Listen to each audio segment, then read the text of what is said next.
Well, good morning, Vanessa. We're Good live. It's day morning, 2. Joe. It is. How are you doing? I'm good. How are you? We're doing pretty good. We're, I think, pretty happy with the day yesterday, how that all went.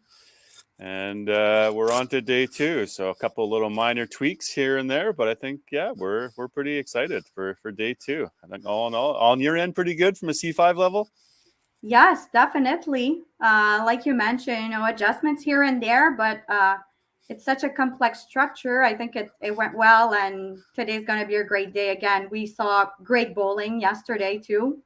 Yeah, you bet we did. And I see that our good friend Bill Brooks is there, so we're going to bring him in. Bill, ready, buddy? How you doing, Hi, sir? Bill. Hey, good morning. Thanks for How's it going, joining us today. How was the day for Saskatchewan yesterday? They started off with the win and had a couple iffies in between and finished off with the win. So 500 for the day. So tied for fourth. Nice. And of Big course, day we today. all the standings up there, we could pull that up or just chat about that. We've got a couple of graphics coming in and seeing, but we see good. And there's Stefan. Let's bring him in as well. How you doing, sir? Good yourself? We're doing fantastic. Yeah. Stefan. Hey, Pops. Bill, Bye. how's it going? Hey, it's my turn, eh? He mentioned my name a couple of times yesterday, so I'll pay back today. Sounds good. Broad shoulders. It's all good. All good. You knew Stefan coached me at the youth challenge? Wow. Yeah. Someone Yeah, thought he was that my dad. gray So hair. You since must then, have he's been like swapped. 21 and you were, hey? Ooh. Oh, yeah, Yeah. we don't go there. Couple of ago. years ago. Yeah. I think Stefan coached almost everybody in Quebec. I've got a long list of people that I had the opportunity and pleasure to coach. So and definitely Van, is definitely one of them. So Well, we've got all the cameras are up for Quebec and Saskatchewan. We're holding ourselves pretty to a good schedule. It seemed like yesterday kind of was pretty smooth as far as the timeline of the games. Obviously, allowing an hour 20, a little bit of complications here and there, but for the most part, they were about an hour to finish the game, weren't they? exactly. Yeah, it was a little bit of a gap every game, so we were able to kind of breathe a little bit after each game. So the schedule was pretty good for us. So Good. Well, let's bring this in, have a little look-see at that. So Quebec's obviously bowling on that right lane to the left. Saskatchewan's bowling there. We'll do some lineups first, but we're going to do a little fun video. You guys saw these yesterday. Get you going a little bit in the morning. Let's do it.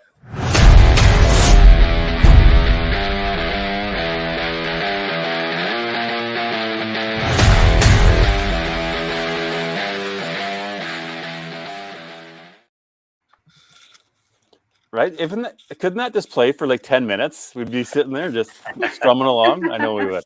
Yeah. head bobbing there. So Yeah. it's all good.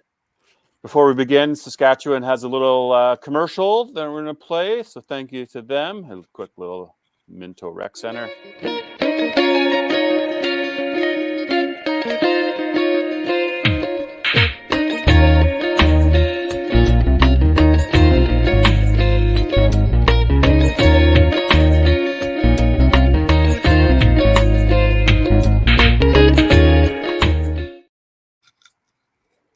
Fun times. How about we do some rosters for me? So, Stefan, if you don't mind. Sounds good. So for Team Quebec on the girls' side, we have Rosanne Nadeau, Catherine Lafortune, and Callie Sinnott. And on the boys' side, we have Michael Madar, Antoine Nadeau, Johan Donny. They're all coming out of the Salon Quai-Grébert YBC program. And as far as coaches, we have Céline Saint-Onge and Guy Charon, and they will be playing today at Donny Bowling Center. Can we mention Antoine again? Just Not you to can. miss them. Yeah. Yeah. Antoine. Yeah, definitely. Yeah. Vanessa Govreau, everybody. She's going to be all she's going to be talking about is Antoine today. In this For sure. He's first a great hour to bowler. Make up amends, eh? I love it. There you go. And Bill Brooks, if you don't mind. For Saskatchewan, we got Taylor Kerr, Marissa Gaiori, Haley Anderson Nielsen, Trevor Cox, Braden Akers, and Charlie Spitzak, with Karen Kirkland and Sean Hilborn coaching, and they're bowling out of Minto Bowl. Perfect. Well, we see names. We see everybody up there. Saskatchewan's just adding in their names. So once that is done, we'll give the green light to get things going here today. And you guys know the routine. If you want to see any bios or individual ones there, let me know. Obviously, we've got some strike icons. We'd like to see maybe if we can get to a turducken today. Could be. Ooh. Okay.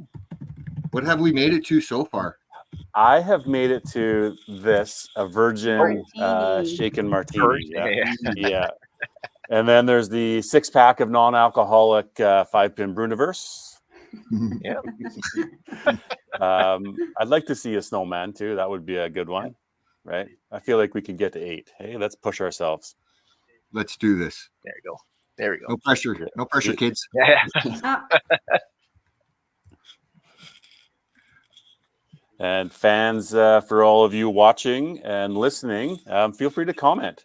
We love interaction, and we can certainly add that comment onto the screen if it's fitting and worthy of being live on air, because this is recordable and this is going to be on for all of eternity, right?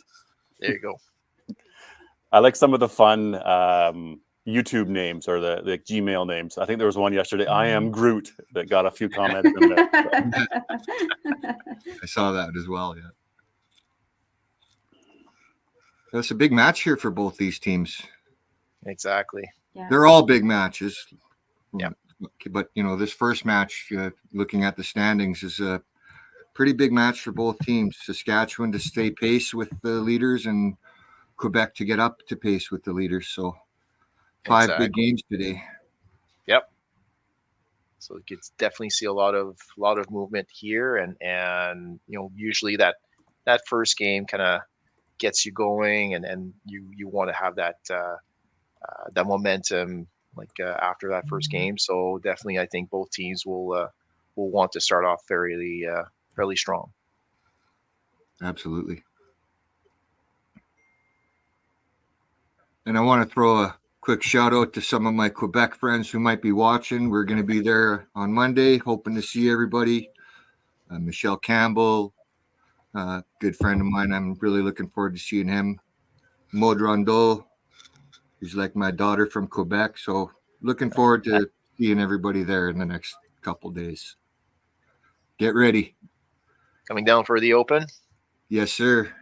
There you go. There you go. We'll definitely see you at Orleans. Oh, great. Yeah, I was going to ask. Be a good time. Yep. But we're a youth challenge today. Yep.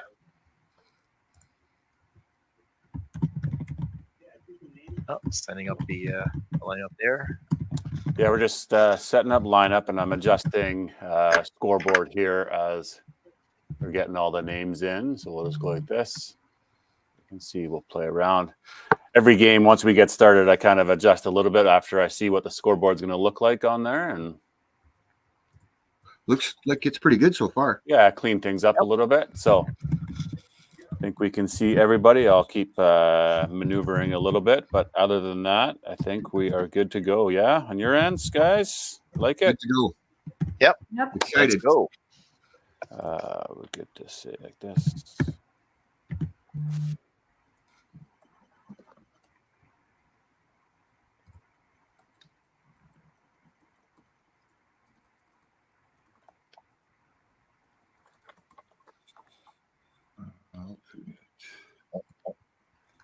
I think it's like rock, paper, scissors to figure out who's going to be throwing that first ball. Yeah.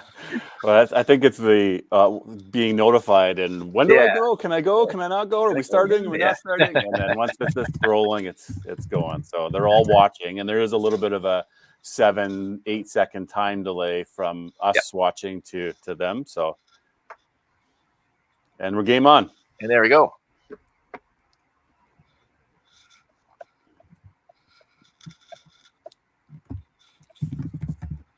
Make sure Saskatchewan is also.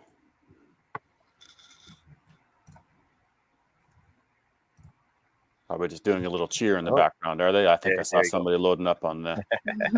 Perfect. See, Saskatchewan has switched up their lineup a little bit today as far as positions. See, we got Marissa leading off. Yeah.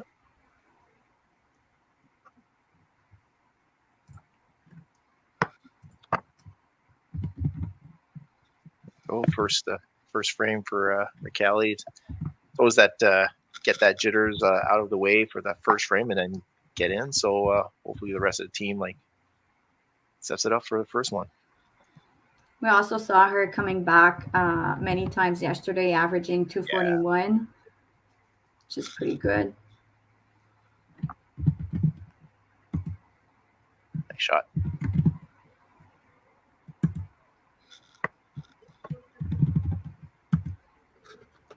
Now, did you all have a chance to talk with any of the bowlers that are at their centers about how the day went personally for them?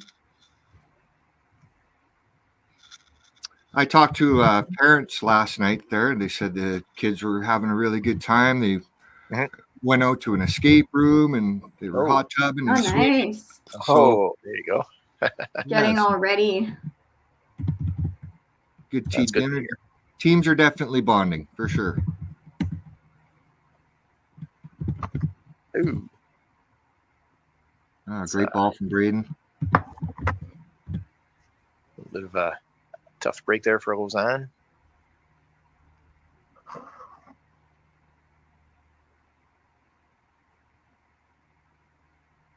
Yeah, I spoke to the coaches on the Quebec side yesterday, and definitely the first couple of games just to get adjusted to the format was a little bit tough, but eventually they kind of got into the groove. So it is just it is different from playing on site kind of thing. So just to get adjusted to that, it was a little bit of a learning curve, but I think kids are getting used to it now. I think so. And the camera effect there, that'll put an extra couple pounds on your back for sure. Yeah. Ooh, great shot from Taylor. Got tapped there on the right. Yeah. Ooh. Wow. Vanessa, you might have to help me on translation on that one. They say it's a bit blurry the when we're camera. looking at the Yeah. scores for Quebec. Oh, okay. Yeah, I'll try to see if I can refresh It's that. like on and off. Yeah. Let's see if we can go like this here. I'll maybe Merci, wait. Lara. Yeah. Nice pickup.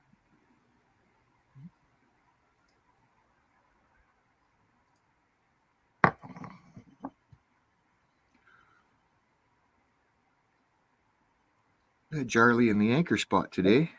Doesn't surprise me. He had a really good day. He finished off really strong yesterday. Mm-hmm. And this Boom, look at that, eh? kid throws a rocket too.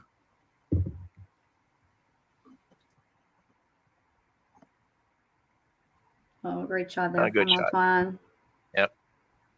Yeah, that's a really strong ball there. Yeah, that's a perfect ball. There's no doubt about that one. Yeah. Très bien. Très bien, yeah.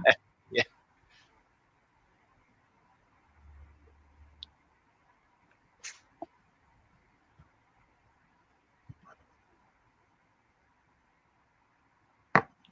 I'm glad, Stefan, you had a conversation with the coaches yesterday, because for people who don't know, Stefan is getting married to Celine. Thank God. She was able to talk to me about It's a good I thing. get some insights to the team. So there you go. When are That's you a good getting start married? from SK. Early are you- August. Oh, Early great. August, August 9th.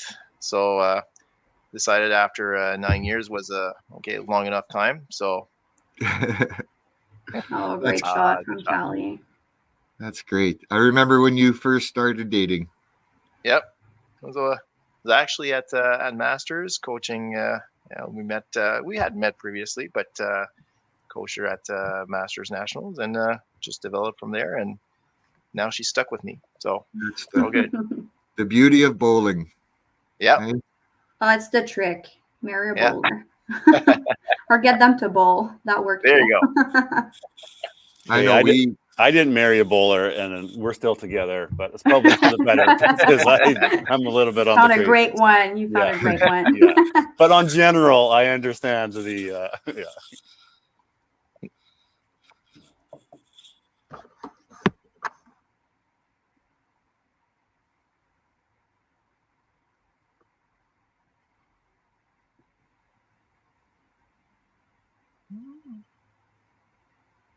Right. A couple of misses. little here, half and but, half start for both teams here. Yeah. Nobody getting the cobwebs out. And Yep. we'll give them a couple frames. Yeah. Just to get back into the groove here.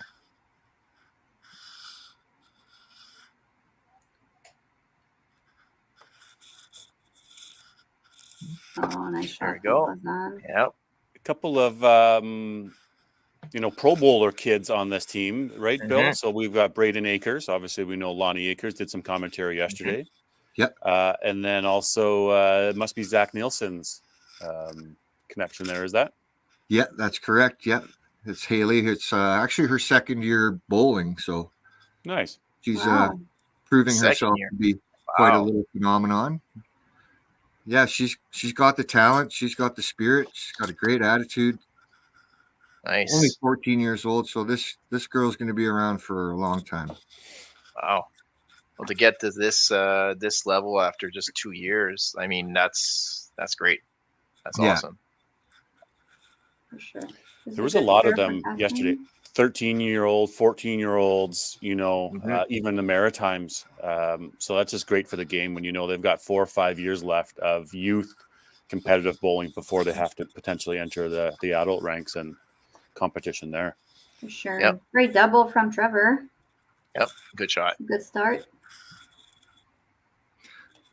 Yeah, that'll help his confidence. He coming out with the double there. He started out a little slow in some games yesterday, so that's probably the best start he's had in the tournament. Let's see if he can keep that going.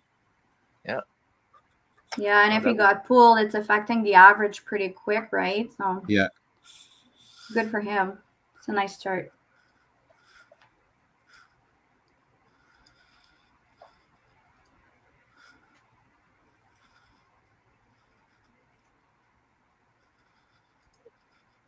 We got a lot of these kids are just coming off YBC Nationals as well, so Mhm.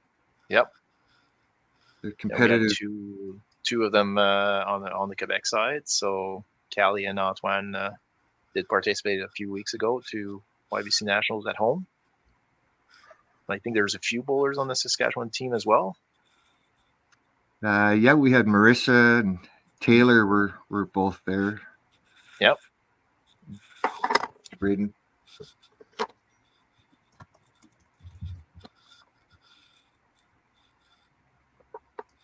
All right, Charlie looking to get a nice count on the spare. Mhm.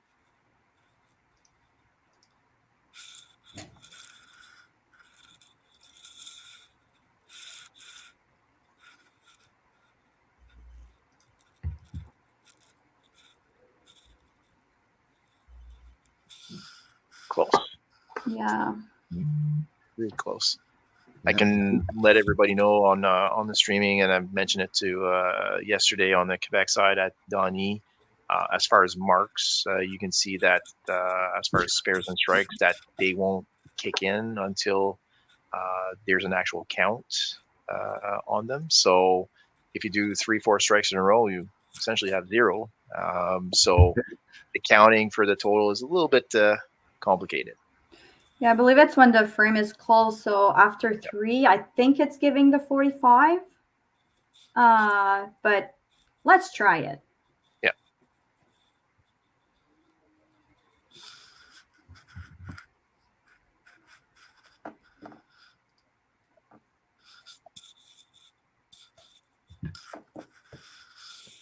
Yeah, big 15 there. Just touch it. There you go. You just want to pick up those pins. Just clean up everything, Yeah. then restart afterwards. We do have an icon for big 15, do we? We saw do. it. We use it after head pin full cleanup. So Oh, we there did you Taylor. We could have Okay, used it then. there. Yeah. Come on, it's the beginning of the day. Give them a chance. You just want to see some action. Yes. Out there, Oh, do you? thank Yay. you. There you go. There you go.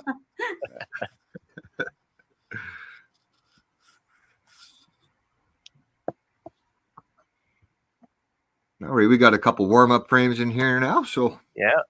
Should get in it a little bit more.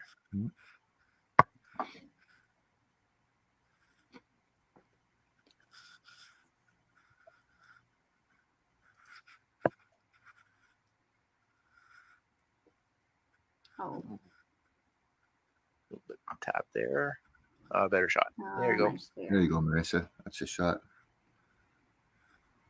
Be remiss if we probably didn't throw a shout out to all these proprietors who have given up their centers for this.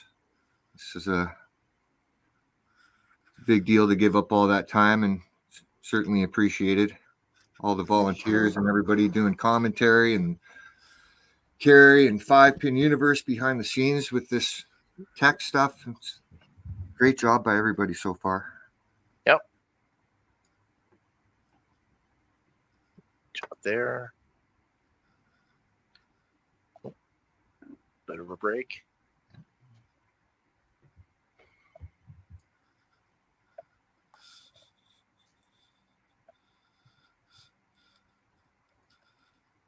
So, Bill, is there lots of visitors and guests at the bowling center cheering on the team? I'm actually in Regina and they're in Prince Yeah. Albert. Oh, okay. There is a good crowd. There's a pretty Okay, good good. crowd there. Good. That's fun to have. I wish I was there people with there. everybody. Yeah. We have to leave very early on Monday, so we're staying home and packing and commentating, and It's good to hear to have that they have a crowd behind to support the team and to cheer them on. So you don't want to have a big bowling center and just hear yourself throw a ball and that's it. So good to hear. yeah, I don't know if we have audio for the background, or sometimes we do, sometimes we don't, but they're there. Sometimes, yeah, the audio on. I've got them enabled, but I'm not picking up anything from either of their audio. I was actually talking last night with one of the parents on Team Saskatchewan, and then I was asking him, like, make sure the kids were having fun, but like, what was the feel? It must feel a little different. And they're like, well, yeah, obviously with not everybody in the bowling alley, but so it's extra important that the crowd is really hyping up these players for them. So they're putting in some extra work there to do some cheering and pump the kids up a bit. So crowd support's really important at these things this weekend, I think. Exactly. I know the kids on the Quebec side, they were kind of trying to copy a little bit from the 5PL, from the Lumberjacks, that have a little bit of music going in the background. So I had a chance to look at their playlist and maybe questioning some of their choices there, but it's all good. It's all good. I saw some requests for Elvis, which is a bit surprising, but hey, good for them. There you go. Charlie, a little off balance coming across there a little bit there. Slow her down and strap one up the middle there, kid.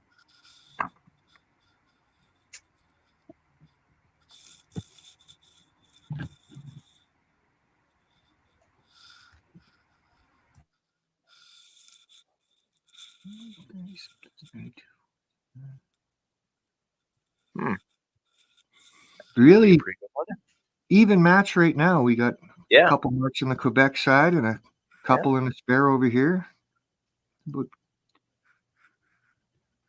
Yeah, fairly even.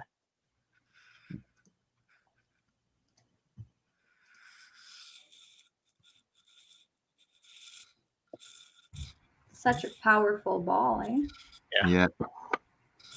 If he can get it on the middle, there's That's gonna fly for sure.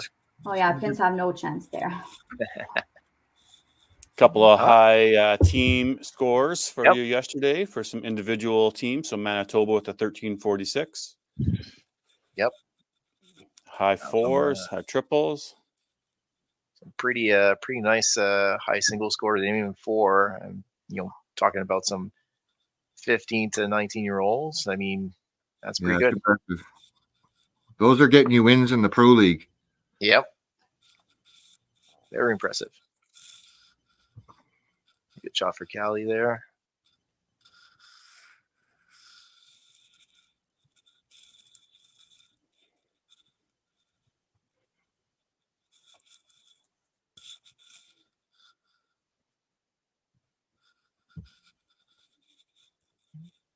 Ooh.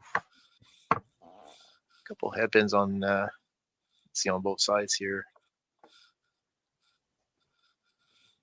Just want to pick up all those pins. So important. Ah, nice. Yeah, especially in a close match like this, I think. Yeah. Pins are going to matter. So high game in the tournament there. Max Gibson, 367. 326 over on the ladies' side. Nathan's got a couple of 300s. I see that he's having quite the tournament so far. Yeah. Great job, I thought it was over. I thought it was over 300 average actually after 4, if I remember correctly.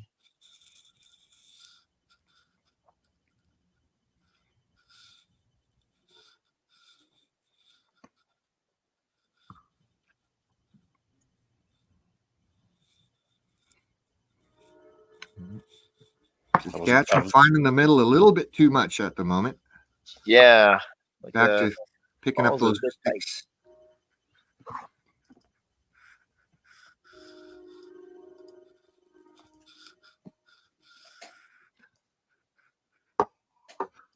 This one's probably coming down to the last ball from the looks of it. It's like last one's coming right down to the end. Yeah. That's what we want here. We want good, exciting matches for everybody. Exactly. Great for TV.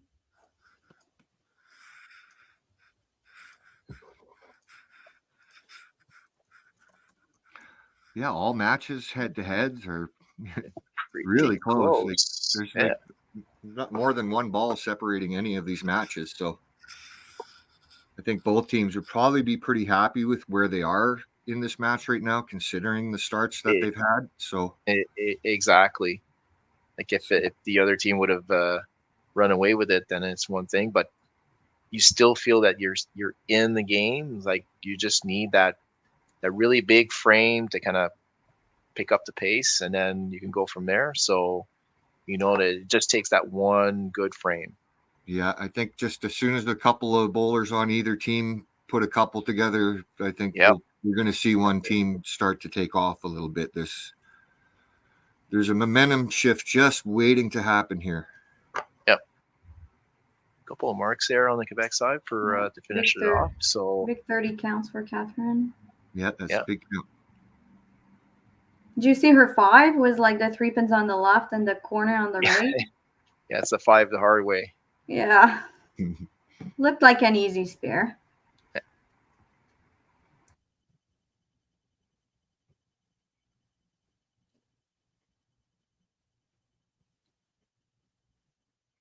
It's a good shot. Oh, wow. Such a smooth execution, right? Yeah. Very nice. Get big 15 there. There we go.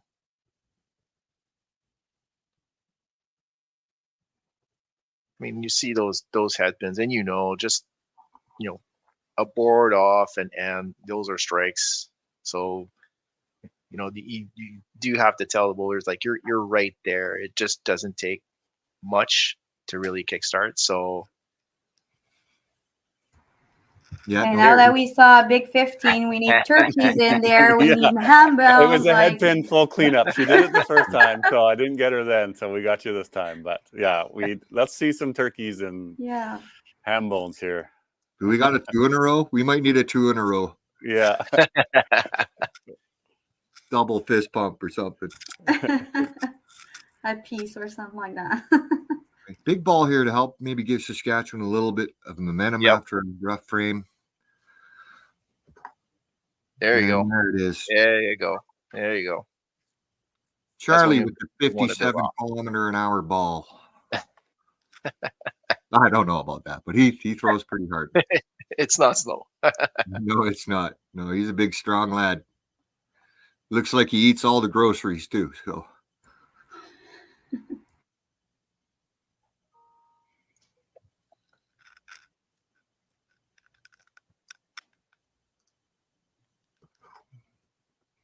all right, tuck in there. Nope. Yeah, when she wants the ball to move, it doesn't seem to be cutting in there. And then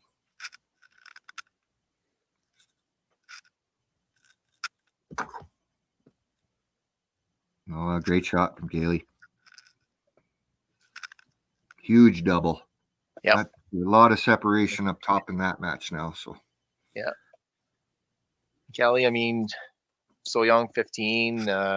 She has like 6 nationals, already a few medals. So really young bowler, and she's got still has a lot of years left.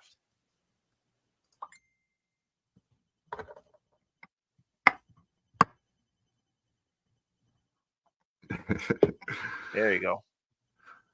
Shauna Tretchak is Charlie's grandma. She just messaged me and she said, yes, Charlie does eat all the groceries. Why doesn't she comment that on the stream? We could add it up as a comment. Come on, Grandma. Rosanne needs to really roll the ball there.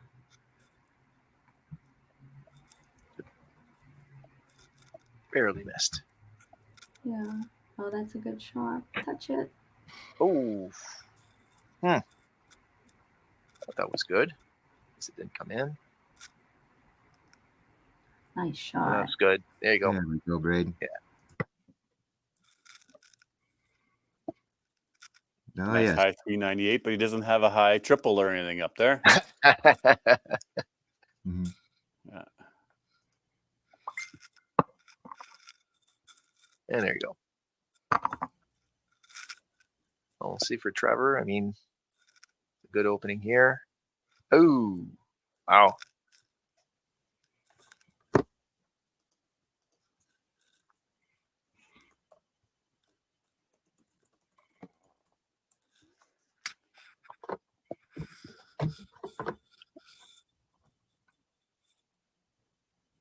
Great Go. spare by Trevor. Good Fair. pick. Nice pair there. Keeps himself in the game for sure.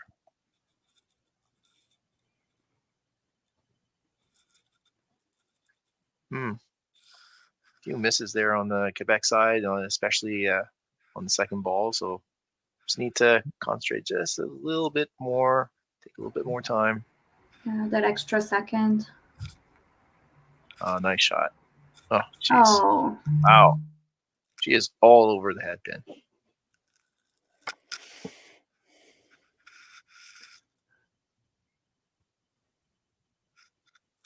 Yeah, it's hard when you're all over the middle and you're not getting your reward out of it. But you Exactly.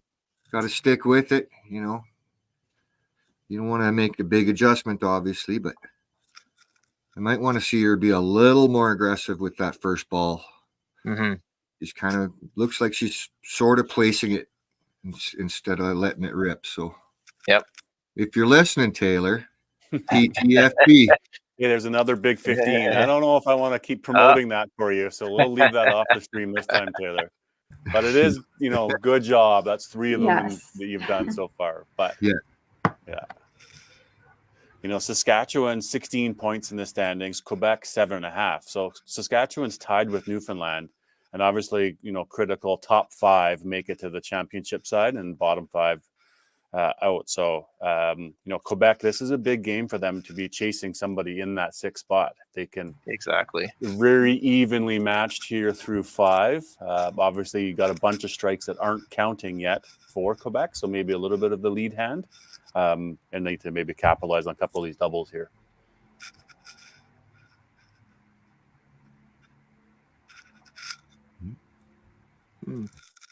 Yeah, exactly what he just showed here. Just take your time. Don't go too fast.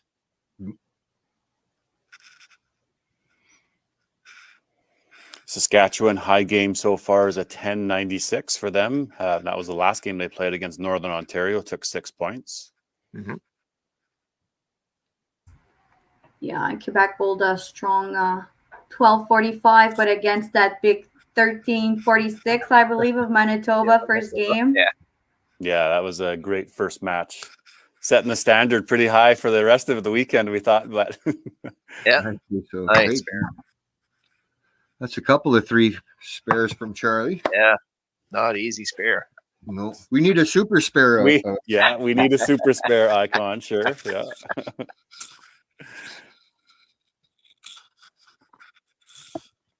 All right.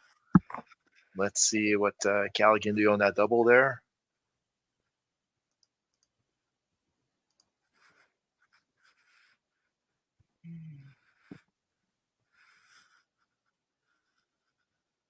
$30-40 pin difference, I think, in total. A couple extra marks to Quebec. Yep. Look at the It's head still pins going close. on here. It's wow. Oh, here we go. Yeah. Sub, gotcha. Thank you.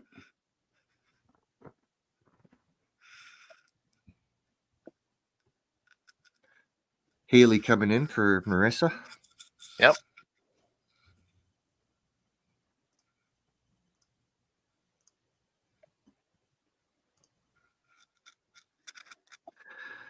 Good cleanup for Callie. It's just she'll want to get back in the very next frame.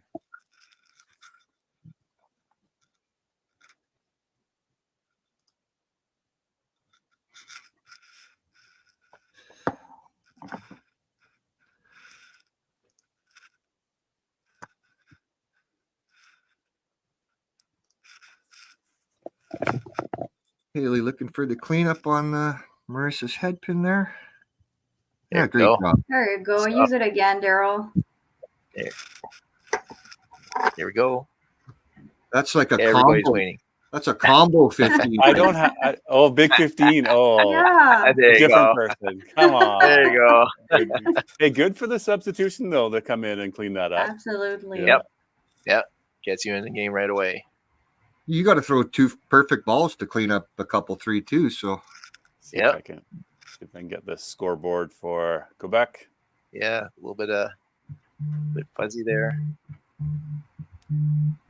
Oh, Braden got the wrapper on. dang, there you go. that's a big double to help keep in Yep. that match. Yeah, definitely keeping up with Michaela. So that was a great shot. 12 pin difference in that match between Braden and Michael. There we go. So we'll have Joanne coming in for Lausanne. Mm-hmm.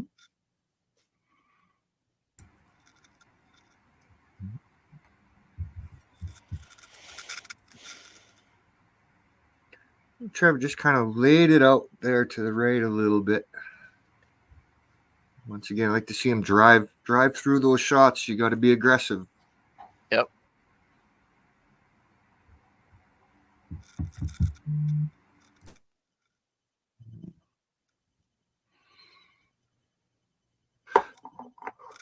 Kind of did the opposite on that ball. So Yeah, next I found one a is big thing, Bill, was on that be aggressive and driving through it is to really that plant foot, right? So if I'm a right-handed bowler, if I'm sliding with my left foot, I'm really making sure the power is my quad and strong into there and a hard plant, learning that from some of these guys, the Kerry Kreitz, the Dexter Wiseman, right? Yeah. Again, they're ball players and they just have a very strong plant. And sometimes, a slide is nice, but, good solid feet.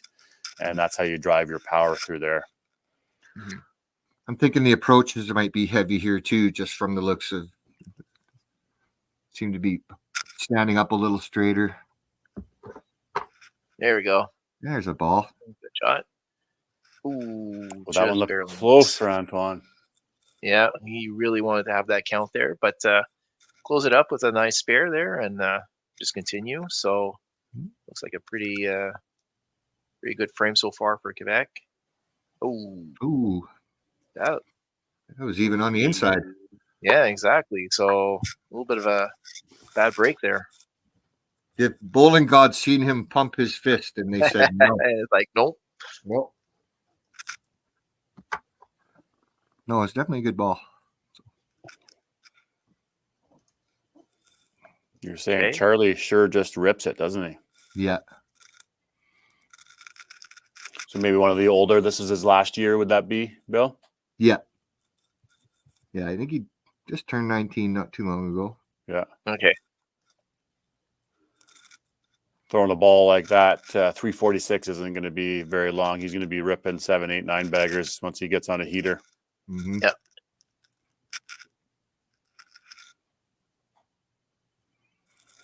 Just at times, maybe just a little bit wild. But again, that's something that you can continue to work on and control the accuracy on the middle. Yeah, if it picks up this 15, I mean 112 to 126, he's definitely still in the match.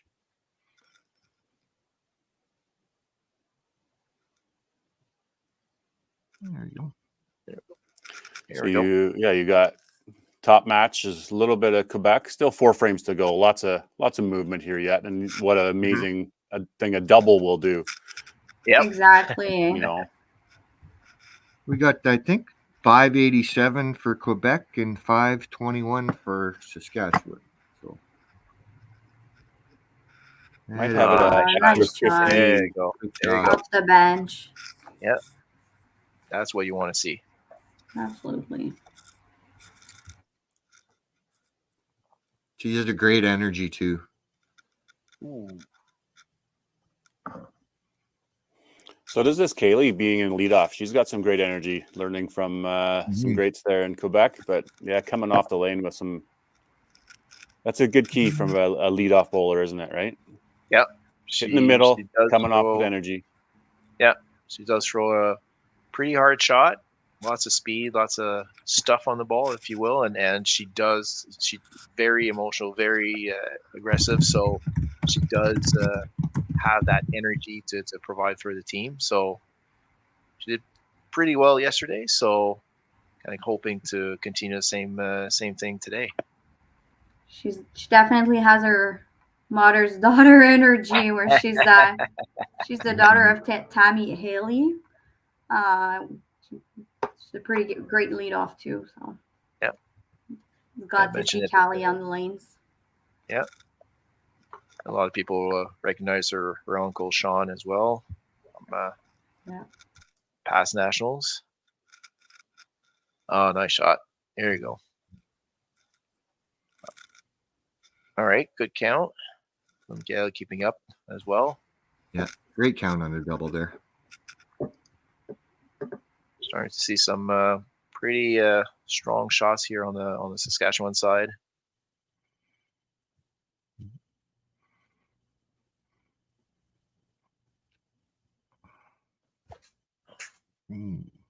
Just barely missed. Ooh. Bit of a miss there. Could be a big spare for Taylor. Keep that momentum going for the team. Yeah. Oh, There yeah. you go. Oh yeah, great count. Well, they got a little bit of ground they got to make up, so they need to take advantage of marks on opens. So Exactly.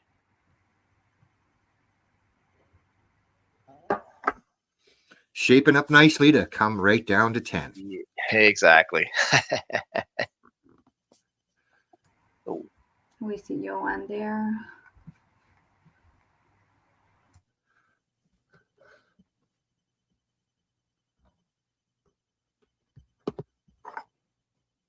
Oof. Barely missed. My Momo just messaged me. I'm going to say, hi, Momo. I'll see you soon.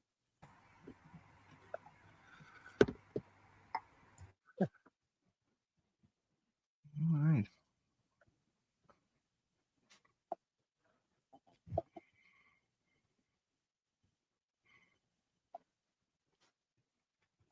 Charlie really takes time up there. Like, not too much time, but he really focuses in. I really love seeing that.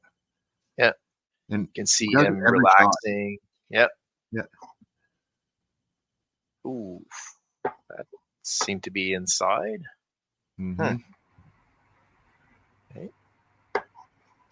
Sometimes Good that job. power will just blow everything right back. Exactly.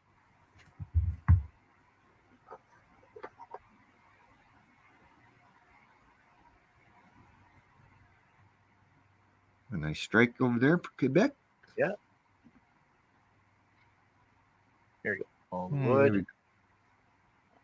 we Ooh, barely missed for Antoine. So, yeah, Catherine, I mean, the oldest one of the bunch, been to quite a few nationals, and was actually participating in the youth challenge last year with a few of her teammates this year. So, definitely a very accomplished bowler.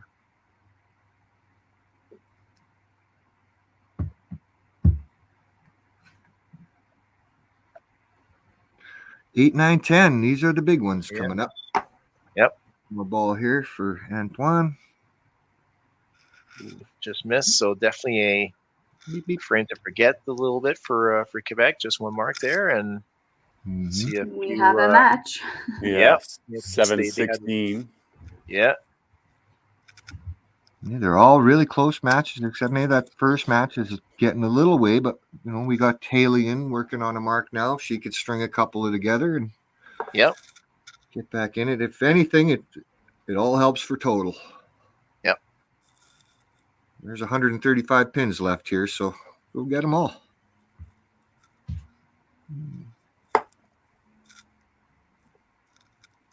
Yeah, Haley.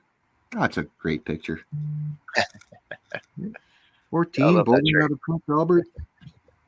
She's got the hook. So home bowling center here in Minto Yeah. certainly There makes you her feel go. comfortable. Good energy there. Yeah, for her first nationals, that's a good point. You're at home, you're at your own lanes.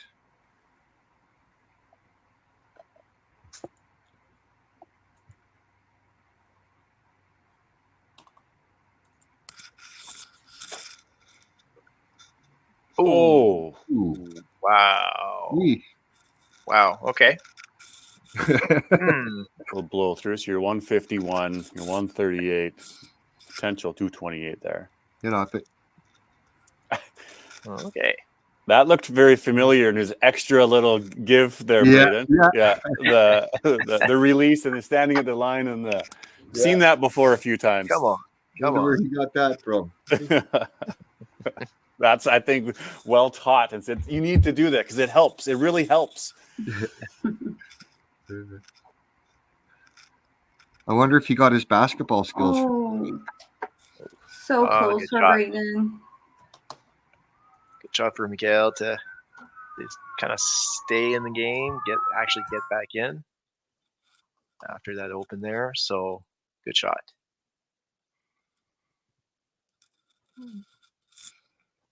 So yeah, that No, match is kind of got left definitely in. Yeah. Night, Trevor, looking for a big double here. Mhm. That game is definitely open. Yeah. Yeah, bring him back in with total and get back in that match. And Yeah.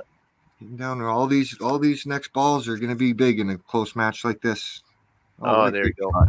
Yeah, that was a big shot. Huge strike there. I'd imagine the crowd was pretty pumped up for that one. Yeah. Mhm. I'd imagine Quebec's got a pretty good group of people cheering loudly, as usual. Always great support in Quebec. Yeah.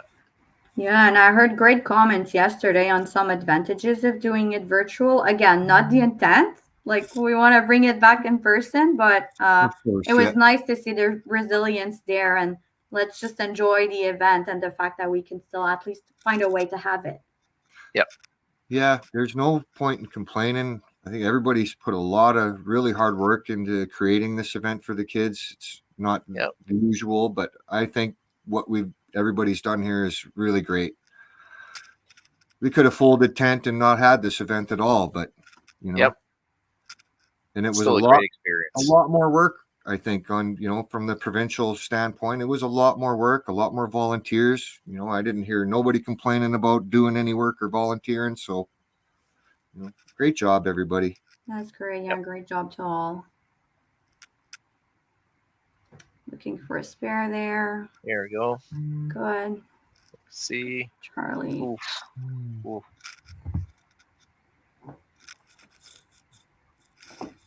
But he's the type of guy, though, that could just finish with 4 in a row. Yeah. Yeah. Exactly.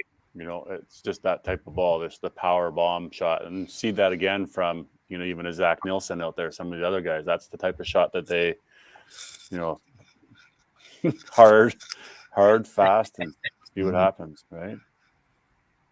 You're really pumping up Zach's ego here. I know I am, but he's come a long way too, Zach, right? In the last few years too, competitive level, playing even 5PL, and seeing him play on stream and know out to WCBT events. You know, like he's got a high energy mentality when he's playing.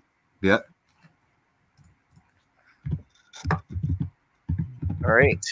Well, it's getting down to the crunch here. Yeah. If my calculation's good for Quebec, it would be 804. If we count the marks. Four balls. 75, yeah. 804 against 755. So we do have a close match there. Very close. Big 9-10. Those doubles are pretty big now coming into the 10th. They are there. Yeah. Right? Yep. Oh, nice shot. Seen that blow through a couple times now from Quebec. Yeah. A bit thin, but it was still on that same side, so a little bit of a bad break. Ooh. Oh, what a spare. there. Oh, boom. There you go. From Kelly, okay. All right. Halves on both sides. Both teams obviously looking for marks at 9. Yep.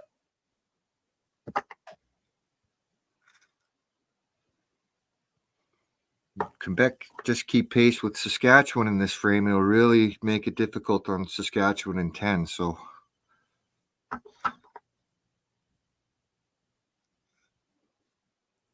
Oh, big strikes on both Yeah. sides. Yep. That's a big double there for Mikael.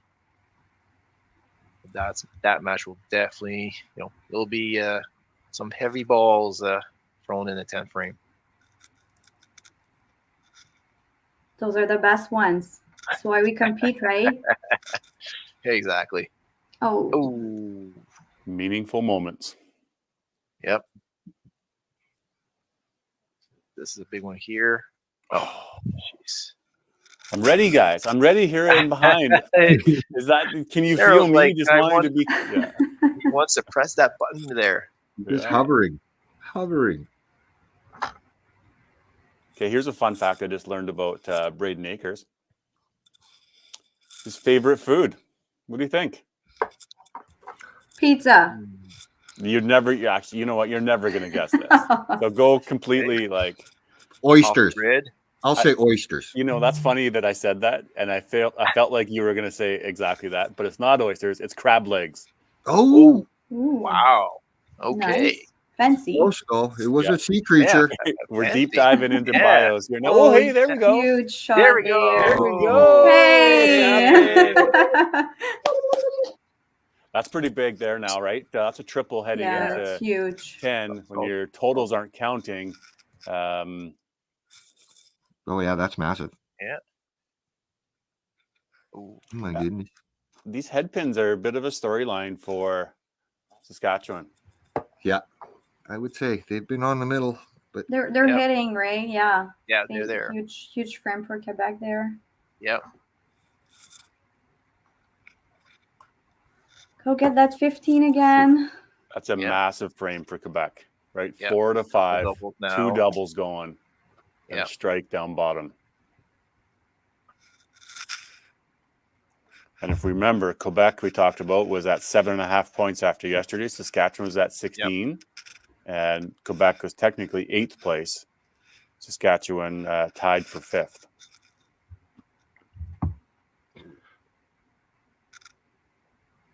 yeah, very important game. Yep. More so, obviously very important, but more so for Quebec. And that's where every point counts, every match counts, not just the total. Evidently, that's big, but you want to go like every single game. Very important. Oh, great shot from Charlie. Charlie there. There you go. There Yeah, you go. with only a single round robin, things happen pretty fast. Very quick. Yeah.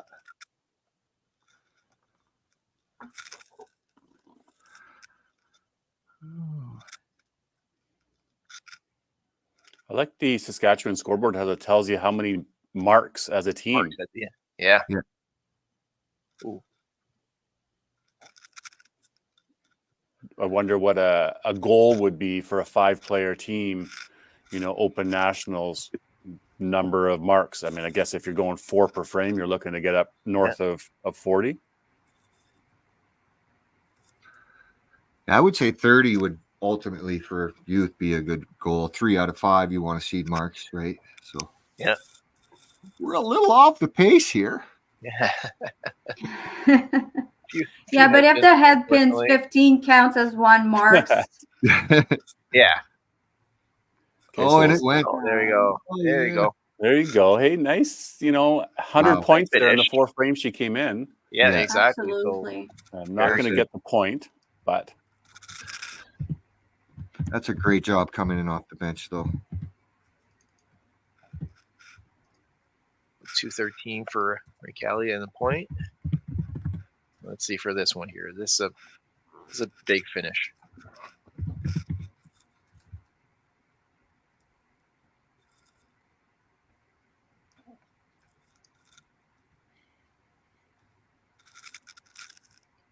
Get off it. all right. The chop is Okay. All right. 218 to 48. Yeah. Ooh. Bit of a miss. So that door is still open.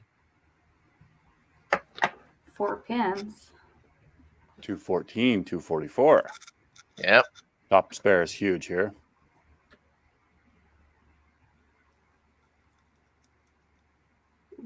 So close. Okay. There you go. It's 214 plus the bonus 15, so that's going to be the win for Quebec. So that's pretty much it. Yep. Tough finish for Braden. Played a solid game, though. Really missed the middle just the once. Just couldn't run 3-4 in a row. And then, quick 100 points there in the 3 frames for Michael. Number Gale. Yep. Mhm. So good finish there. And so this one here, 20 pins. We'll see. Oh, a little bit quick. The big ball from coming up now for Quebec. Yep.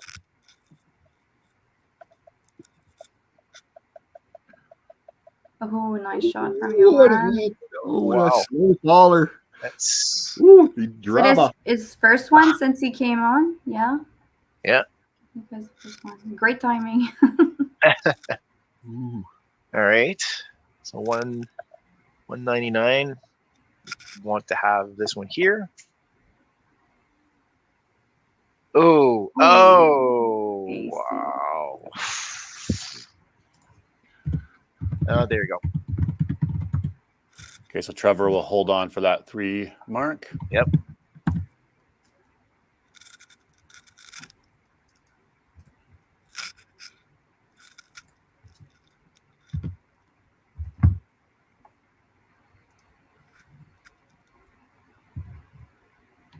Go.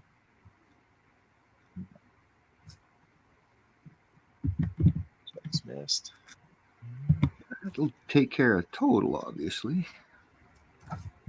Hit total 9. These Yeah. doubles are pretty big, and there's Yeah. still, 60 points at least up there. So I don't think that. So Quebec will likely take in total. Oh, on the Oh. triple, the 3-pin, Catherine. Oops, oh, to get the 5. Did she get the corner?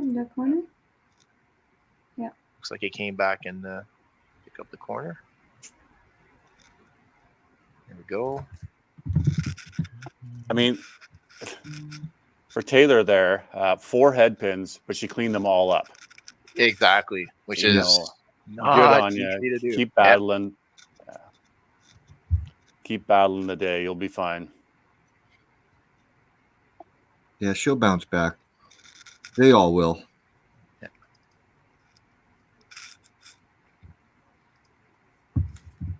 Oh, wow. That was a good shot. Tough game for Charlie. Seems to have found his groove there at the end there, but so oh, there you go. Big strike for Antoine.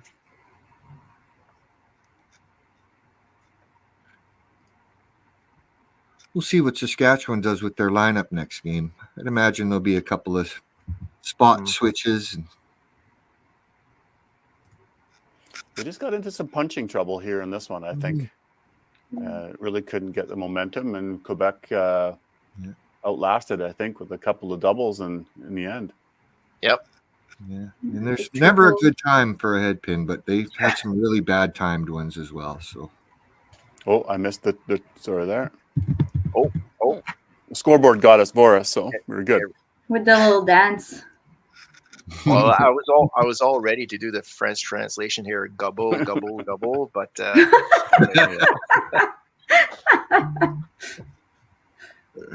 Well, 240 games for Quebec is great. Yep. It's a great start.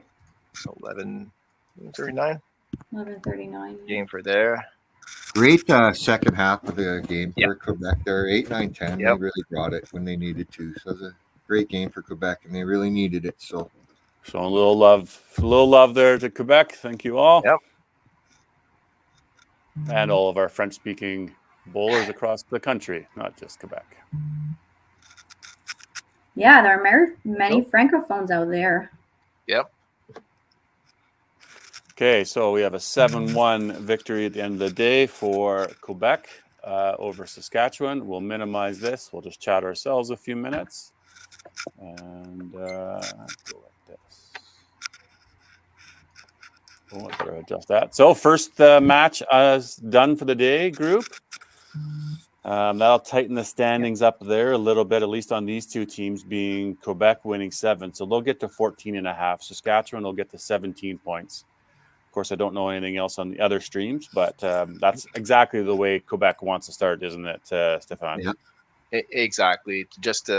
We could see the first couple of frames again. The kids getting back into the groove there, but at a certain point, it kind of, they were able to kind of put a few doubles here and there and make them count. So for them, this is a really good start for sure. That's what they were looking for. So hopefully they'll keep that momentum going for the next couple of games. And Yeah, Bill, you mentioned that maybe you're thinking a little Saskatchewan lineup change or a little regroup. They just didn't quite have that game run into some head pin troubles there, hey? yeah, you can't really do much when you're on the middle and you're getting the head pins. So C'est la vie. say la vie. That's what we say. There you go. Let's try to learn one new word every day. So. You just have to, Vanessa, just send me a little script or a little something that I could. I was a little nervous about Lara Croft. Is that her full real name? I mean, that's for today it will be, yeah. For today, okay. Sounds so great. Lara It's Croft. a great name. I was a little bit nervous about putting that up there at the beginning, so I'm glad that it worked out. But here's a new one from Lara. You want it to translate? Please. It says, bro, Quebec, you didn't give up. We'll continue on for the next game. Good stuff. Ça passe, Stefan? That's perfect. Yep. Yeah, good. Still approval. There you go. All right, gang. We'll let you go. You got a busy day ahead, commentating a few more matches. On this stream coming up next, everybody, will be Manitoba versus Ontario. So interesting there. Obviously, Manitoba's good in the standings. Ontario is up there as well. So it could be a good little battle on this stream. Do you know who Quebec is up next against, Stefan? Yeah, it's against Nova Scotia, New Brunswick on stream 1. Perfect. And what about you, Bill? I'm commentating the next one, but I don't even know who they're playing or where we're going. You're heading to Bill's Saskatchewan's number 9, heading to playing BC on stream number 5. Yep. All right. So we'll wrap it up with a couple of commercials. Thanks to all of you for being involved and doing this. It's a good day. So Thank you, appreciate your guys. time. We'll take a break and be back with you at 20 minutes for the next match, everybody. Great. See you later. soon. Good. Au revoir. All right. Bye. Yeah, Bill. au revoir. Bye. Au revoir. There you go.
Welcome to Lacombe Ford.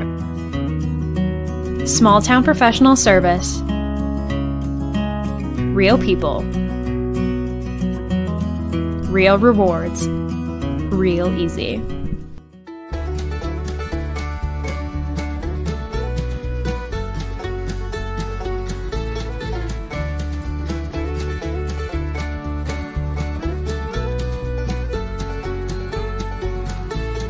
Welcome to Drayton Valley Ford.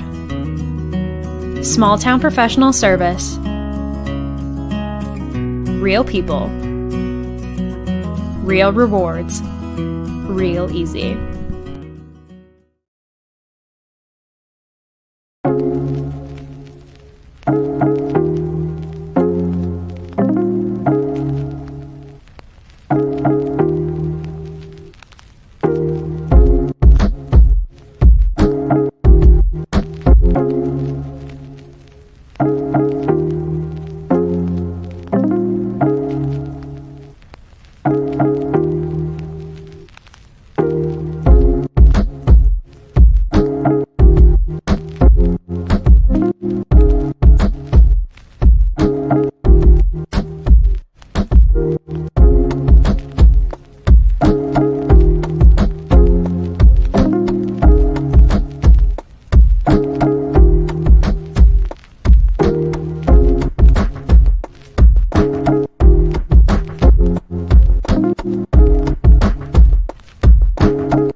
All right, back live we go here, gang. Here we go. Match number 2, day number 2, stream number 2. What do you think, Mr. Boone? How you doing? Daryl Noble with us. How you doing, Cam? Wow, we're doing just fine. How are you guys doing? Yeah, we're doing pretty good. Daryl Noble, Doing how are better you today? I'm doing well. We're I stayed back at the hotel, so I'm by myself, running off the residence Wi-Fi. We got through game 1, no issues. So fingers crossed we get through the day. Beauty. I felt bad having to boot you out or a little bit there like yesterday. It was like, no, that's not a problem. I sent Dexter an apology. I guess Cresswell emailed like the C5 president, like angrily asking why I wasn't on the stream, even after we told him like I can't connect. It just will not let me connect.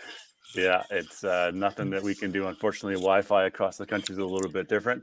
Even Manitoba, we've dealing with our challenges. Got a score sheet up there. Cameras look good. Ontario, I don't have your cameras up right now, so let's see if we can do a refresh. I can refresh and see if they're live. But okay. I know they cut out a couple times that last game, and I know Kerry kept having to refresh the scoreboard camera because it would get blurry very quickly. yeah, so I can do that. I just did a refresh right now to see if they've even got the cameras online in the building there. What center are you playing with in on Southern Ontario? We're at Mountain. No, so Nebs, the Master Senior is this weekend at Nebs, so they had no availability. So we're at Mountain Lanes in Hamilton. Okay. Yeah. So it looks like, okay, they're starting to come on. I'm going to go with that out of there. So you guys can chat amongst yourselves while I just finesse these cameras. How did Southern Ontario do on the first match? So they took out they won 8-0 against PEI, but it was a close 8-0. Like 4 of the 5 games came down to the 10th frame. Wow.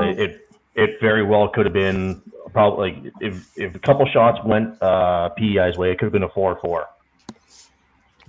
But just a couple, I don't know if this nerves got to PEI. They pitched out a couple times, and Southern Ontario took advantage of it. But it was definitely a lot closer than the scoreboard is going to look when people just look at standings. Those are exciting match to watch. Yeah, Manitoba lost as well, 8-0. So that puts Newfoundland up the standings now at 24. Okay. That's what we're saying on the other stream. 1 round robin, like it's changing quickly.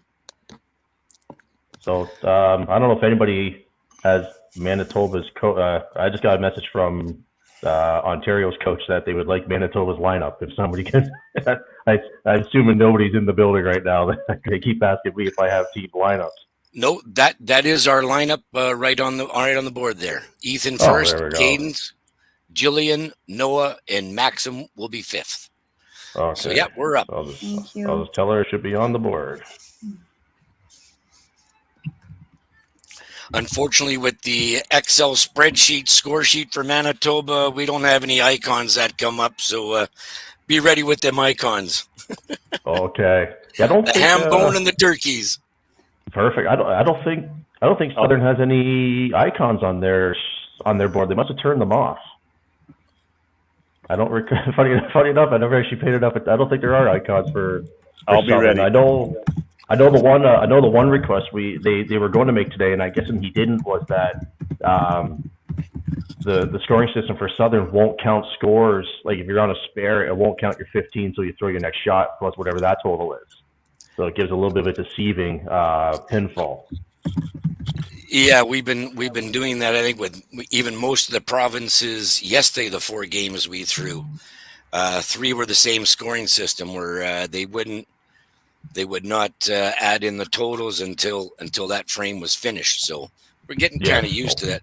Just makes us do our commentators a little more math. We got to do in our heads. That's what I'm saying to Carrie. Said I'm starting to run out of toes. I've messed up more than once. Yeah, and now it's funny. I didn't realize until I was having so many issues yesterday that I know our scoreboard in the bottom right corner has a continuation of the team totals, And then somebody told me this morning, oh, by the way, if you look at the bottom left, the actual game total is there. It's like, oh, well, thanks for telling me now. Got it. They're trying to do quick math in my head, and nope, it's not working. I think I'm good to go. So if Ontario has their lineup ready to go, do your cheer, gang. Get yourselves ready. I'm just going to throw this banner up. I'll adjust the cameras in a little bit as we get going here and see whatnot, but keeping ourselves to a good schedule. We appreciate all this. Actually, you know what I'm going to do first, though? I'm going to go like this, guys. This is the fun.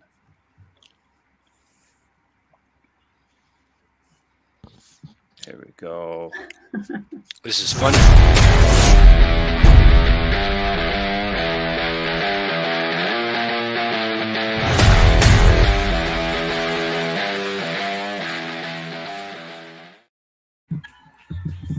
Don't tell me anybody else isn't doing the air drum when that comes on, right? Oh, love it. I had a head bob going. Yeah. I'm terrible at even the air drums. So throw. What do we got? I think it's probably Matt Wallace trying to say throw less balls, but he's nowhere near the camera.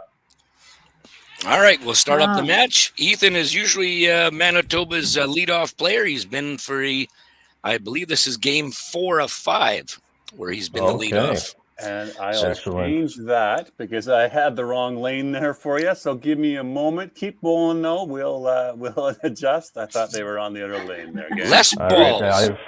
I have not throw less balls yet. So I have not received. I haven't received Southern Ontario's lineup yet.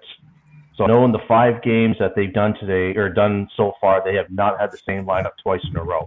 So unless this is the new lineup, because I know Eric did replace Colton last game, so they may have just gone with what they finished off with, and just maybe the scoreboard erases on the first shot might be my guess. Cadence, who's up for Manitoba, she had a 235 in the game previous this morning. She was averaging 244 going in, so she's really had a good day so far, a good tournament. Yeah, that's a good tournament overall. Anytime you're up in those 240s, you will gladly take 240s. Yep. Both teams bowled pretty well yesterday with averages of like 250, 240. It's great. Yep. I think Southern Ontario, I think there might be a couple in the 260s if I'm not mistaken, but yeah, it's a new day. Can you carry it over?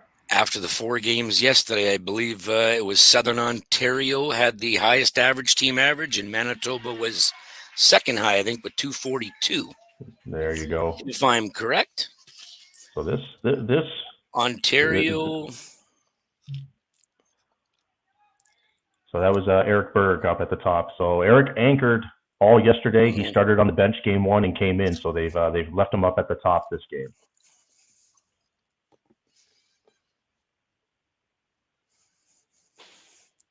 And I think, yep, you got a spare. So there's Noah with a strike.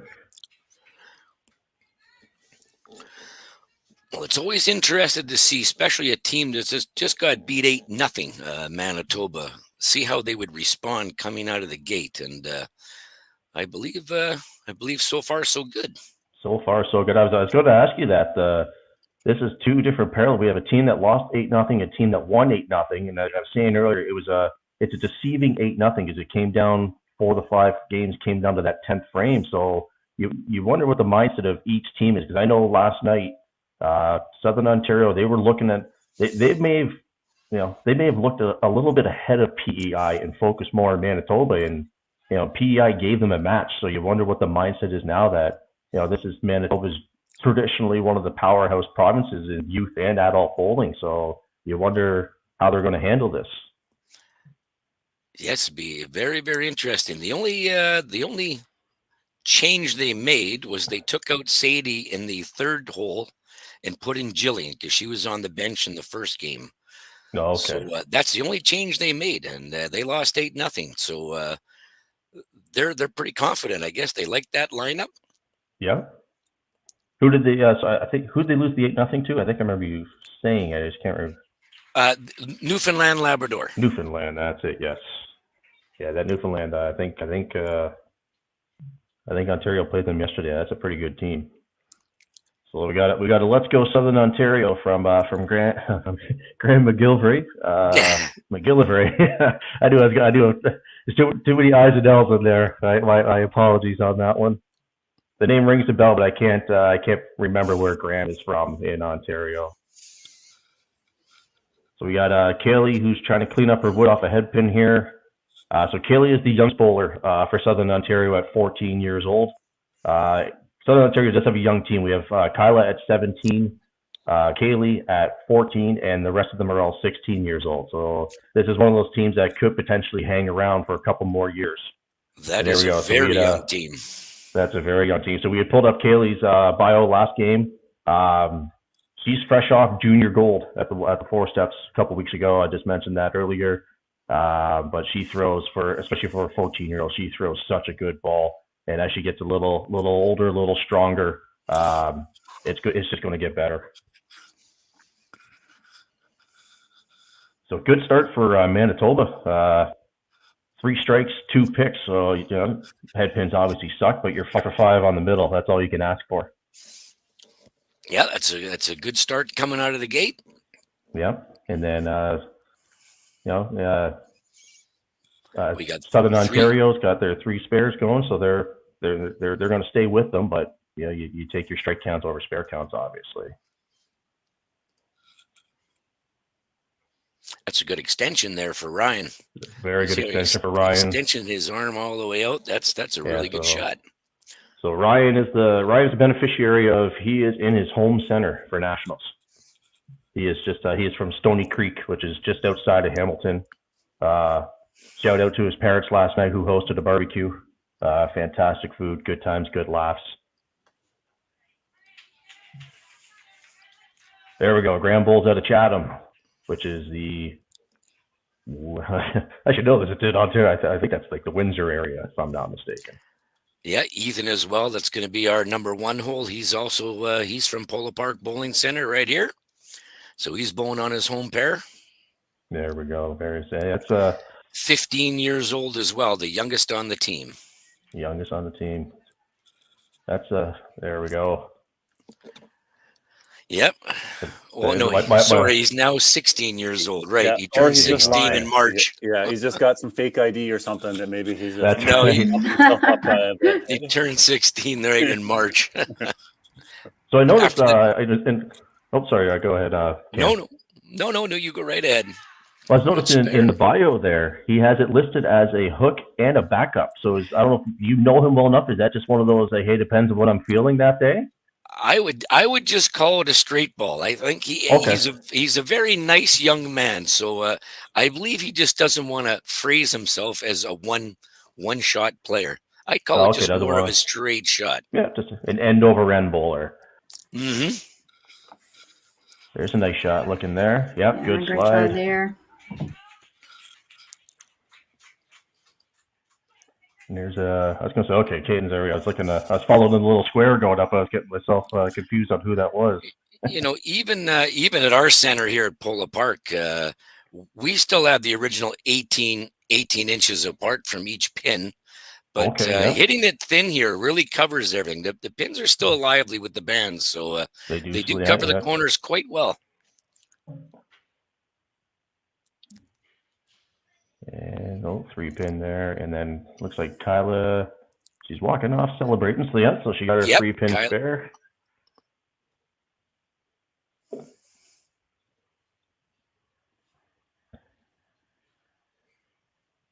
And then we got the third holes are playing now. Everybody in the third spots.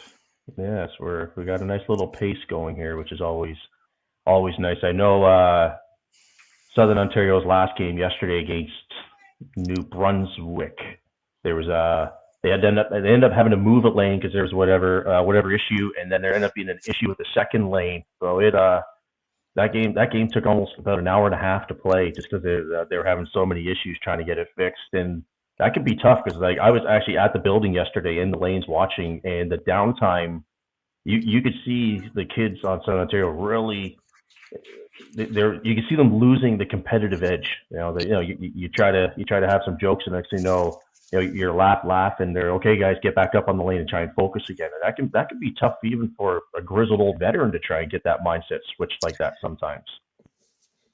Yeah, Raven just throwing a 30 count on her spare in the first frame. Fantastic. Raven. Great start from Ontario there. Okay, so here's Ryan up on our lane. So Ryan does throw a hook. That was a beautiful shot from Manitoba there from, was that Noah? Yep, that was Noah in the fourth spot. Very nice shot from Noah. Noah and Maxim were on the senior boys doubles that represented Manitoba at the national championships in Orleans and Gatineau just 3 weeks ago, and they won gold in a tie-breaking game. Oh, congratulations. Wow, Good great for them. job. So they're going for the, what do you call it? The double here, right? Yes, you're going for Yep. the double dip. Golds. The double golds, yeah.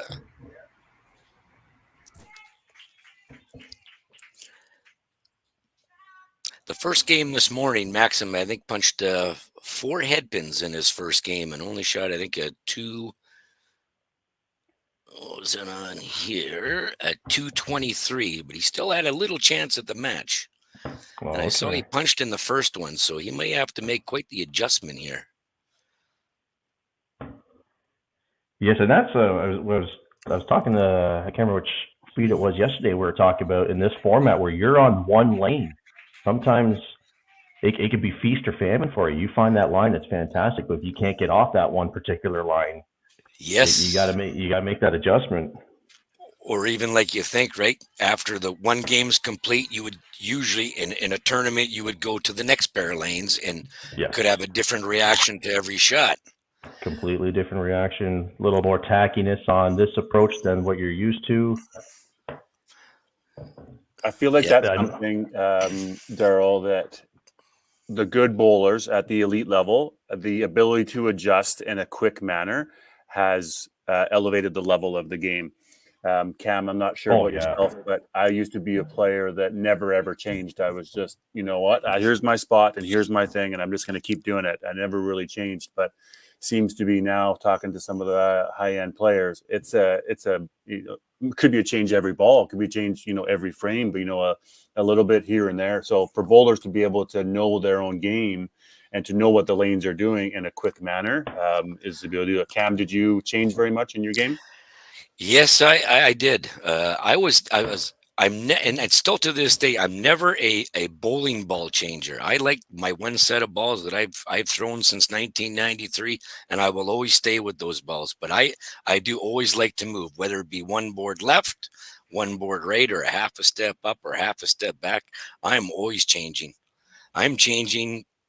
It could even be twice in one game. Right. You know, Yeah, just- and that's just again the at the highest level, being able to adjust a board or two or even 4 boards coming in at different angles. Sometimes just you need that breather and you need that different look at it. I'm not saying get used to start changing every other time, but as you get older and stronger, that's something you need to be able to do is play different angles and play different spots. As you're referring to forehead thinking, he's at that level where he probably knows his game stuff and he's got to make a little bit of adjustment, right? Some of these 13, 14-year-olds, maybe not so much. Consistency is more in trying to hit middle, but not changing too much. It's just a little bit of rhythm and comfortable play. So I just got a text message. Shout out Chris White. Says I'm no Vic Router yet. Well, no, I don't think anybody's ever going to be Vic Router, Chris. That's those are some big shoes to fill. Vic Router. Yes, I remember him from the TSN What? shows. I was going to say, how many times did you get to shake Vic Router's hand at the Pins game? Oh, I was on TSN 7 times in total. 7 times. Wow, that is amazing. Winning 3 of them and losing in the finals once. Wow. So I got to see a lot of Vic.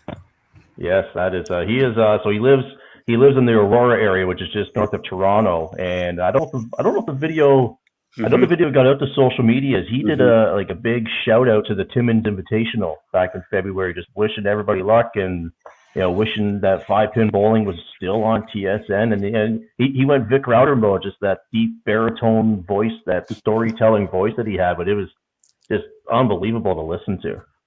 Well, and especially because Vic, I'm sure, is not an avid 5-pin bowler, but he would always ask on his commentary, right? He would be asking really good questions. Okay. About bowling and how do they adjust, and it was really insightful when you listen to all his shows. It was really, really insightful. I believe that was an Al Paquette who helped coordinate that for Vic Router, and shout out to Al Paquette, who's live on one of the streams out there today helping commentate. Excellent. Yeah, shout out to Al. Yeah, I know a good friend of mine worked at TSN for years, and he said even in the studio and out of the studio, he said Vic was one of the nicest people you could ever meet. He even said he enjoyed doing the 5-pin, and just for like you said, just he was always learning something new, and just one of those right. One of those games that he would relate to the public that are non-bowlers, non 5-pin athletes. He would relate to those people that were watching because it was national TSN. So asking question that a guy who doesn't really follow 5-pin would kind of want to know. And that again, what made him a very, very good commentator. Yeah, he was good at simplifying the game for the public that may not understand the scoring methods or strategy methods. But my parents, they watched me bowl, and they'd watch it on Saturday mornings, watch the Pins game, and they could follow the game. Not really, they knew how to scorekeep back in their day, but they're like, they could follow it just based on what him and whoever he was working with as the analysts. Like, these guys make it enjoyable to listen to and actually understandable what's happening. That was a power hit by Eric. Yes, it Ethan was. matches it with a strike. There we go. So a quick bio, Derek. Out of Port Elgin, same center as Raven Haymaker, who's on his team. Sunset Family Fun Center in Port Elgin, which is actually owned by Dave Haymaker, who is Raven's father. So Eric's righty. He throws a straight ball. Generally throws his urethanes. He throws a heavy ball. Eric's he's a big boy, and he throws a heavy ball. And like I said in the last game, he's had lots of success now in the adult cash tournament ranks. And I think he's just going to get better as he gets even stronger. Was that a high 3 score of 1040 on there? 10-17. 10-17 at 16 years old. And if I'm not mistaken, I could check with Dad, or if Dad's at the lanes. That may have even been when he was 14. I don't even think that was recently. I think he was still pretty young when he did that.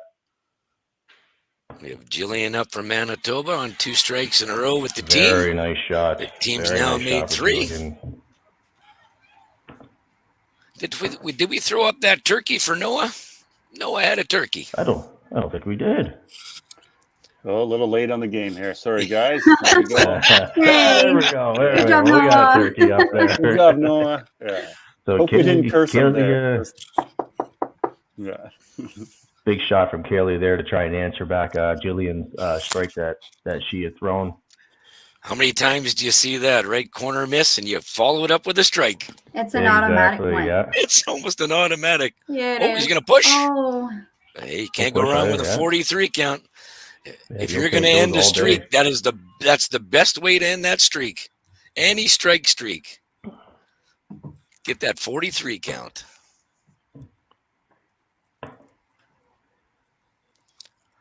That was like a good shot out of Raven. Oh, she picked it. And good Raven, very good spare from It's always nice to watch, especially in this youth age, right, where all the kids want to throw it hard and stand up on the shot. Raven really stays down with her body. Yep. Yeah, that is something that'll make her last when she gets older. That's really staying down. Yeah, she's thrown this delivery since, so obviously being the daughter of an owner, she's bowled since she could pick up a ball, and this has been her delivery her entire life. She has been coached for the last, I'm not sure how many years, by Liz Nickel, who's actually just about to go into the Ontario 5-Pin Hall of Fame this year. And if you watch the two of them throw, it's like watching a mirror. The two of them throw the exact same That's delivery, same true. release. Yeah. It is true. Good. Yeah. Good ad there, Daryl. Hello, Liz. How are you? I think she's out there. I know she's been messaging me, so I think she's out there. Well, we'll tell her DB says hi. Yeah, and congrats on the induction. Mm-hmm. It's pretty So solid frame from Manitoba. They already had a really good third and now just closed the fourth as well. Yeah, that'll bring them back in the match at 466. So Ryan, if you fix this corner pin, you can add 90. And based on picked up the ball, yeah, I think you missed that one there. I will not say another word when somebody's throwing because I don't want to have bad luck. I don't want to give anybody bad luck. No jigs, no commentator jigs. There you go, right on the. It's amazing how many times you see, even in the adults, when you miss a corner pin fairly badly that second, like for the spare shot, and how many times you see them put it right on the nose the third shot. Perfect pickup. Yep.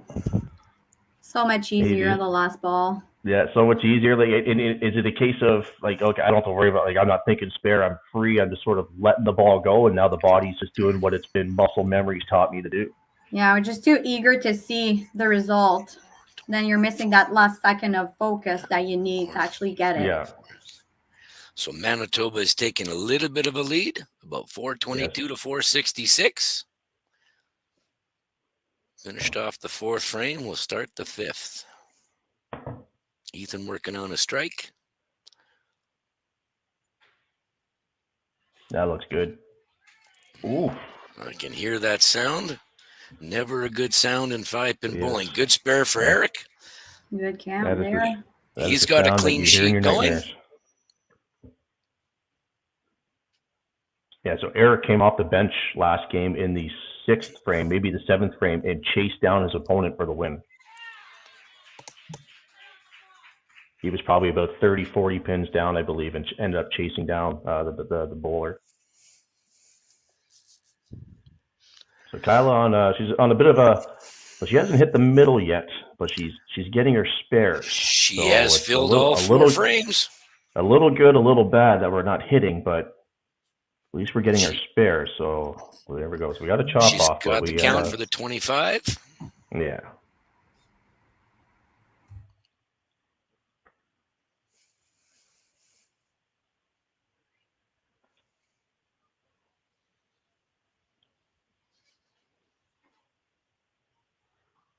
And I think she did. I think she looked it over. Yes, she did. There's your fill right there. And a very nice strike there from, was that Cadence that just threw that strike? That was Cadence. Yes. That gives her the double. Yeah, my eyes naturally looking over for a highlighted name. That's so that I just you got to look for that one little highlighted score box. It's when you're looking at when you have no when the machine, you can't see the machine scores. You don't see the all the graphics where it would give you the double right away in case you missed that shot. I was watching the Southern Ontario girl there and almost missed it. So that was a good shot by Kaylee. Try and get your spare, get your 30 count. Very nice shot there. Good shot for Jillian. Another one with a double. So we're middle of the game. Kaylee needs the spare. There you go. Yeah, you gotta keep track here because doesn't look like Jillian's going away.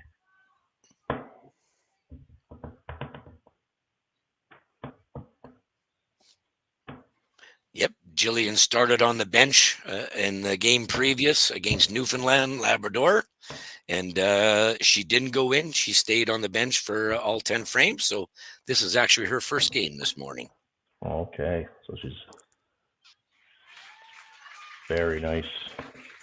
That's one of those. Noah's got one of those deliveries like we were talking about earlier. That's a delivery that could stand the test of time. That doesn't look like he's putting any strain on the knees or hips.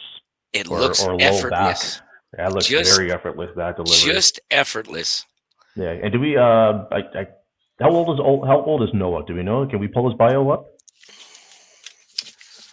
Noah, I believe, has got to be You betcha I'll 18. pull it up here. 18 years of age. 18. Okay, it's because he looked like he was one of the more elder statesmen of the tournament, but just that. There we go. There we go. 18. Yes. That's He throws a little bit of a backup from the right-hand side.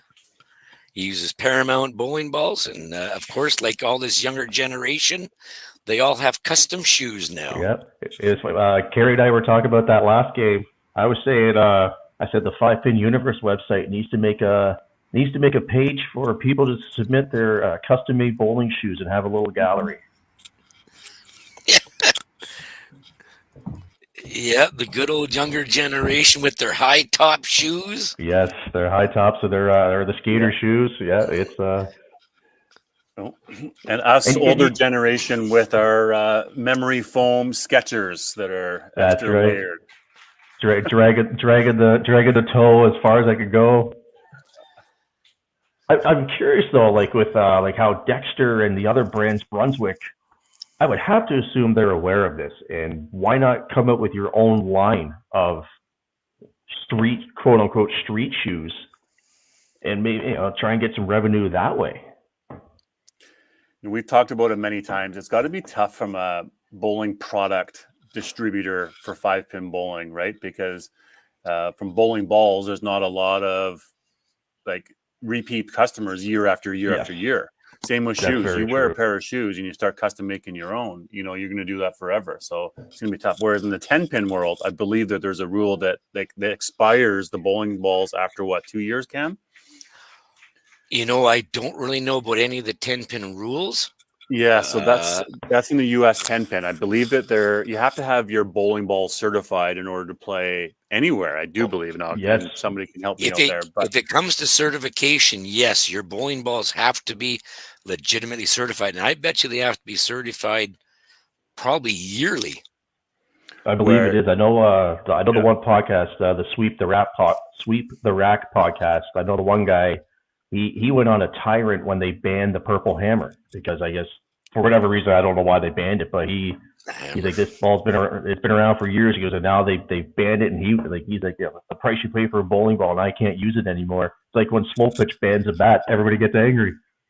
yeah, but it's good for the manufacturer, right? For 100%. And then all of a sudden now there's sponsorship and kickbacks and all that stuff going into it. I think Cam, you mentioned earlier, you're using the same bowling balls you used in 1961. So.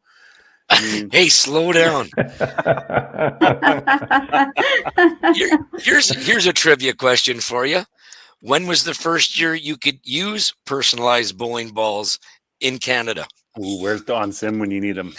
Where's John Honey? In Ontario? Where's John Honeyford or Walter Heaney? They would know. Yeah, I like it. We're getting trivia comments. So who's in the commentary out of the? If somebody's in the commentary live right now. No, I don't know. I don't know the exact answer, but I'm going to have to go. It's either 1992 or 1993.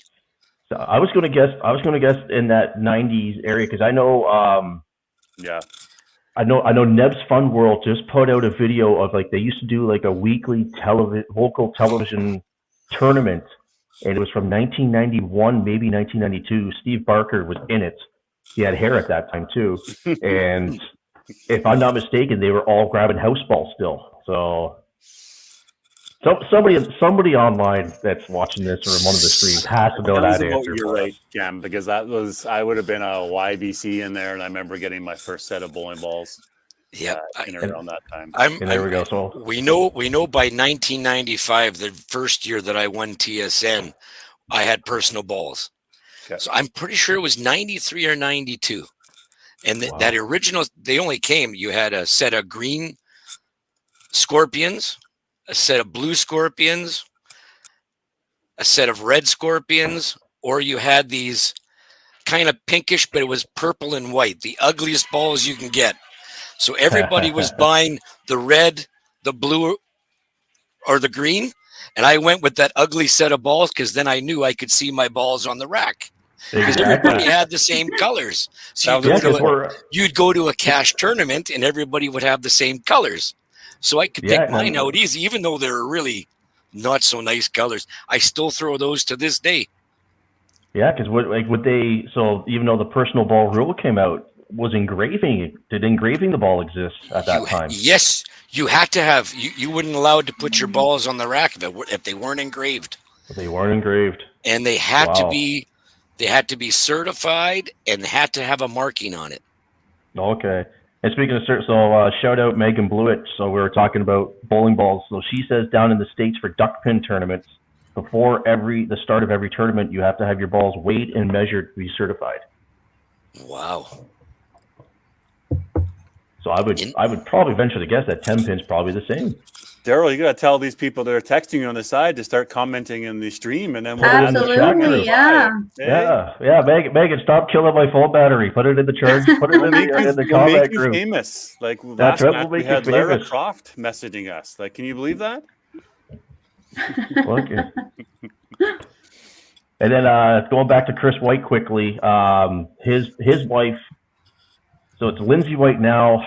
I am drawing a blank on her maiden name. I'm sure we might be getting a poll here from Manitoba. Oh, nope. Are we? No. Maxim did come back. Okay, maybe he switched to balls here. Maybe he switched different. He did take a break. It seems like we're having trouble with Ontario's feed. It seems like we keep getting kicked out. I don't know if they're frozen or if they're waiting for Manitoba to finish. Okay. Yeah, they're waiting, yeah. Oh, there we go. Sorry. Yeah, it was Lindsay Matheson. She did the pins game twice for Southern Ontario. So I don't know if she was there the same time you were, Cam. If that name rings a bell. No, not offhand. Oh, okay. There we go. We got Megan comment in there. She's famous. There we go. Megan's famous. I only took 2005, 2006. Chris, put it in the group chat or put it in the stream chat. We'll make you famous again. I only took a disliking and to all the athletes I had to play against, which was 15 of them when 16 men made the show and 16 women. So we had to sit. Remember, the men played one day and then the ladies played the next day. So you sat in the stands if there wasn't enough. The seat fillers. It wasn't enough audience to sit in there. You had to fill in the seat. That's pretty tough when you have to bowl the next day. Yes. Hey, I just got from Sheila the official information that personal bowling balls approved in 1990, which is a great year to be born, by the way. Like, Sheila, is that Sheila Carr messaging us? I think so, yes. Thanks, Sheila. 1990. And I trust whatever in Sheila we trust. So hey, thank you very much, Sheila. She's watching our stream, right? She's watching and listening to our stream. So shout out to her. She was nice enough to look it up and comment. We'll go with that. Yeah, and she's kicking butt on the back end side of things. So all these coaches or managers have to be submitting their score sheets. So traditionally, there would be a score sheet runner running down to her room and handing them to Sheila. Whereas this year, they're having to email or live document, Google Doc, and she's having to match them up and then get them onto the stats page as fast as she can. And it doesn't look like she's missed a beat. So kudos to her. Thank you for doing that. Stubborn corner pin for Cadence. That was a stubborn. I thought that was going over. It was doing the dance. Good shot there from. I think she throws Kyla. A tough angle here at this corner right. Oh, no, that's not coming back. No, that's no. No. What did you see there, Cam? Quick feet, quick arm, little of both. It's not her shoulders now. Really, at that angle, it's tough. She's got to open up those shoulders to face that corner pin. Yes. So and that's something that you learn, and you have to learn that at a young age. Yes. That's you have to open up them shoulders, like and how we teach, right? The kids with your toes are pointed to that center pin for the center. That right 2 pin, you've got to push those top toes there. You got to push them a little right. You got to open up them shoulders towards that pin. That's a great way of putting it. Even like trying to explain to some of the younger kids, like they only have an hour to practice. It's 10 minutes of just throwing at the middle. I don't care the result. And then it's, sometimes 15 minutes, like you said, angling those toes to that spot I want to pick that corner with and just keep going until you make it muscle memory. I do know that Ontario is... I think we're having issues here. Yeah, so we just did a refresh to see if we can get them back here. Oh, there we go. There you go. So... That refresh button works perfectly. Yeah, it does sometimes, and then sometimes you refresh it and it locks you out for a minute or two. So I have that nervous. That Can we triggered give it me. a Raven. try for the scores as well? Yeah, I will. I just Thank I'll you. do it after the fifth bowler. So I think Raven's looking for a double here. I believe she's on a strike. And 5 in the pit. Beautiful shot right there from Raven. We double there. Jillian, did Jillian just go 3 through the hole? She went 3 through the hole for the 3 18 through the count hole, on, yes. on the And, strike. 18. Those are the ones that those can hurt come frame 10 if it's a close match. But you put it aside, get your 15 count now, and then go get those remaining pins. That's better. There you go. Well, the one thing good about Jillian LaMonica when she plays is she never frowns. Her shoulders are never down. She's always up for the team. Very And nice. that's even in her St. James. Well, she plays out of St. James Lanes, Mike Deviney's bowling center. And is that Winnipeg still? Yes. Yeah, Winnipeg. St. James Lanes in Winnipeg. And I'm assuming sister to, what is that, Andrew? Yes, Andrew LaMonica is her older brother. Who has started playing in some of the WCBT events. And that younger Manitoba crowd out there has really, changed the game a little bit from a Manitoba perspective, I think, Cam, right? There's a group of them and that have now started coming out to events. There is, competitive, yes. And it's Colton Uswa, Tyson Nelson even. For being our province doesn't have a lot of membership and pros, but we do come out and support.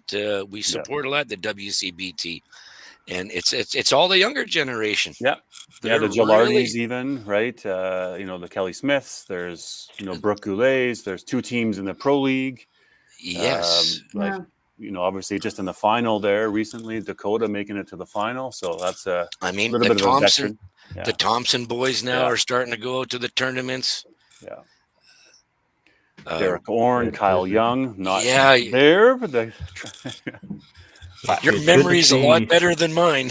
It's good to see that they're, like I said, that the numbers may not be as high as they were in yesteryear, but it's good to see like there's still that young crowd that wants it and they want high competitive bowling and they're going out for it.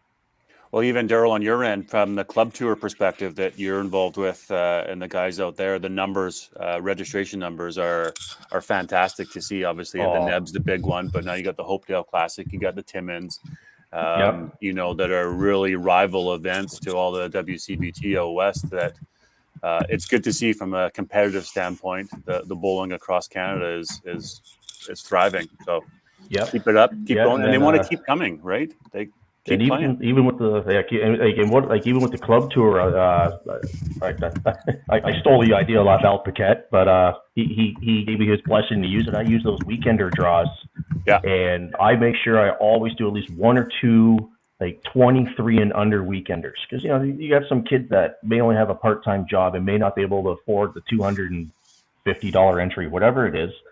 For $10, you can win an entry. And then we won't necessarily over promote all those weekenders here. No. But yes, there's options, right? Good cover for Ethan Very in the good 8th cover. frame. I always call it in bowling, the 8th frame is the real big setup frame. Yes. Yep, That is a sort of, for me, that's a make it break, not a make it break it, but that's a very important frame for setting up. Yes. Yeah. It sets up. And I believe the you're totals were after 7, 843 for Manitoba, and we know that Southern Ontario had 4 marks, wasn't it, going in to the 8th? To 740 before they started the 8th. Yeah, but then you have to add 30, 45 is 790. Yeah, we'll say about 797. Yeah, we have a possible close match there. So we still have a good tight match. Also, Caden, get that spare, Caden. Yeah, okay. Just outside. Kyla looking for a double. And no, she missed her. Picked a 3-pin. Yeah. Yeah, like I said, that 8th frame that could be the difference of I can build 90 pins or I can build 135 pins. And so we got a substitution coming in for Southern Ontario. I think it's going to be Colton that's coming in. I think that's who was on the bench this game. Yes, I was thinking our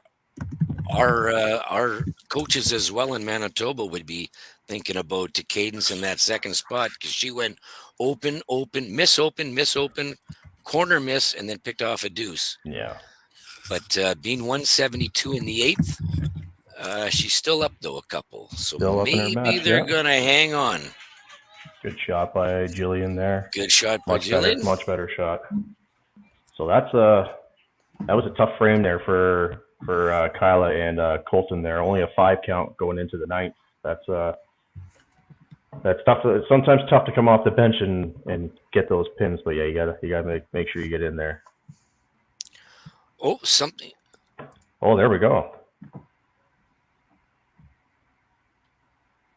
What is that?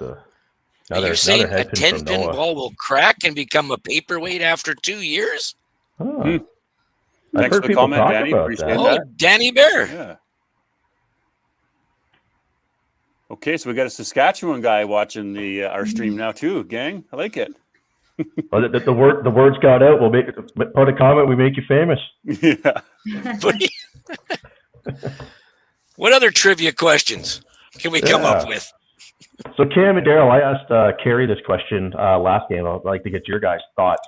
So now we're going into the ninth frame. Does your mindset go to I want 90 pins, 9-10, or I want 90, but I'm happy if I happen with the 60 or 80, or is it I want 90 or I'm upset? Do you guys have a particular mindset you run with that? Well, the mindset would be I have an opportunity to get 90. Okay. But it all depends on the match. If you're doing a head-to-head match, the opportunity is, what's my opponent at? I'm a score watcher, so I always look at what does my opponent have. Now we know we can only max out 90 more. Are we ahead by 10 or 20? Are we down by 10 or 20? It's all the scenarios you got to think of. Yes, that's a great way of especially in the match play theory that I don't know if Daryl probably just says I just need a couple strikes.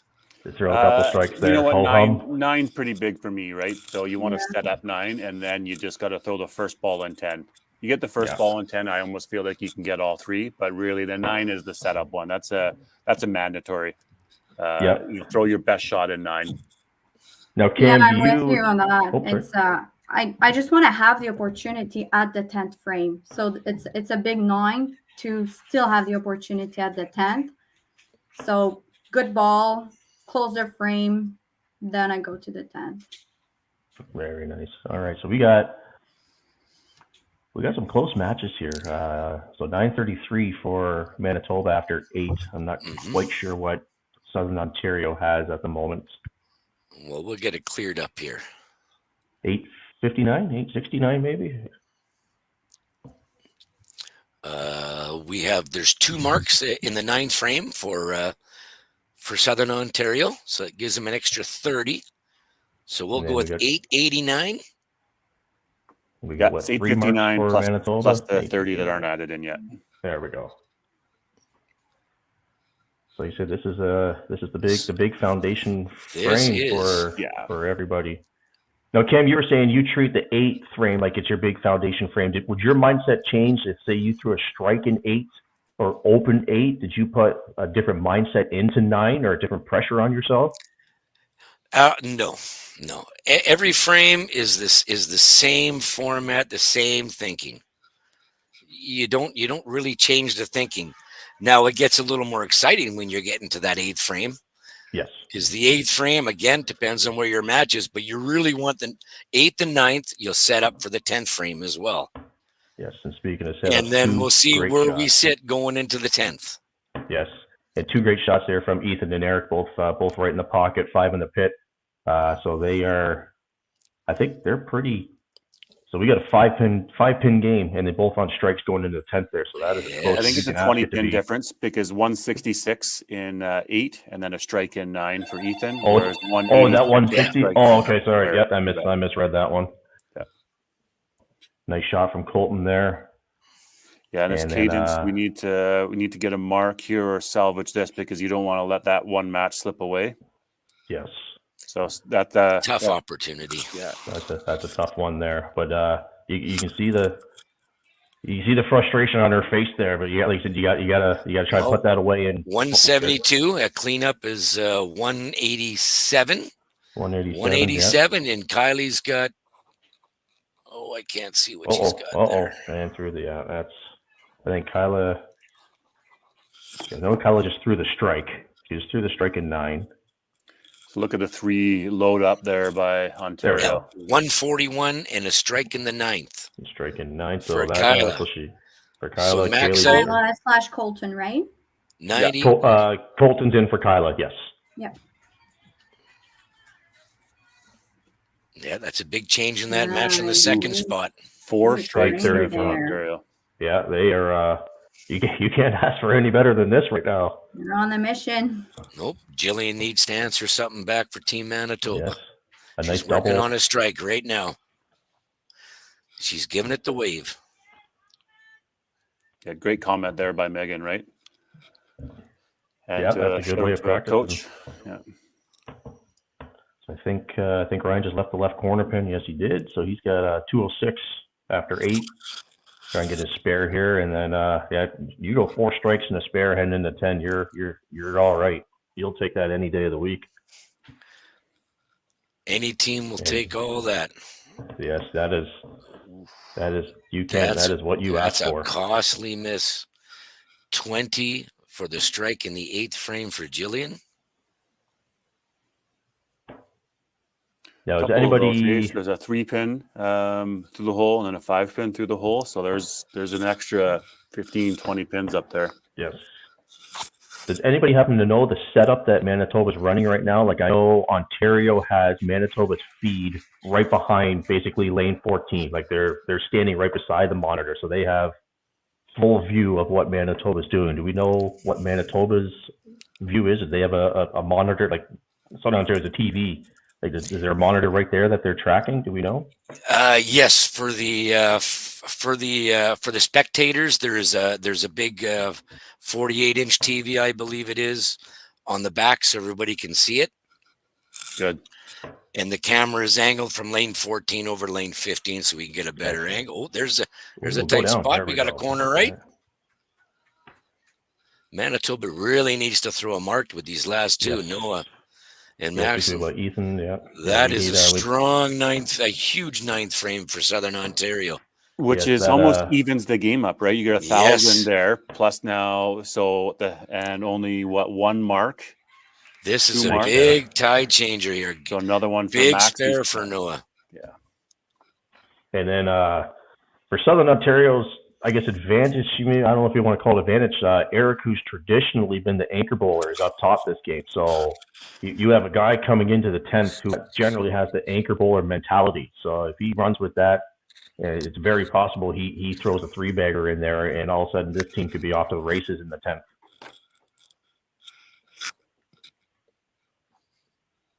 Yeah, Eric's got a 20-pin lead. Let's see how Max throws here. Oh, Very yeah, nice. new Very nice. I can't tell. Was that a walk away, or I think I dropped it? Not quite sure. That was a turnaround. That was definitely a turnaround shot. Yeah. That's a big last two shots Those are- for Noah and Max Those are for very Team big. Manitoba. Yes. Yeah. Now we've got a 20. Yes. Yeah. We've got a 20-pin difference here, each on a strike going into the 10th frame for Ethan and Eric. Ethan will start it off. Yeah, that's an extra little deep breath Ethan just took. He knows the seriousness of this shot. Ethan is not a score watcher, so he does not watch the scores. Oh, really? Okay. Oh, wow. Maybe got away with one there, but He knows take what his it. score is, but he doesn't do the opponent's scores. Okay. Eric and a fist bump. Eric so threw yes, one there's- as well. You're a strike Very there. Look nice. at this. So we are There's one. going That punch 20 for punch here. That 20-pin difference is still there.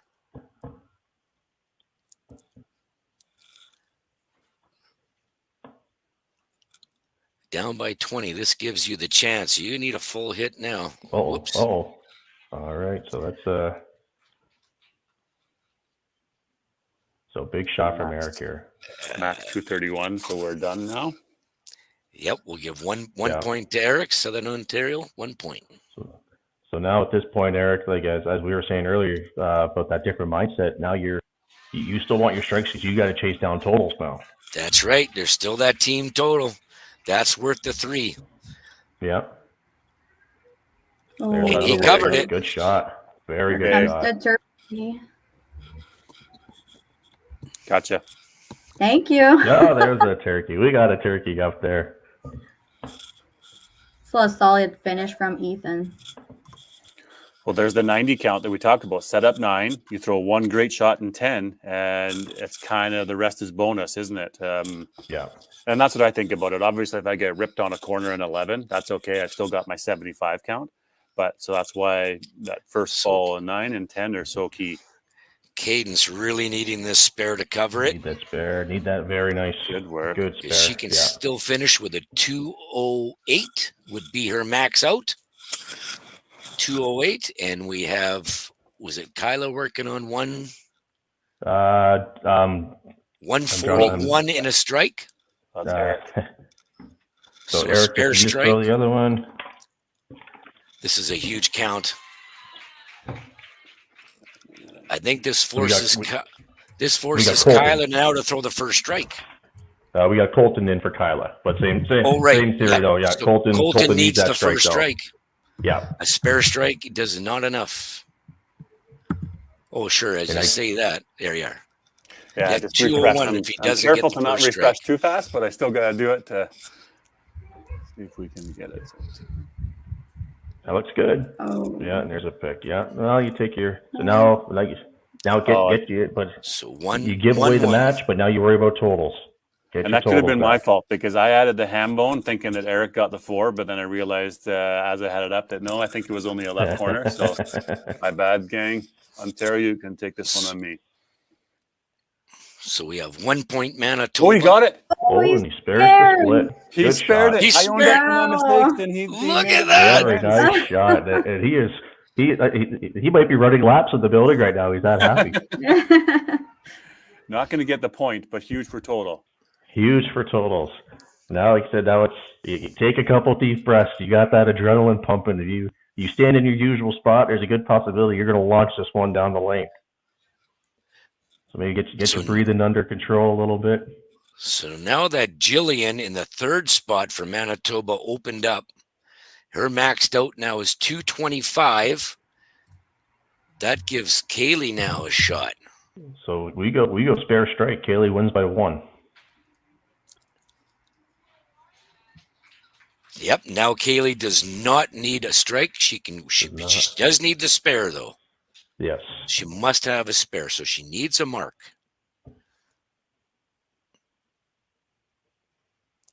And she's got the first strike. So now we're essentially hit the side and you're good to go. And then we're 1,000. So what are we? 1,060. So 1129 to 1,065. So they're chipping away. And there's that. That's a smooth big ball by 30 Noah. count. Big one from Noah. Yep, that's a big 30 count. This is going to be a nail biter. This is going to be. She needs anything on the side. Ooh. Now she needs to pick up 5. That turned into a chop off. Wow. At least I think it did. I Or think split? uh, By the color? there's a red number that came up, so that's got to Yeah. be a split. So she needs to pick the 3. I think she turned A that 2 into for a 12 tie. count. Oh, maybe. No, a She's 2's a enough. tie? Oh, 229. Why Okay, by so she got 2's enough. 229. So she got it. Okay. So that head pin that turned into whatever it was, that was a big break. Noah just threw a double. He's got the turkey. No, he's got the double in the 10th. That's big. That is big. This is coming down. Anything on top. Okay, so a 298. So Noah in the 4th hole now has a 298, and Raven can max out at 308. So he's Okay, so we're 2-2, but like you said, you need your marks for your totals here. You got to give your bottom bowler a chance.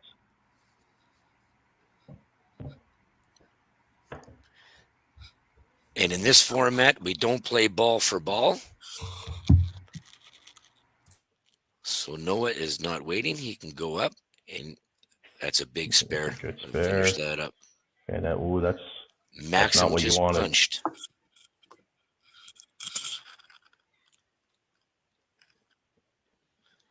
That's his third punch this game, and he punched 4 in the last one, I believe. That's 7 in 20 frames. This is something on the side. Ooh. So 268. Make for Raven. So that would give 1133 for Southern Ontario with a spare up. So add 15 more. Is that about right? Yeah, so 1148. So we can. Oh, this is 1193. I think it's over. Let's I think see it's this shot. Over. Nice shot. Yeah, great job there. We're into 12s now. We're at 12. Oh, no, yeah. So we're at 1,200 on the nose for Manitoba. What a comeback for Ontario, loading up there in the 9th frame. Big comeback. Great job there. That is a fantastic ball, that hook. Yep, I see a 1,200 there somewhere. Yeah. So that is enough. So total would go to Southern Ontario. I think we're looking at a 6-2, I believe here. If my math is correct. Nice finish. Look at that. So I know That was being Ontario. That was a heavy shot, but you'll take that. So I know being Ontario, you come out of the gate and you take 14 of your first 16 points. I know you're happy about that. You're going to ride high. I can't remember who's up next. It might actually be BC.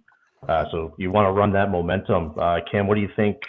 Now you look at Manitoba, who's only got 2 points out of 16, but they just had a good game there. But, that's 2 games they had played well, shooting 1,200. But this is going to be something in the mental game now. But they did come out.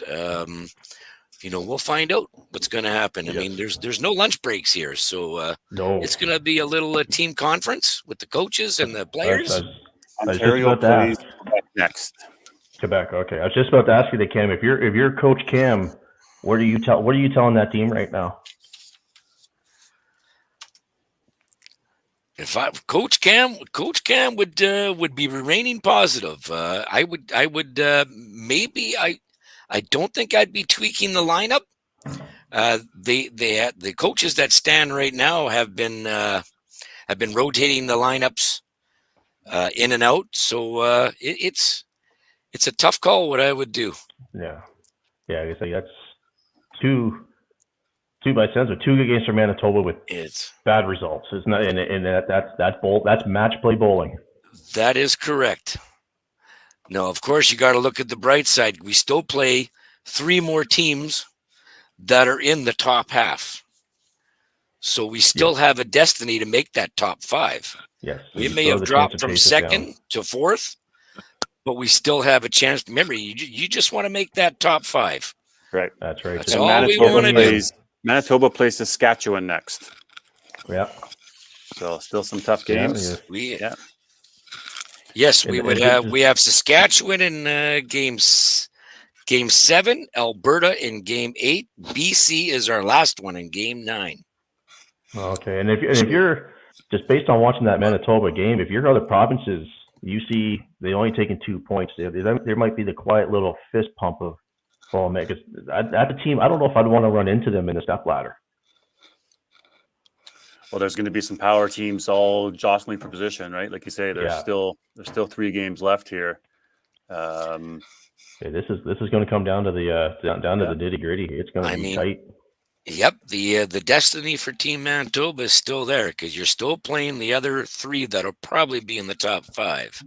Yeah, so most likely at least 2 of them. Manitoba had 26, so they just get 2 more. there, right? So they're 28. Ontario gets 6 points. So Ontario is now up to 35 points.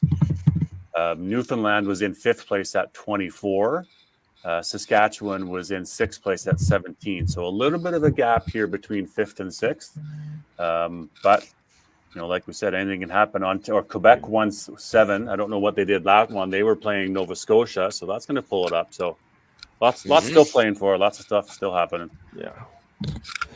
Well, we appreciate you guys, Cam, Daryl, Vanessa, obviously again on the commentary. You're making it, doing a great job and making it easy for sure. Appreciate your knowledge on the bowlers and the insight on the lanes and the local things. So we're Great discussions there. I enjoyed it a lot. Thank you. Yeah, good job. Well, It's always enjoyable about talking bowling. That's right. That's Absolutely. all I've done for all my life. Just talk about bowling. We're going to run our series of commercials here. We'll take a little break, and we're back at you here in about 15-ish minutes for 140. On this stream here, coming up next, we'll have Nova Scotia versus BC. So stay tuned. Thanks all for watching. Thanks for engaging with us. This is having a good day. Moving on to match 3 next. So see you in a bit. Thank you. Thank you. Thanks all. Good luck for the future.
Welcome to Lacombe Ford. Small town professional service. Real people. Real rewards. Real easy.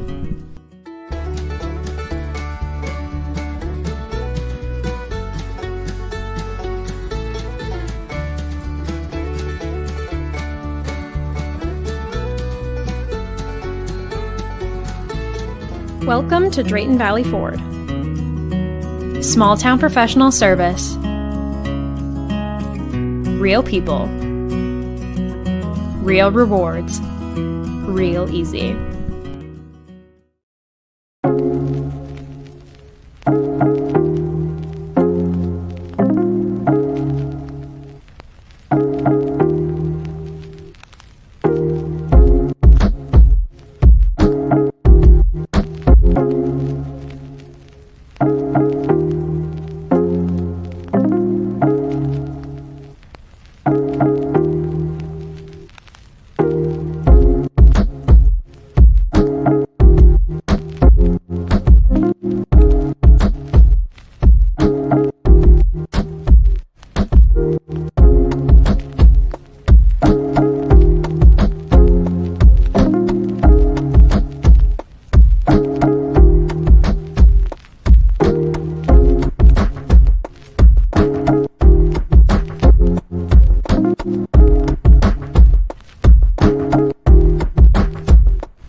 So I had to slowly find the angle that was working. Hello.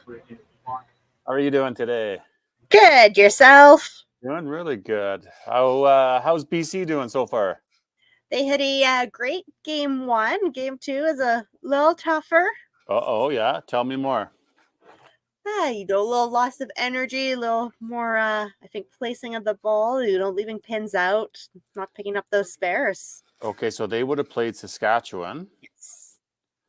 And Saskatchewan, I believe, lost their first game to Quebec. They did, yeah. So it still ended up being a close match. I think we were only about 30 pins difference, but, missing those spares and the wood on the lanes. Does that up, doesn't it? And then on the first game, they would have played Alberta.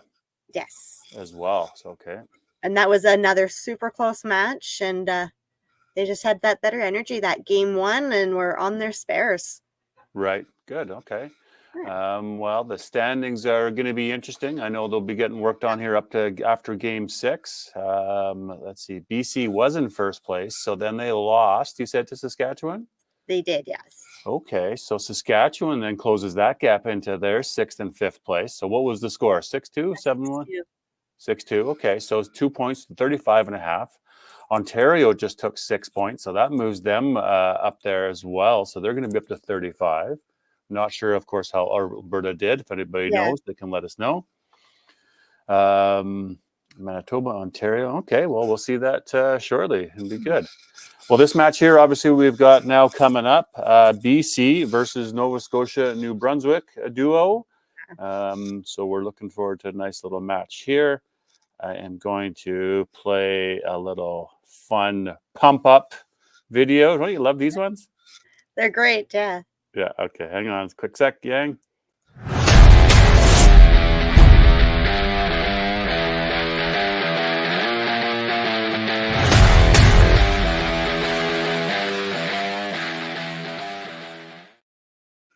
Because I like it so much, I'm going to play it one more time. Let's go.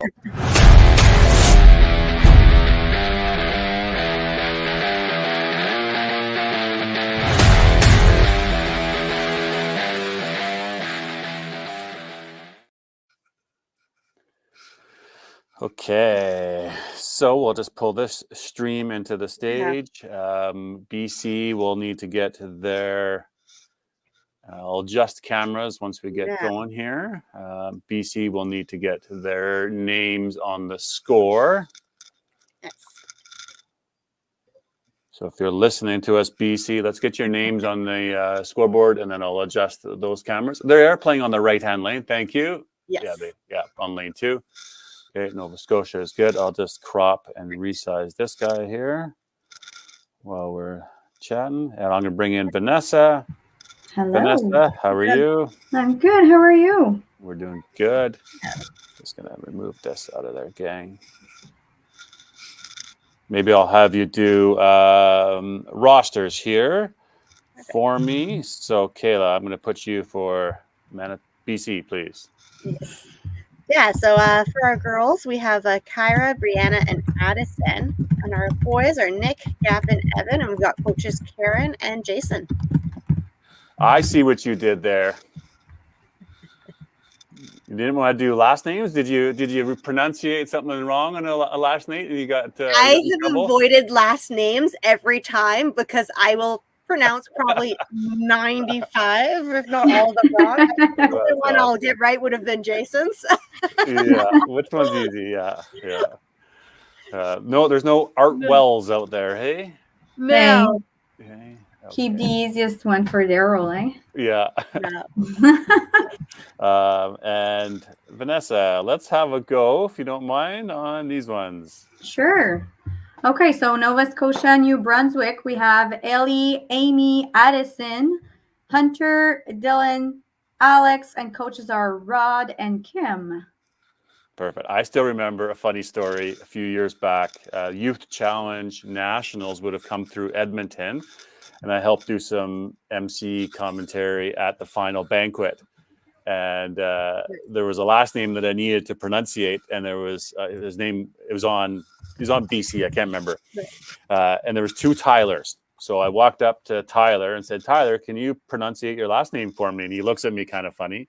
I'm like, "Well, I want to make sure I get it right." And he says, "Ford."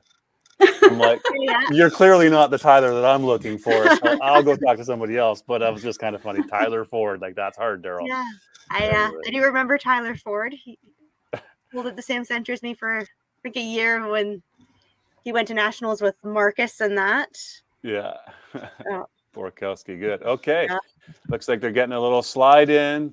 I see names on the board. You see names on the board, everybody. So we'll just, we'll go like this. We'll add to stage, solo mode. I might have to, I got to do this first. That's why. There we go. That's better. Perfect. Just do a little practice slide and they'll see it and they'll be good to go.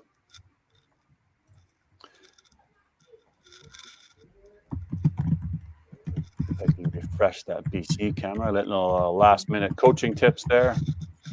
Yeah. Always good to get those tips. Never know when they're going to come in handy and make the difference. Exactly. All right, here we go.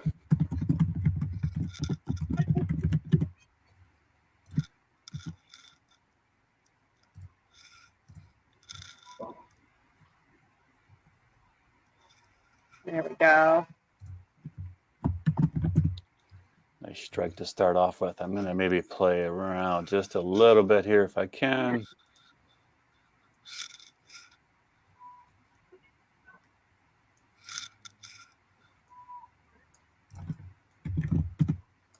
A bit better. And I'll take that ticker off. We don't need any more. Ooh. Wow.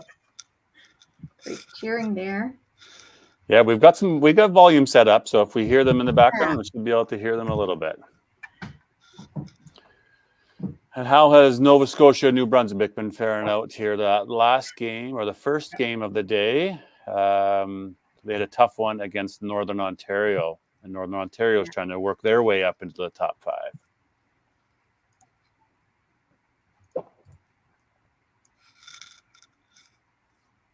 Great start from BC.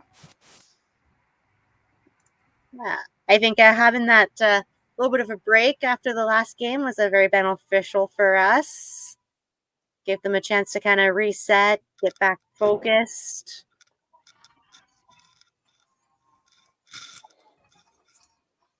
Now, Kayla, are you close by the lanes there? Remind me, or are you at home? Yeah, you're.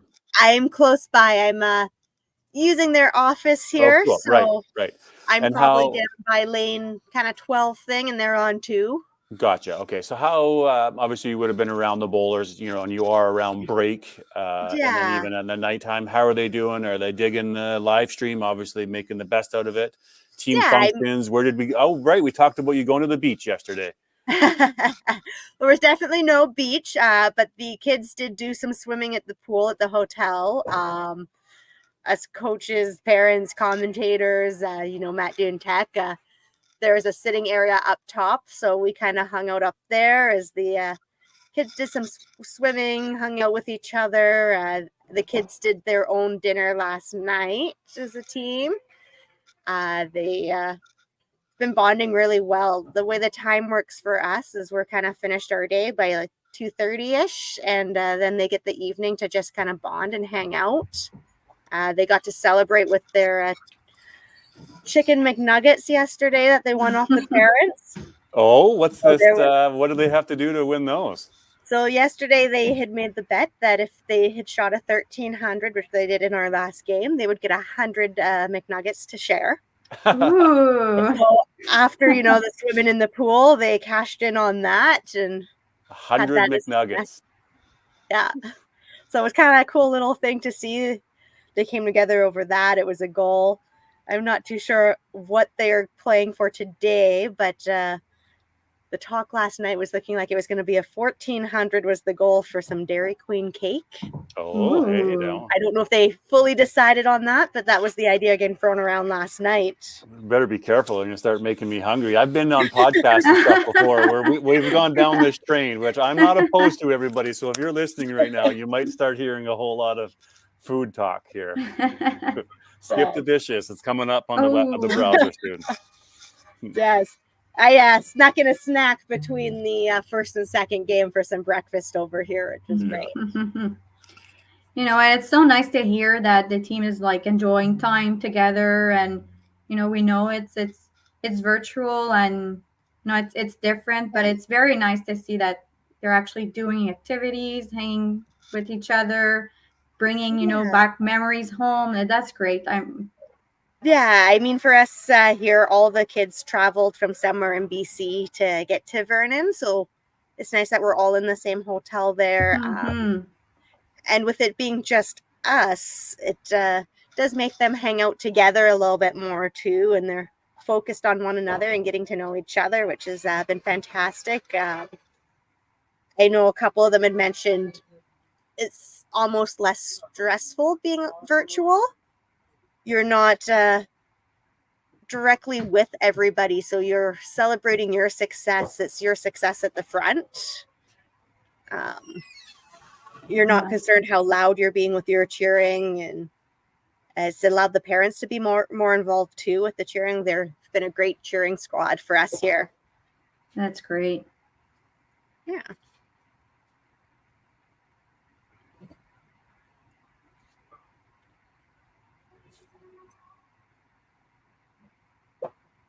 Good shot from Team BC, hitting the middle all the time.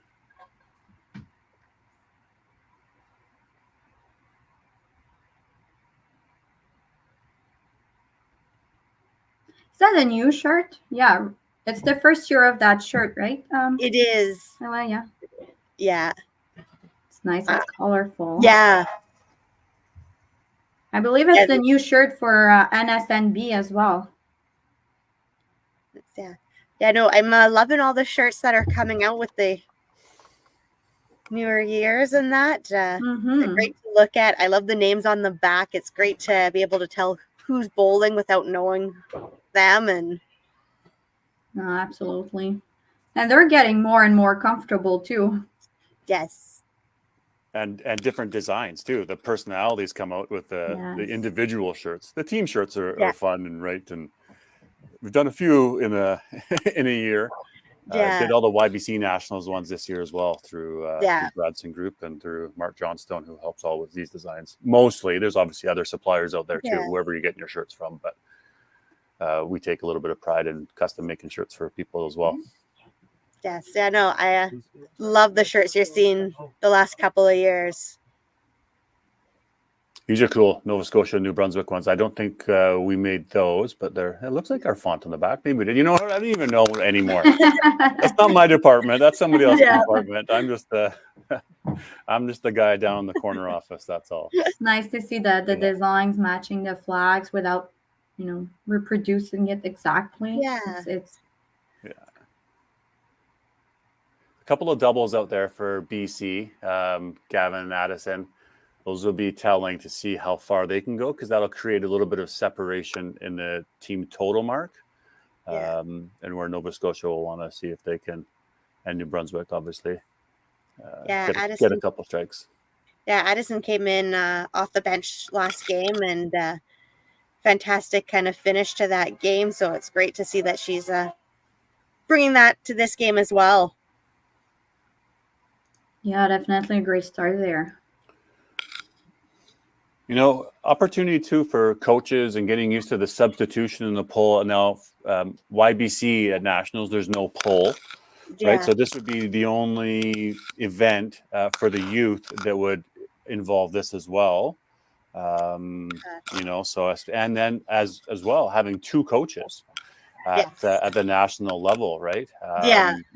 Does one coach take the lead up by the frame? Does one coach take the lead at the back? Does it boys versus girls? What does it look like? So I'm curious tomorrow to start talking to coaches and after the event on how do they work their scenario. Yeah. I think it's being live too. It's a great opportunity for those kids who haven't played this type of tournament to kind of see how the sub system works and match play and how you're playing for points, and that bottom line so important to winning your match as a team.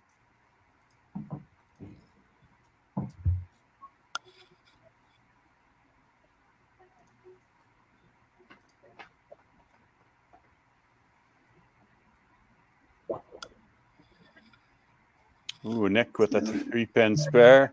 Yes. As we take a little look there. Nick Posnikoff. Yeah. See, I just say it really fast, and I hope I get it right. sound It sounds confident. pretty close. One of the older competitors, probably in his last year. Before he moves on to the adult ranks. Yes. Now, Kayla, what was BC's qualifying for this? Did they have a zone round? Multiple zone round, and then top male and female. Is that how they moved on? How did they qualify to get to the national in BC? I kind of cut out on you there. My internet went away for a moment.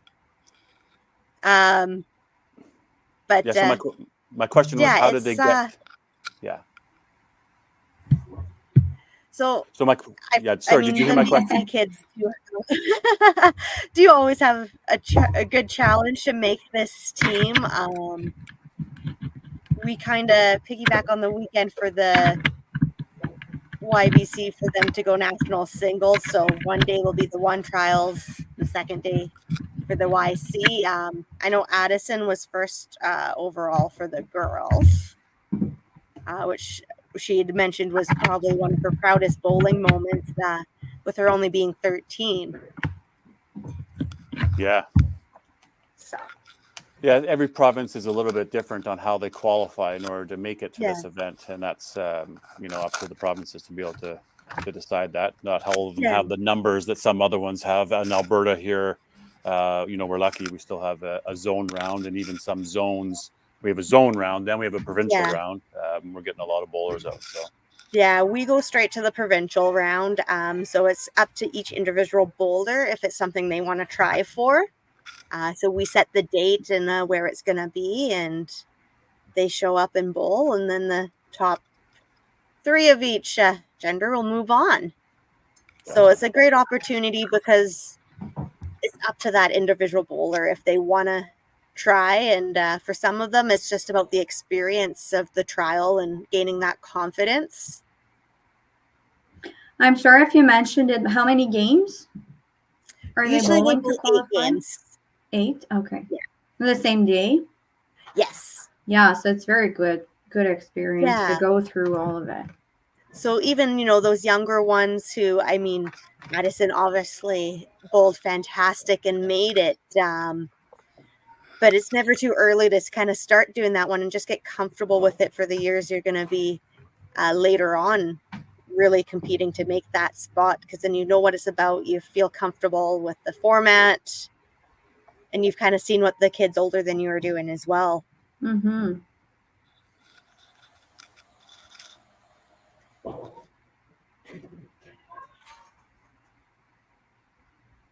Is that a spare? Yeah, it fell. Good spare there.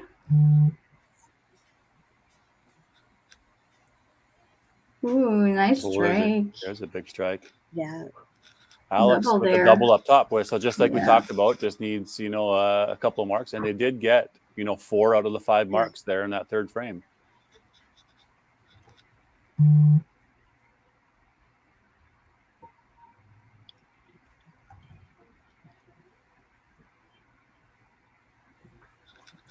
I will try to refresh that BC camera again here shortly.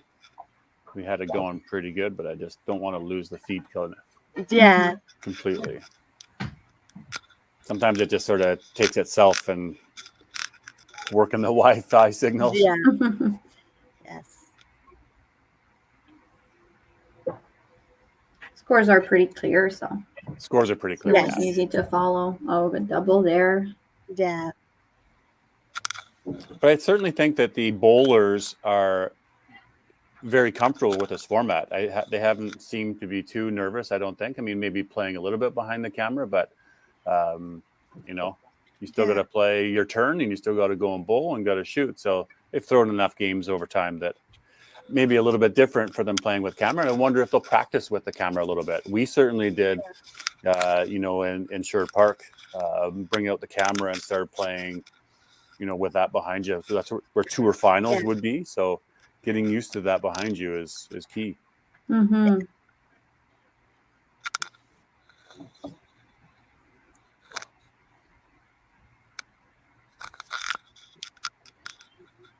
Vanessa, I forgot to ask, did you play in the Quebec Open?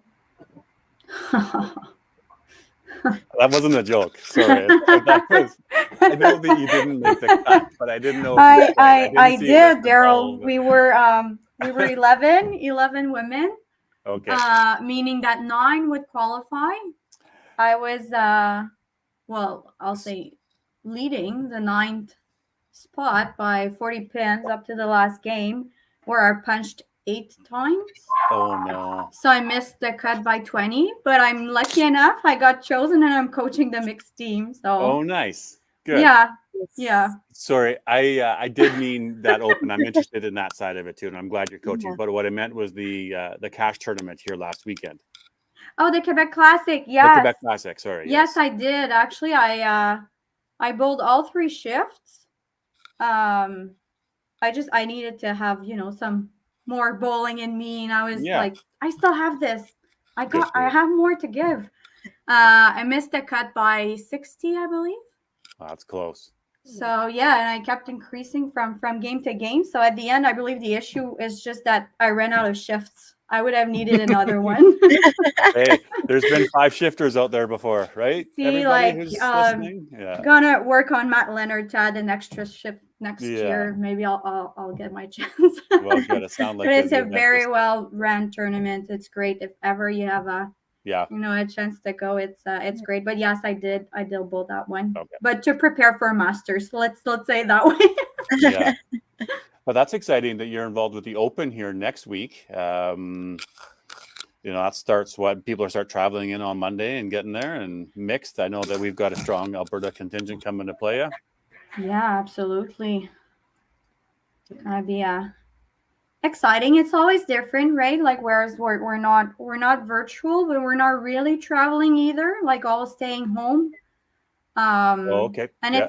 it's quite a drive for some people to go either to the Algonquin College or Orleans Bowling Center. But it's nice to sleep at home too. It's just it's a bit different. So Alex there had the double and then a 2-pin. So really looking for this one, taking a little bit of extra time, see if you can continue those marks. Yeah. 2-2. But did certainly close the gap on Gavin, and Gavin wasn't able to counter on the 5th. So you're looking at basically even, maybe half a ball out there in that match. Yeah. Very close match. Very.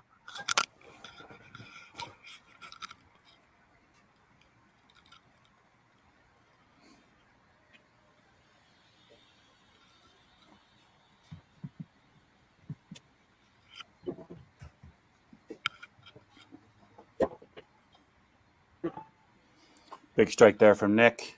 Yes. A little separation room now. So he's got 98 in the 4th with a strike in the 5th.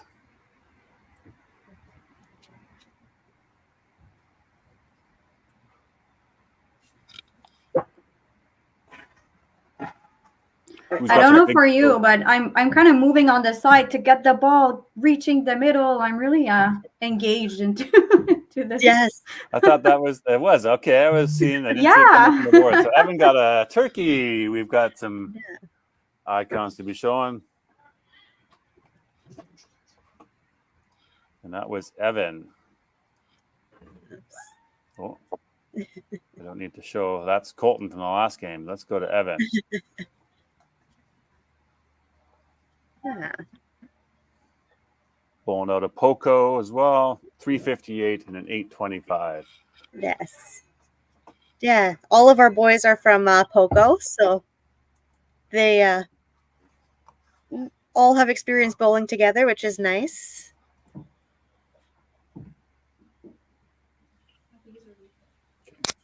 Yeah, it's always nice when there's already chemistry.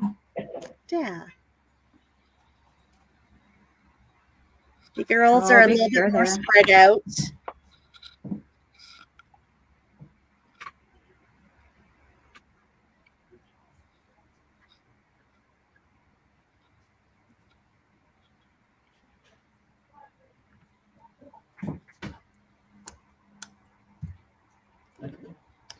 So 531, Brianna here. I've seen her down in the anchor position a couple of times now. Yeah. Yeah, she's been a fairly strong anchor for the team. Brianna Zubkov, right? Oh, just 408. Nice single. Yes. So many 400s. I'm very impressed. Yeah. But all of those high games, like, I need to get to it. Yes, I agree. Yeah, it says that she has a current 232 average, 408 single, 890 triple, and an 1135 high 4. It's amazing. Yeah. Okay, How old was she? Sorry, I missed the age. 16. Wow. And where is she bowling out of now? Castlegar? Yes, Castle Bowl. Yeah, Castle Bowl. Okay, yeah, right, of course. Brandon Rissette, I see. Had a couple of chats with Brandon last year, remember? Yeah, he was definitely here earlier today. Nice. Came out and watched some of them, so it's been great to see some different faces out here as well. They're coming and supporting the kids for a game or two. Yeah. Her grandma started bowling, had her start bowling when she was 4 years old. Yeah. Neat little fun fact. Yeah. And she's also coaching in the Saturday YBC. Good job, Brianna. Yeah. We've got a couple who do actually coach. Kyra, who is currently on the bench, she coaches YBC as well. Yeah. Which is great to start getting them into it. Ooh, I like this girl. Look at this fun fact. So she finished grade 11 gym class, so PE class, with a 100%. Wow. Good work.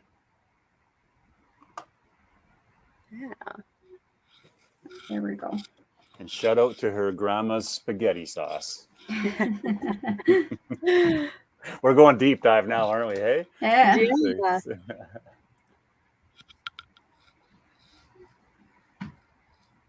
They're gonna look back on this and be like, "Oh, they were talking about me, Grandma. We were talking about you." Yeah.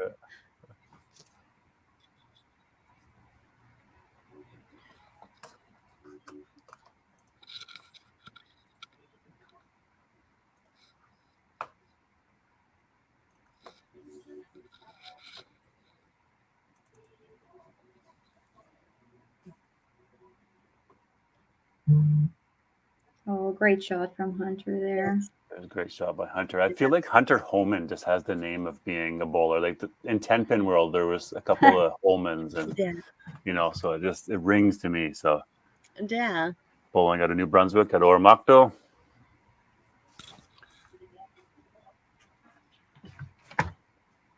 So at the YBC Nationals in 2018.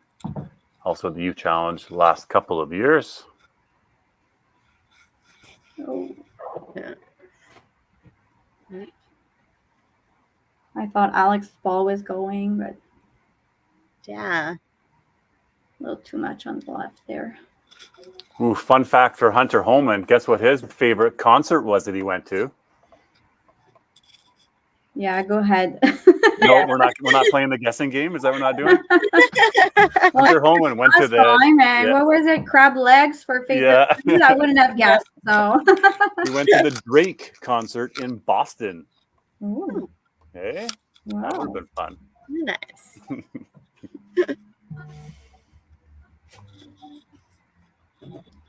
It's 15 there. 2 shakes, I'll be right back. Looking for that 30 counts Yes. for Nick.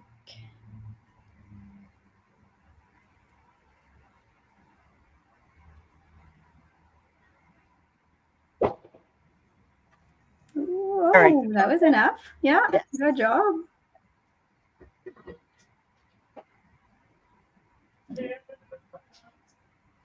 All right.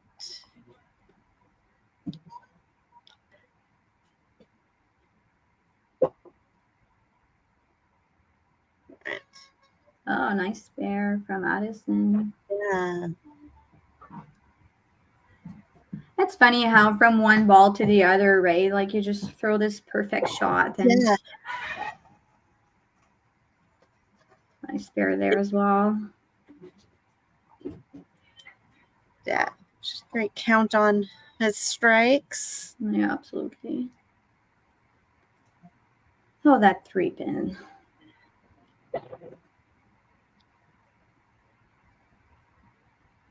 Great ball from Addison. Absolutely. Way to come back.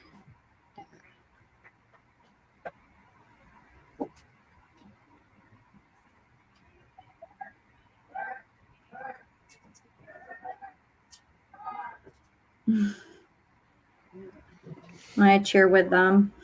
Yeah. So BC's loading up here a little bit, aren't they? Yeah. 4 Yes. marks there, 4 marks in the 5th, 4 marks in 4. And marks on marks too. So big Yeah. 30 counts there.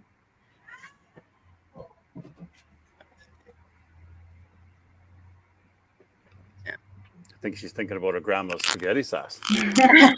Somebody maybe in the crowd letting her know they're talking about you. Yeah.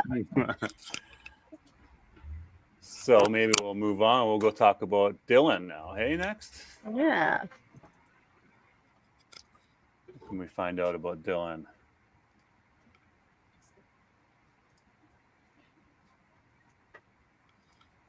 First we'll go like that. And bowling out of Oromocto. 320 and a 747. Ooh, maybe he's going to be a pilot. Yeah.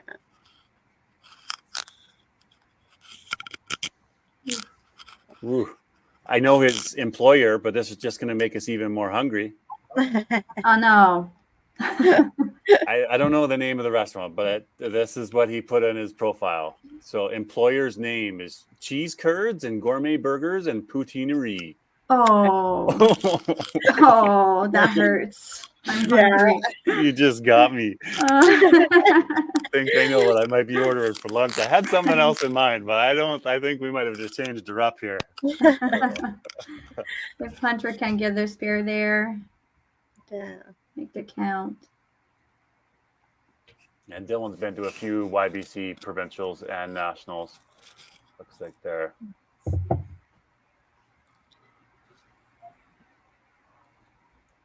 It's always great to have that bowler on the team with the experience to help the ones who are new. And Ooh, kind of fun fact for him. He has a small 3D printing business. Oh, nice. Smart man he is. Well done. He also went to Boston, but he did not go and see Drake. Well, he may have, but he did. Yeah, he went to saw the Boston Celtics basketball. I'm thinking it's a pretty easy travel from one to the other there. yeah. So after 6, 5:30, 5:35, 6:84, and I believe the marks are counted right on that one. So it's ball for ball. Yeah. Good strike there. It's a great game. I feel like Gavin, we're going to see around at some tournaments. He's got a ball that can come and play. Mm-hmm. Yeah, and Gavin's had quite a great experience in his bowling career so far. He has been to multiple nationals. This is his third YC nationals. He just brings such a great energy to the team, and he's a great leadoff bowler for them. Yeah, so quick Great little shot bio there. there, but look at that, a 408 and a 1016. And Oh, look at that again. not a boy. Great jump. Earned average is 240. Yeah. Wow. Mm-hmm. 18 years old. Oh. And he's a piano teacher, a music and piano teacher. Yes, and plays multiple instruments too that I had seen. Yeah, and he's goes to a post-secondary, Port Moody secondary IB grade 12. So a very smart chap he is, has a interest in being in the law field. Yeah. Tons of experience here of all of his Bantam, Junior, YBC, like you were mentioning, Kayla.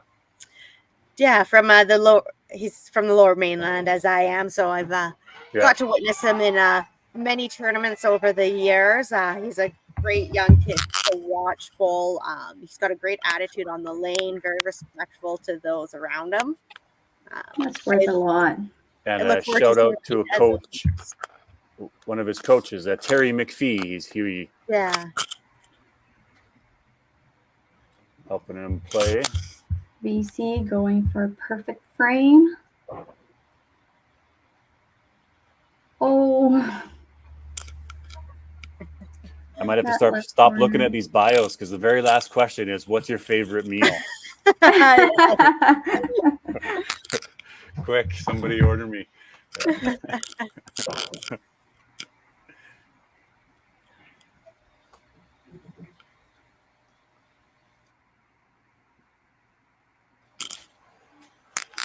Coming from another stream, but Taylor from Saskatchewan started with the first 6. It's fantastic.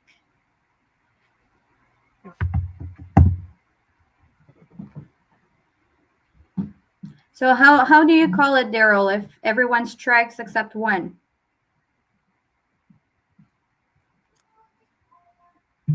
Or Kayla? I'm on mute. Well, BC, we've always had a donkey cheer. Yeah, I won't ask you to do it if.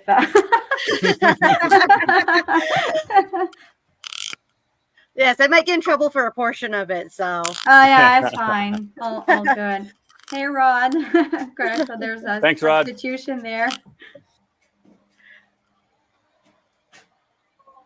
Yeah.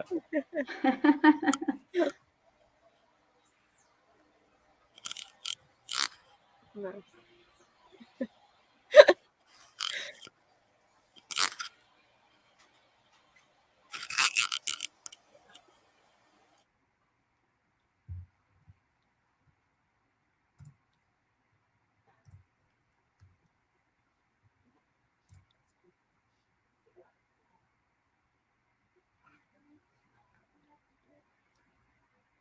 So I just saw the updated scores, and BC after 6 is now at 35.5, being in the first position by 0.5.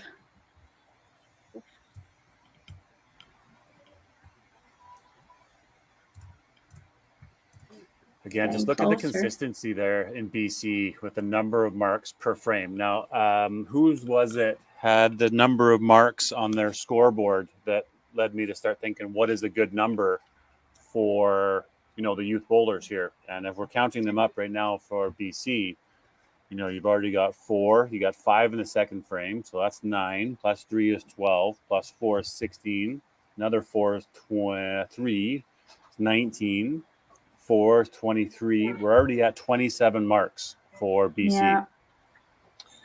We're talking an adult level. If you're looking at a 1250, 1300, you're probably in the 30, 32 marks. Yep. Yeah. But 27 So solid. 27 solid.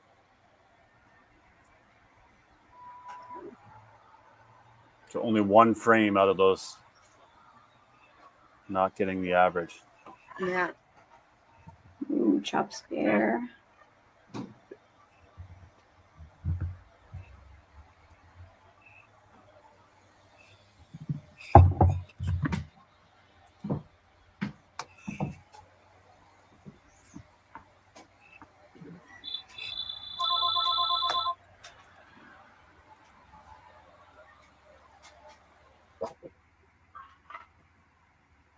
Great ball for me.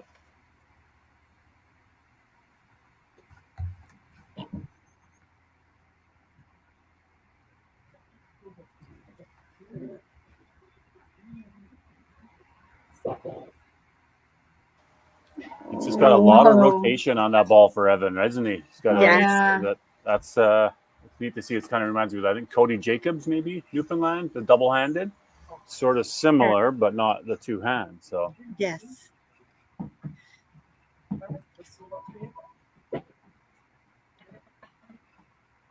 Oof. Great count, though. Yes. Lots of cans. I was ready for you, Addison. You didn't want to jinx it, eh? No, I don't want to say anything. Yeah. Oh. But Addison's only 13. Yes. Wow. Yeah, and she's been bowling incredible this weekend. Current average 213. Good job. Mhm. Grade 8. Yeah, I look forward to see what she's going to do over the coming years as she gets a little older too. I think she's going to have a very promising bowling career in front of her. And another shout out to her grandma who took her bowling when she was young. Yeah. Nice. Her grandma went to nationals in Quebec for seniors, apparently. Yes.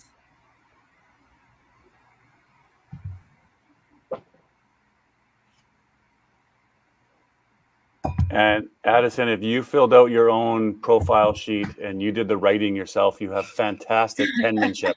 If that was you who did that. So good on you. Yeah. Yeah. Way nicer than what I could do. Yeah, okay, here you go.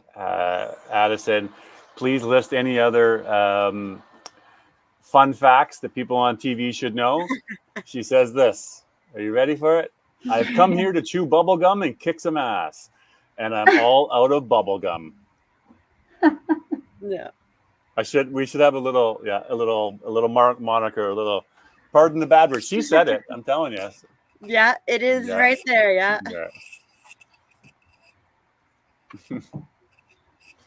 I might have used a line like that before. There she is. She's giving the thumbs up. They're hearing us. Thank you. I do know a lot of the parents have the different streams going too as they're watching as well. I think we're getting a reset over here, Nova Scotia. Yeah, I saw Rod like showing on the paper. Was it a machine reset or something like that? Yeah.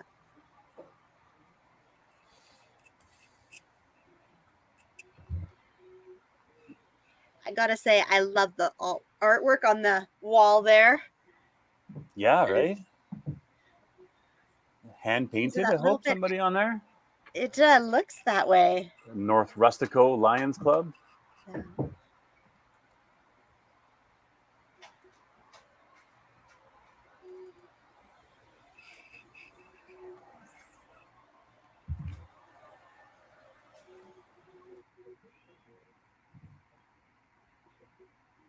So just an update. It's now 7 in a row for Taylor. Okay, so that's Saskatchewan. Yep. 7 in a row. If you don't have multiple screens open, everybody, you might want to go get Yep. one. Send the viewers that way. That is on stream number 4. Playing Manitoba, and we know Manitoba's had a good. They've had a struggle bus today. Actually, Manitoba. Yeah, we saw them against Ontario on our stream, I believe. Yeah, and they lost that game. They've lost both of them, I believe. Cam had said. So, stream number 4. Taylor Kerr currently has a 7-bagger. Looks like we got a reset of pins there.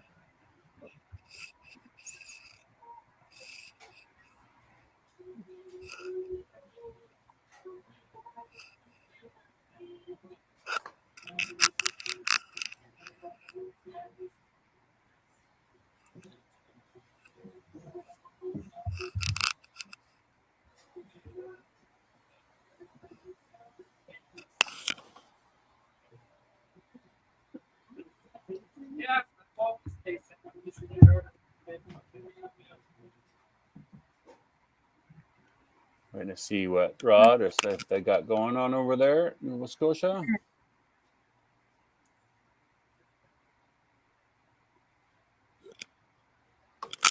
While we do, we could look up Ellie Smith a little bit.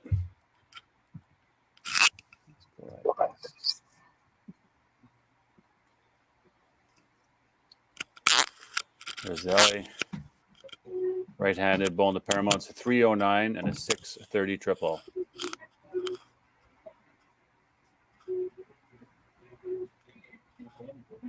Grade 9. Looks like been to nationals a couple of times. 2018. Finished first, it says. Are we at provincials? Good for her. Just loves traveling and making friends. Oh.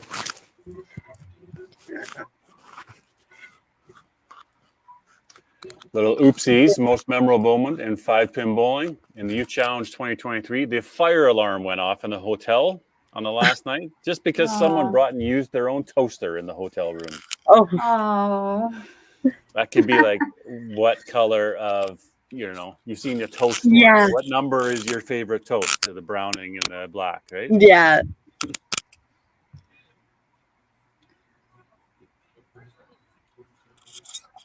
Play some volleyball as well.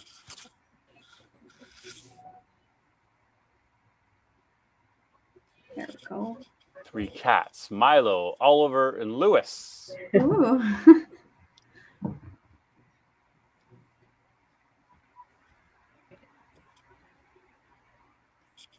Another fan of the old poutine out there, Addison, Yeah. Sending a text here soon.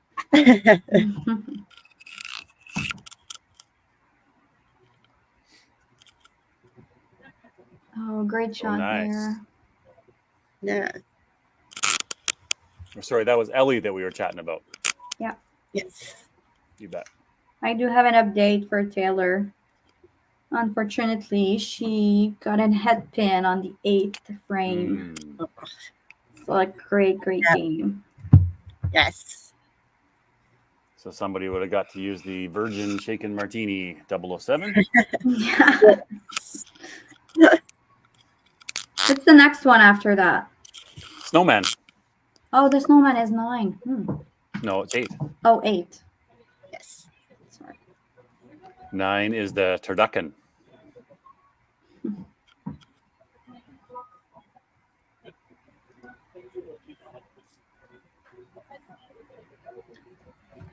Nine is this one. Just to show you, that's the 9. Oh. Not sure if I know what the turducken is, but that's what it is.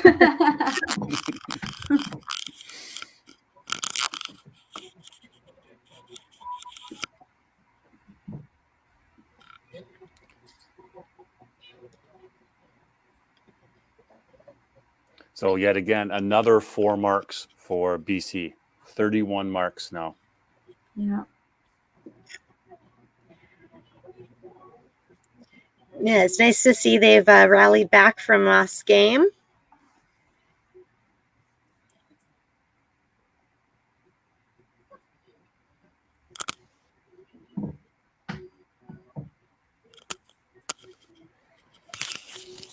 So even though it's you get the old afternoons and later in the evenings off there, Kayla, it's still Yeah. early mornings then, I'm sure, for the group to be getting up and playing, isn't it?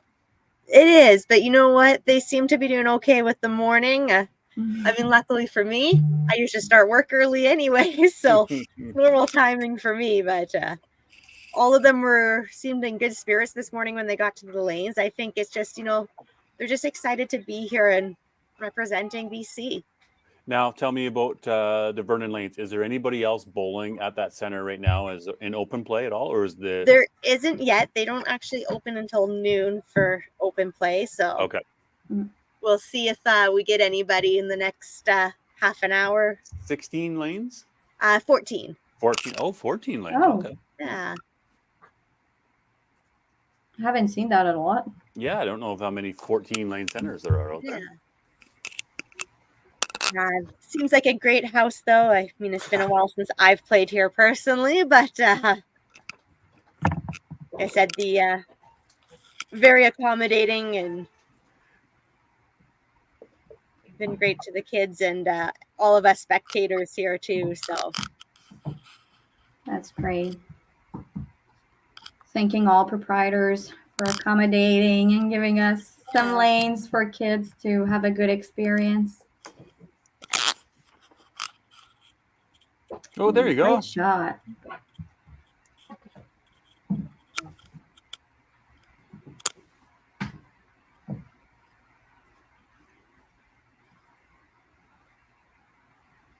wow, it's the first time I've seen them bring out their pointer fingers for the 2-pin this weekend. Oh, I was saying, what did I? Yeah. This is a Harry Potter thing or what? Oh. Yeah, they'll have one finger on their nose and the other one pointing at the 2-pin as a hit it on the nose. Nice. And I like And seeing that obviously they're it still- works. Yeah, I like that they're still doing the things that you would normally do. Maybe they're not doing the, SP. We've had that one a few times. Okay, yeah, they're doing it. Good. Check frames they've been cheering to, so Yeah. they're still doing a few of the cheers. I mean, the parents are definitely rallying with the zoos they've got Good. going on. That was great. Ooh, I missed the turkey there, Evan. Right? There you go, bud. Okay, That there. was Pretty forever. great frame from Nova Scotia, New Brunswick there. Yeah, a great frame to build off of. Yeah, a little fight. We were talking about in the last stream, the 9th frame. I've always thought as being the most important, to be honest with you. Yeah, You throw a great shot in 9, and then you're feeling, not relaxed, but then you notice one more shot in 10, and then it's sort of a little bit of the weight is off because you've really, doubled down at the end. yeah, The 9th frame for me is always the most important. There's many important frames, but 9 for me is the most. yeah, definitely. 2 balls, 9th frame, first ball and 10. Yeah, And there you go. You did your job. Kind of, right? Like, Yeah, kind not of. the quick 90. So if you're sitting Depends at, what you've done in the first 8 too, but Well, I mean, you're but I giving mean- yourself a chance. if you struggled or if you're working and you're at a 150 or maybe a 140 or a 160, shoot, even a 120, like you just had a tough one, right? Yeah. You're 90 pins. Now you're bumped up to a 210, 220, 230 into Absolutely, there. yeah. yeah, trying to average a 240, 250, 275 for some of these larger, bigger adult tournaments. Yeah. You know, a 210 is manageable, 220 is manageable, whereas a 150, 160 is just, you just unfortunately can't come back from that a lot of times, right? So that's why the 910 for me has always been the most important. Yeah.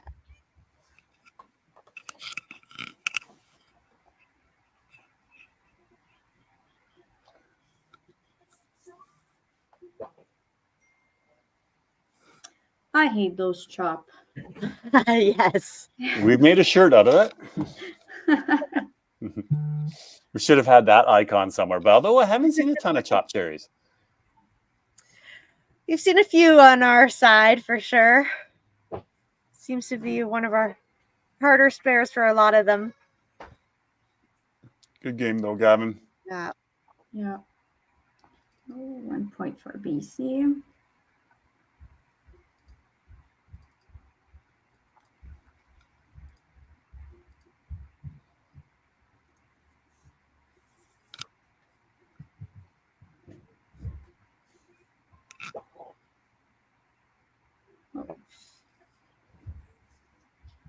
They had a pretty big monster going on here though, didn't they? Yeah.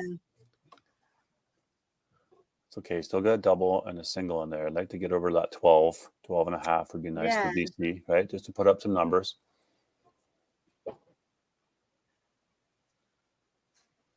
Yeah. Anytime you can make that 12 is a good feeling. And they do, like, they're bowling 12-15, I believe, of average so far. Yeah. It's pretty good.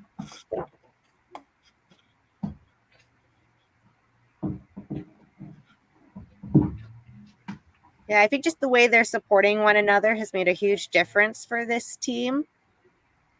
They've been great to watch the way they interact with each other. Very supportive. They're there for one another, and it's just great to see that sportsmanship. Yeah. Yes. Turkey. Ellie. See, we were talking about her. We gave her the bio plug. Look at that. Ellie, good job. You have the 4 in a row on the other side. Oh, but I missed. Yeah. Too many strikes everywhere. There you go. Another one. Nice. Great finish. Yeah. Evan's mad at me because I wasn't quick enough on his handbone. So he goes, or what? Evan, is that why you're what? We're going to use that and run with it? Yes. Yes, Daryl's fault. Oh, but then Ellie felt bad for him too, so she put a 2-pin on the 12. It's like that when you see somebody throw that 3-pin and you're like, oh, that looks like fun. I should try that too. Yeah. Hey, Addison listens to me in my 90, come my ninth, first ball in 9, or ball in 9 and ball in 10. Almost like I know what I'm talking about. Oh.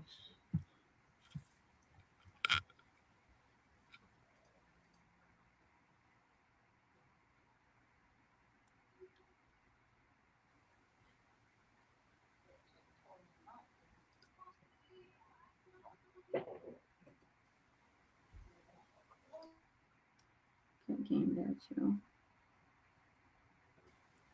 Nice shot from Dylan.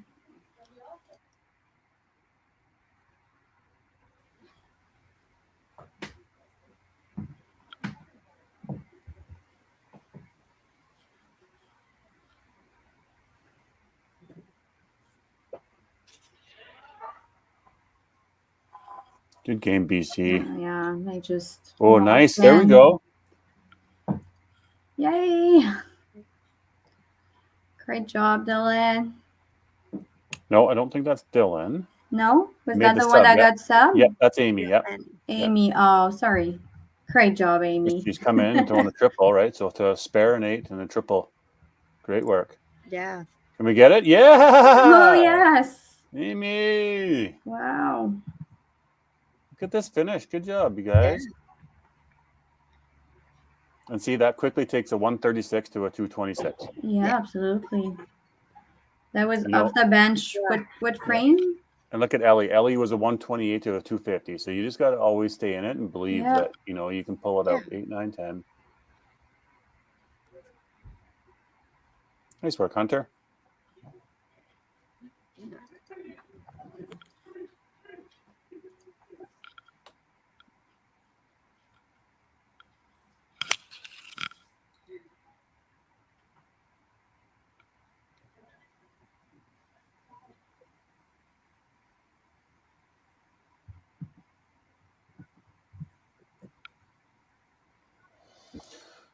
Uh, 1258, just shy of 1,000.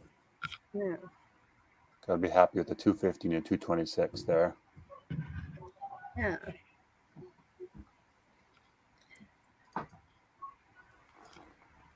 But BC came to play on that one. Absolutely.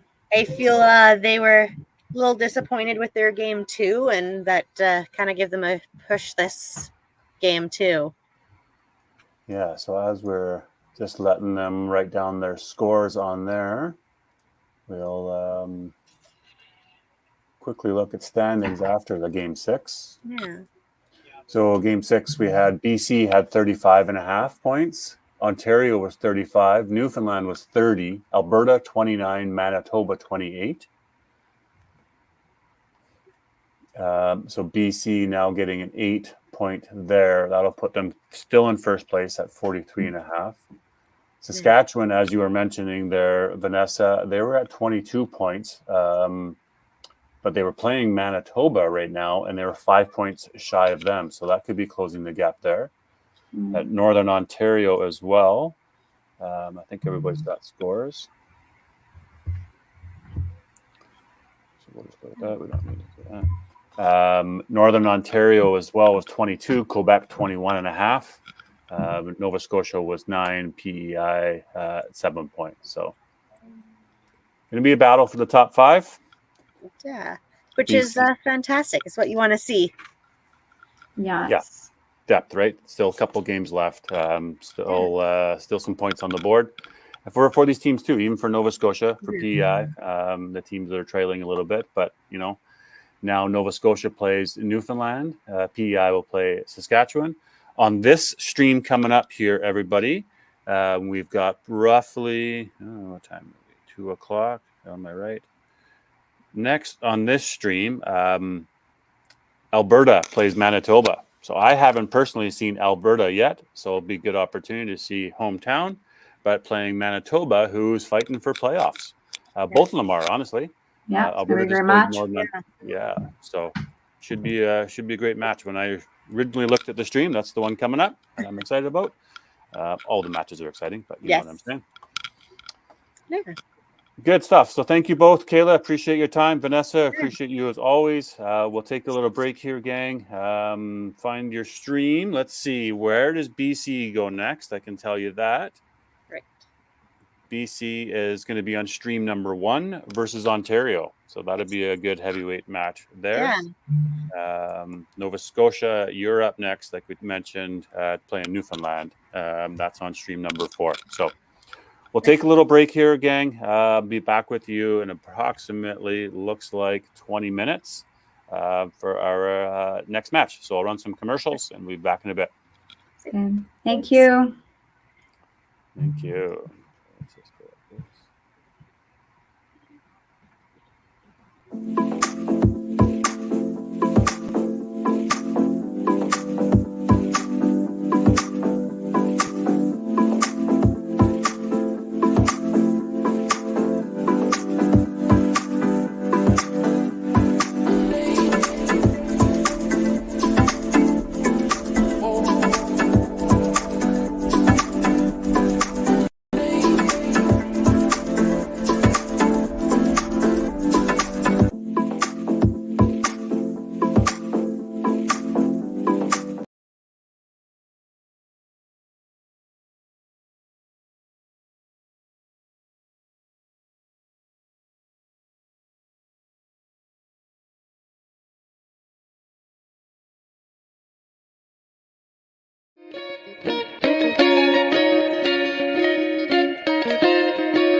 Welcome to Lacombe Ford. Small town professional service. Real people. Real rewards. Real easy.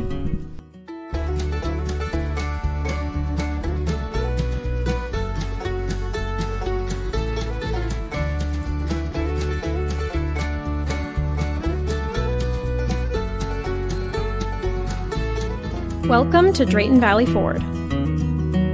Small town professional service. Real people. Real rewards. Real easy.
Hello.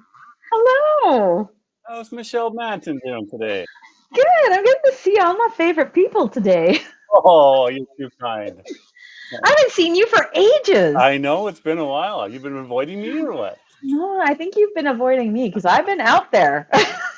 I've been avoiding bowling, so it's just been a little bit busy on this thing we call life. You know? What? Yeah. Come on now. Right?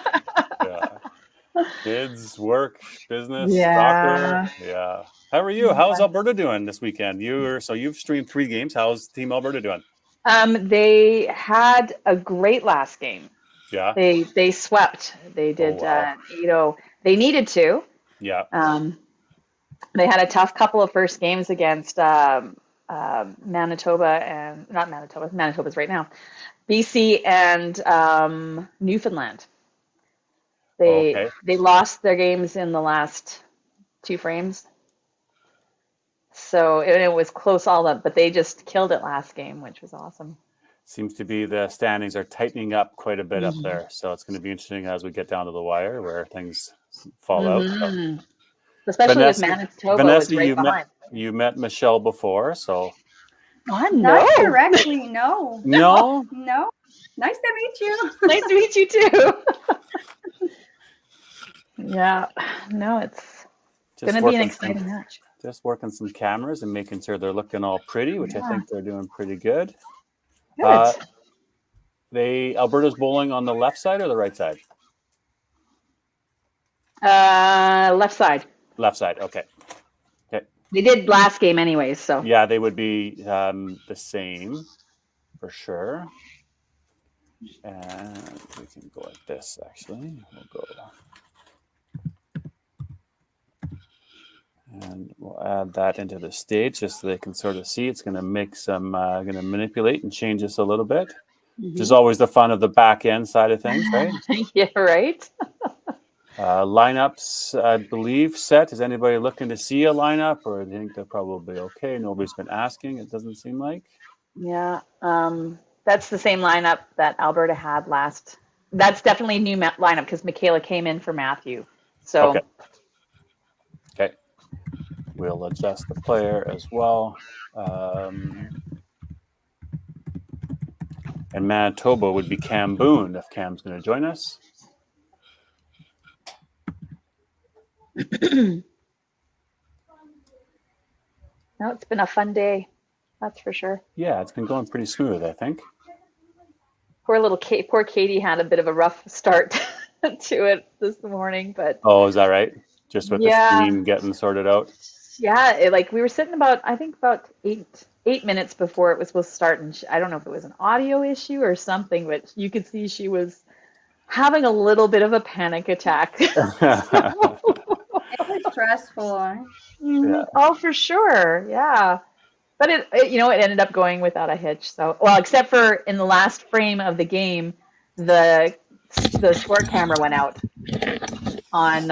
in BC, and it was a really close match. It's when you want to see it, right? Yeah. Welcome back, Cam Boone. Hello, everybody. Hello. Pretty hard to get outside for a little breath of fresh air. Did your last match go a little long time, did it? Well, we had a couple extra minutes to spare, but we were talking to a couple of the coaches, that's all. You're just like to socialize, do you? I do have that gift of gab. Yes, I'm not a shy guy. That's why you're perfect for this job that we've got you doing, eh? Yeah. That they said, the perfect guy that could do that for us. Oh, yeah. They picked the right one. Well, I won't be taking over anybody's job on TSN or CBC anytime soon. I do believe we talked about Vic Rauter here the last game. So yes, we did. Yeah, the TSN turning point, wasn't it? Good. Okay, so we are looking to keep on schedule. So what I'm going to do is throw up some rosters. Right. Announce some rosters. We'll get things going. I'll do a little Alberta. But first, the funnest part that we know of. Get ready for your air drums, everybody. No, I'm ready. Yep.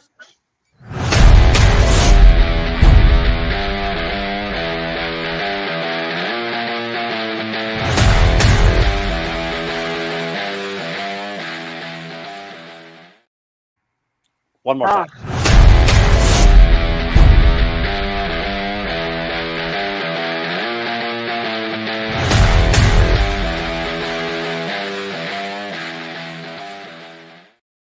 I just liked it so much. So it was so cool to do it twice. No, it's been great. Yeah. Like the graphics and everything have been awesome. Michelle, can you do a lineup for me for Alberta? I sure can.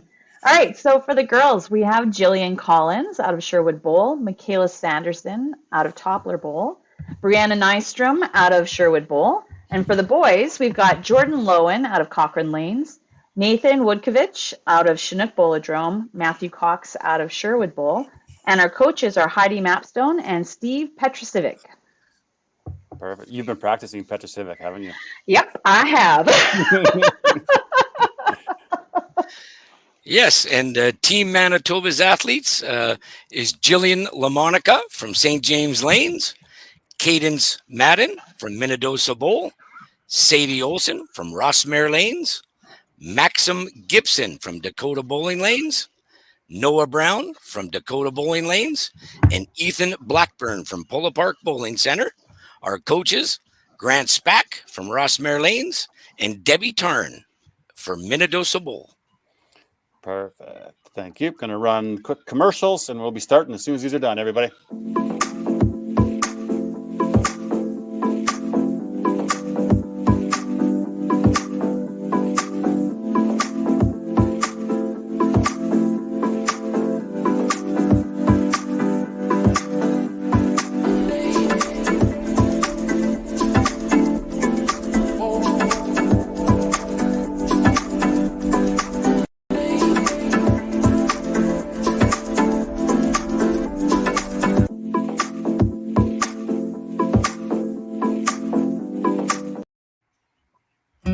Welcome to Lacombe Ford. Small town professional service. Real people. Real rewards. Real easy.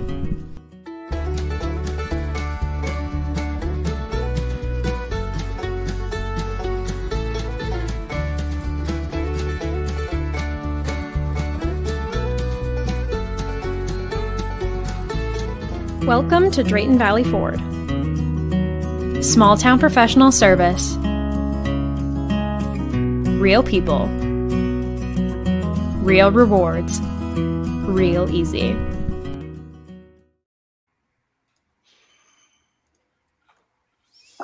All right. All right. Well, this is going to be exciting, I think. How did Manitoba do last game? Against Saskatchewan, we had a 12.93, and we picked up 3 points. Wow. Total, unfortunately, was a tough one. One of the girls from Saskatchewan started with the first 7, so it was a pleasure to watch. Wow, that's amazing. And the total, I believe, Saskatchewan had was 13.55, I think. Mm-hmm. So it wasn't far off. We clawed back.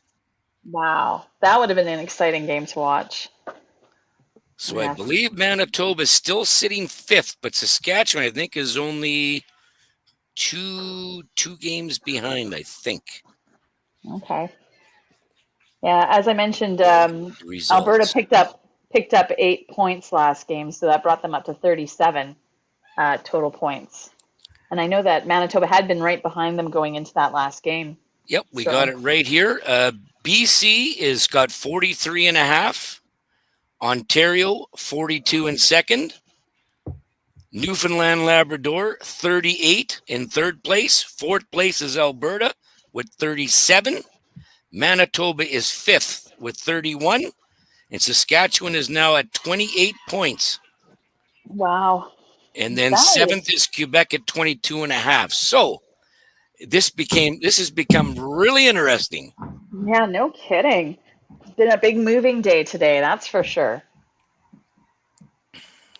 And I see for Alberta, we've got Matthew Cox on the bench. So they really haven't changed their lineup too much from last game. Nathan and Jordan have been so solid in the first and the anchor spot. And everybody else kind of moved around a little bit through the 3 games, but I think it's going to be really exciting. Has Nathan continued his day? Yesterday, I know he had a big day. Yeah, no, he has been bowling so well today, honestly. Like, I think his last game was, he won by 3 points. He threw 328 his last game. So, yeah, no, I think his like lower game was, I think he threw like a 250 something. But like, honestly, that's I'd be okay with that. Yeah, Manitoba is staying with the not the same lineup, but the same geography that they started in after game 1 yesterday. They're rotating the lineup all the time. By always who's ever on the bench is always going in for the next game and sitting somebody else out. So Cadence is now the one on the bench today or for this game. Gotcha. I was going to say, I do recognize Maxim there. Does he not bowl for the Dynamite in Pro League? Yes, he did. Yeah, I got to watch him in the finals, and he's quite the good bowler there. He is not only quite the good bowler. What was the bio? I have to read his bio again. He's going to the U of M to be an astrophysicist. Wow. Oh my goodness. So I think that is the Sheldon Cooper of 5-pin bowling. That just set the bar. There was a law student in the last one. Forgive me, I can't remember who it was. Oh, Gavin. Okay. From BC, and that was in IB down in Vancouver area. That was pretty smart kid. So I think that they might have some good conversations, these two. No kidding. Well, I think as an astrophysicist, maybe he can determine mathematically how to get strikes, and then give me the formula so I can understand it. Yeah, you could make a lot of money. As an accountant, I take the instructions. Yeah, right. Oh goodness. Well, Team Alberta starting off with 4 strikes out of 5. Yeah, no, nice strong start. Sorry, I don't want to take your thunder away from you, Vanessa. Oh, great shot by Maxim. Yeah. All right. Well, not a bad start from Manitoba either. 3 strikes. A little head pin trouble there in the 4th hole, but Well, if you're going to punch a head pin, the first frame was the frame to do it. absolutely. 100%. Get rid of it right now. Yeah, be done with it. Oh, great shot. Great shot. I remember Nathan, he was the singles representative in the senior boys division for Alberta just 3 weeks ago at the YBC Nationals. Yeah, and he took silver. I can never forget a high backswing like I have. Yeah. And Michaela also just came back from YBC as the senior girls singles. Yeah. She's a superstar. Oh, she really is. And she's coming out. So she came off the bench last game, and she brought that game back around and won the point, and in true Michaela fashion. I've known Michaela's family for so many years. When I was young, her grandfather Dave and our Uncle Ray Sanderson, they were bowling when I was just a young kid. Yeah. Just a couple of years ago. Mm-hmm. Me too. Me too. Well, we got the first 2 for Manitoba starting off with doubles. Mm-hmm. Yeah, this is looking to be a promising, exciting match. Oh, for sure. And yes, Vanessa, we just went through one the last game. Yes. With the 1293 to 1355. It was a heck of a match. Great games on both sides. Yeah, the bowling has just been absolutely fantastic today, honestly. And when you consider the ages of these kids, it's just, and I mentioned this before in our other streams, it's just so promising to see where our sport is going with these youth that are coming up.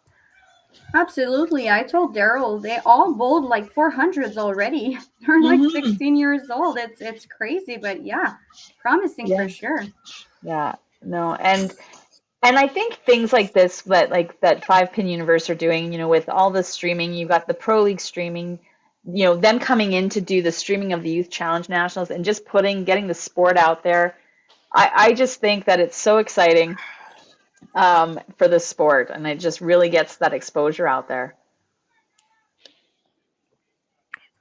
Another great frame from Alberta there. Well, that's one thing in my storied career, because I've never played in the Pro League where you just play on one lane only. So I've never experienced that in my life. So I couldn't even comment on how it's done, or how do you feel? I mean, I think it would be, if you really found a good rhythm to that lane, it would really help you have that confidence. But on the other side of the coin, right? What if you lose your confidence and you have no other lanes to bowl on, right? You're stuck on that one lane. So I guess there's the good and bad on both sides. Absolutely. Of that coin. Yeah, no, you're right. Like you get the exposure, you get to bowl against people that you wouldn't normally bowl against. But at the same time, I don't know how other teams are, but ours, it can be pretty quiet in the bowling alley when you're there Sunday morning at 8 o'clock or 9 o'clock or whatever it is, and you're trying to get into your groove, and there's nothing really to feed off of. And like you said, if you're struggling a little bit, well, you're usually going to get pulled pretty quickly, because we have 2 pulls in Pro League. Right. But it is a very different experience than being live with the people you're competing against. Well, we've got Team Manitoba throwing 3 doubles, going up into the third frame, and I think we have 3 doubles for Alberta. For Alberta as well. Yeah, no, and there's our first. Oh, it's coming. All right, Daryl, how good are you with the emojis? Because I have some high expectations. Steve Barker was really on top of things last game. So he's okay.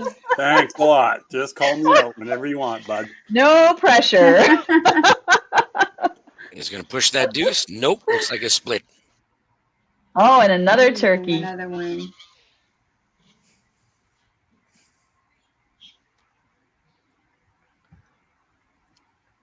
I've only seen 1 ham bone. No, I've seen 2 ham bones today.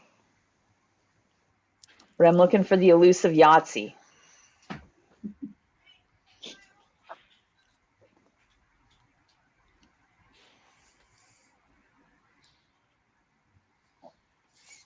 Let's see, what do we got going on? So Ethan's cleaning up his little split there. Oh. He will take the 10 count. Yeah.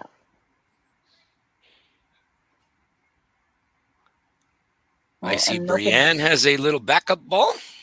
Yep. Yeah, she does. The interesting one is watching Jordan in the anchor position there. He's got a very nice big sweeping backup.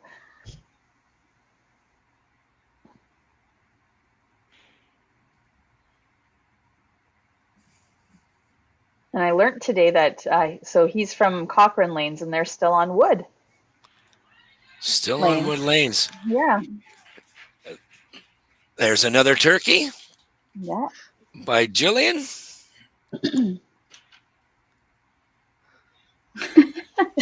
Thank you, Daryl.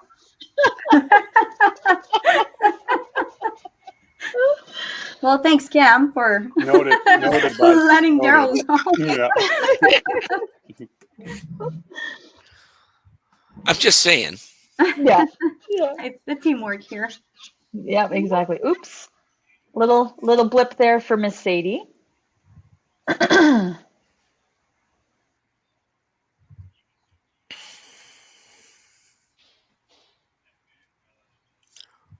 Oops. Oh yeah, he's got quite the backup ball from the right side. Yeah, he does. Oh, good cover by Sadie. We just talked about that in the last match. It was I forgot the girl that had Jeez. almost took it down. The girl that had the 7 in a row to start for Saskatchewan, she played the angle on the right side. And I think Jordan plays that kind of right side angle coming in, where most of the youth nowadays that we coach are pretty well, your batter's box in the middle, right? From the third arrow to the center arrow is how you really teach them, right? Kind of a straight ball. Yep. Yeah. And not many now come from the far angle. Not to say that one way is right or the other. No. It's all your preference. Yeah, we did talk a lot about that last match was, embracing, if somebody's got a different, because we had one of the kids from Northern Ontario throws two-handed. So he's got the two-handed style coming in, which you do not see a lot of in 5-pin. But he managed, he's very consistent and does it very well. Yes, we played him the first match this morning from Newfoundland. Yes, yeah. He was the leadoff player, and that's something to see. That's a rarity now, especially in 5-pin, right? Because now you're two hands on the right side, right, one over the ball, and so obviously your shoulders aren't square to the line now. So, but he was really effective. 10-pin, you see it a lot more now, right? But it was interesting to watch for sure. That's Cody Jacobs. Yes. Yeah. I've always, I'm not questioned, but I wonder the longevity of the two-handed onto the side for a 5-pin because it's such a smaller bowling ball that it's tough to do. Yeah. But he doesn't look like he's out of sorts at all. We have a bowler in Calgary, Eli McDonald, that does the same thing, right? But having great success at a young age. So I really hope to see it progress into latter stages and adult, so that maybe it's potential change the game because it's spin rate. It's when it hits the middle, it's just spinning, right? And that's a good thing. Yeah, absolutely. You're going to get a lot more action there.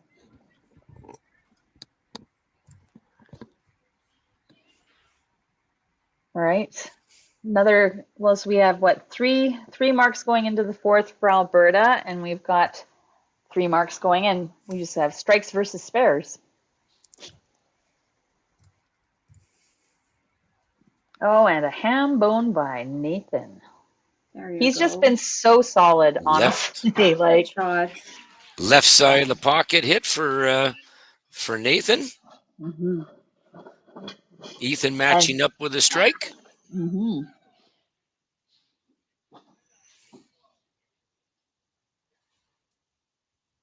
Oh, and a huge shot by Michaela, matching the ham bone.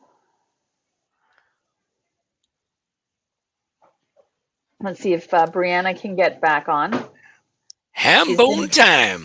Yeah, she's been struggling a little bit this game just to find the middle on that first shot, but I'm sure she will find it.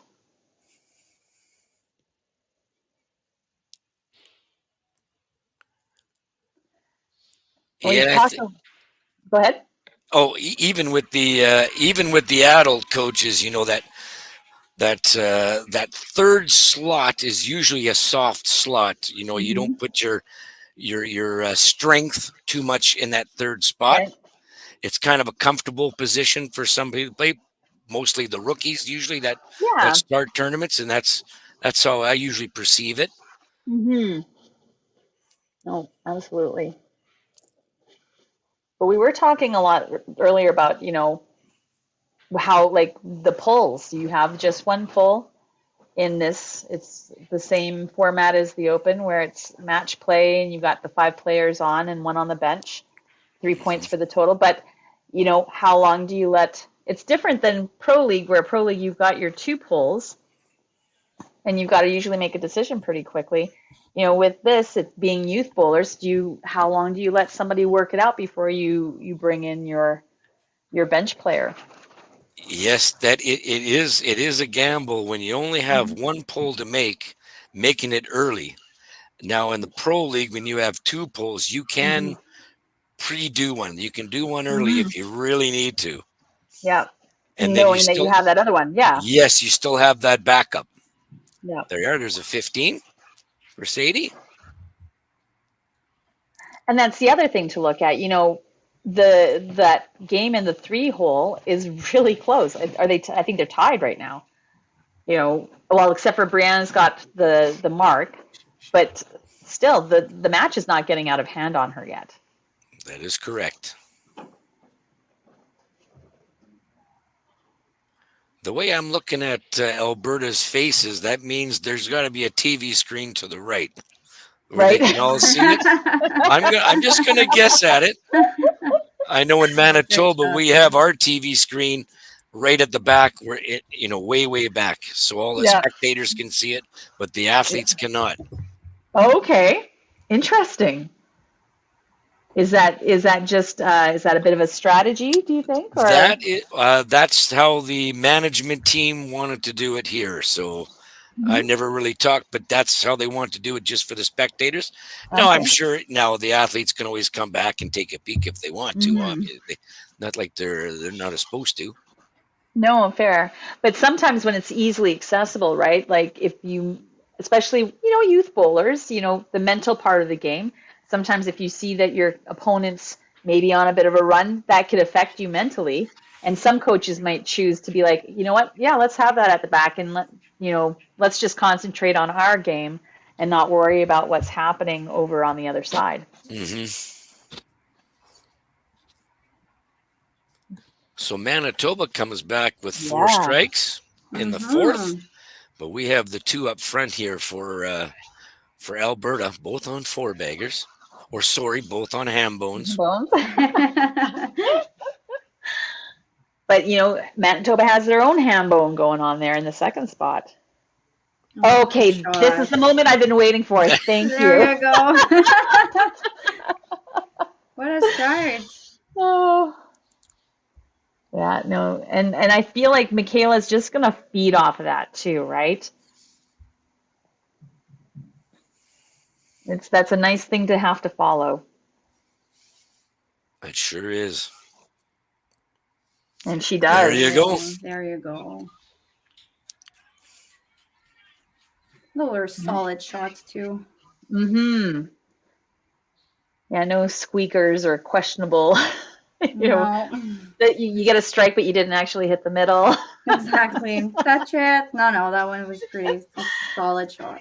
Yeah. There's a good shot. There we go. There you go.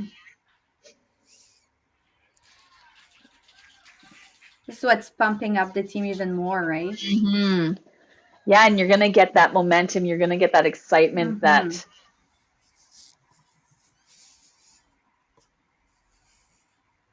But that's where having it virtually is a bit of a disadvantage for Alberta, because if you were live, the other team would absolutely know that you've just thrown, you've got 2 people on 5-baggers. You've got, your 4th bowler just did a strike, and they're going to come off and they're going to be super pumped, and that can really affect another team on their mental game.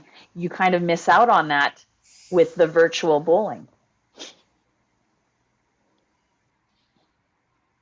I was about to mention it, Daryl, but you did great. You did great. You can have this frame off because Jordan's just got one. I was waiting to hear it. I could see Vanessa pointing and wagging her finger that you're missing something. So I was like, "Oh, that was a great turkey for Jillian." Yeah. So is something going on in Manitoba? Yeah, We've kind of stopped bowling. I've seen I got the 5-pin spot looks good, or does she want to reset? Well, I'm in the office and I'm not going to get out of my chair now. But they should be able to find that switch. Yeah. If that's what she's looking for. Or is there a bowling? I don't know. Maybe they're waiting for a ball? Maybe yes, maybe. Like. It is. There we are. All right. Well, and I can understand that. She's on a 4-bagger. If that's the ball that you're feeling comfortable with, you wait for that ball. 120%. Yeah. We'll see if Jillian can match Michaela.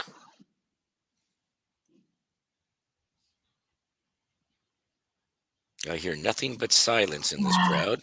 I know, you're just like the excitement. Oh my goodness. Wow. Yes, you did, Beautiful. Drew. I'm That, even clapping in the office. yeah, like That that's is. exciting because that is a huge thing to do when you know your opponent's on a 5-bagger, right? It would just be natural to put that extra pressure on yourself, right? To be able to just kind of relax and go, okay, no, I'm just going to throw my ball. And waiting for your ball Yeah, on before top of you it. can even get up there. Yeah. Yeah, no, that's huge. Oh, a little light there.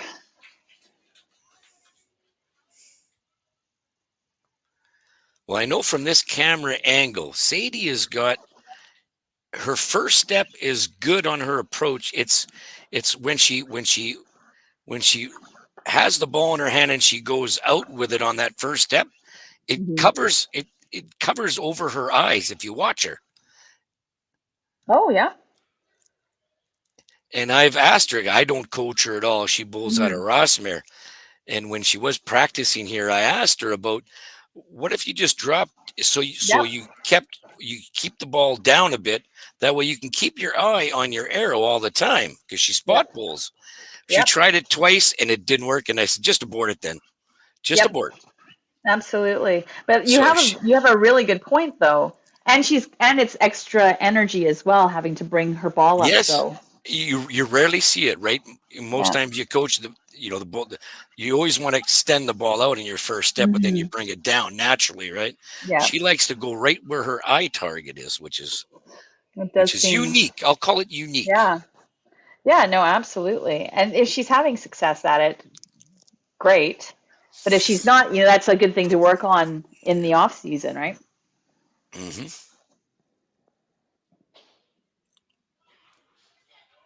Oh,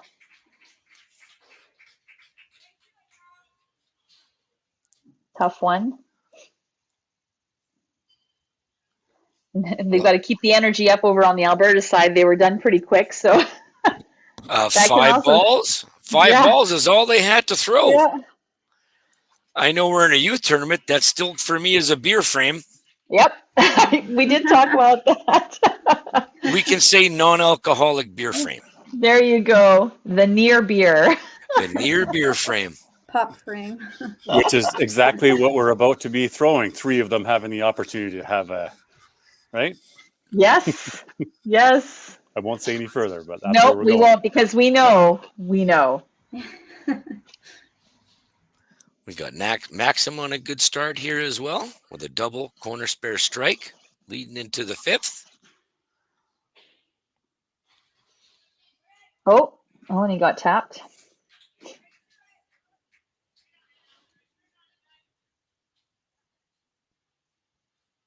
Should be nice, easy spare for him.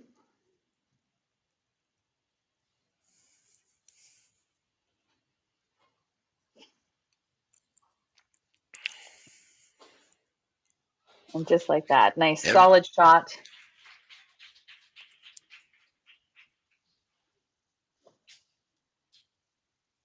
All right. Even I know Daryl would probably say the same.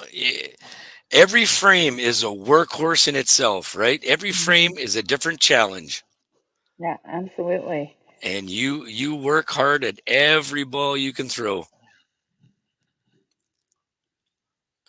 Let's see if this little break affects Team Alberta at all.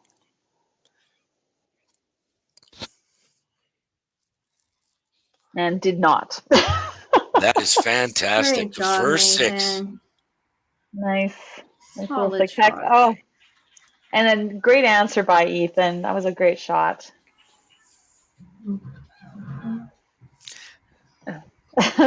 We have Michaela now with 5 in a row.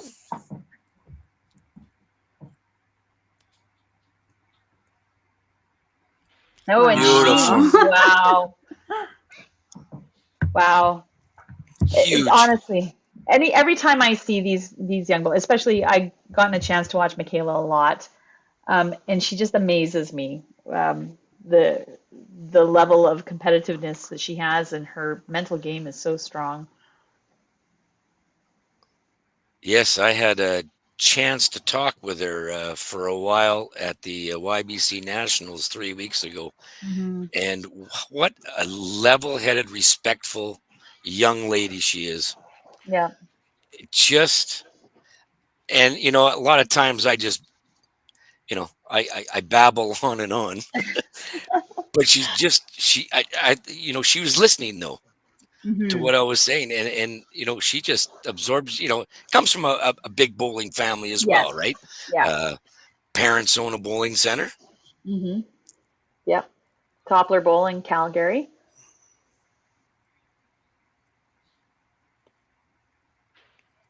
Oh, great shot Working. by Jillian. Ham bone. You've got. Can you imagine feeling like you're not bowling the best and you've just thrown 4? You've got your 2 teammates throwing 6-baggers at you.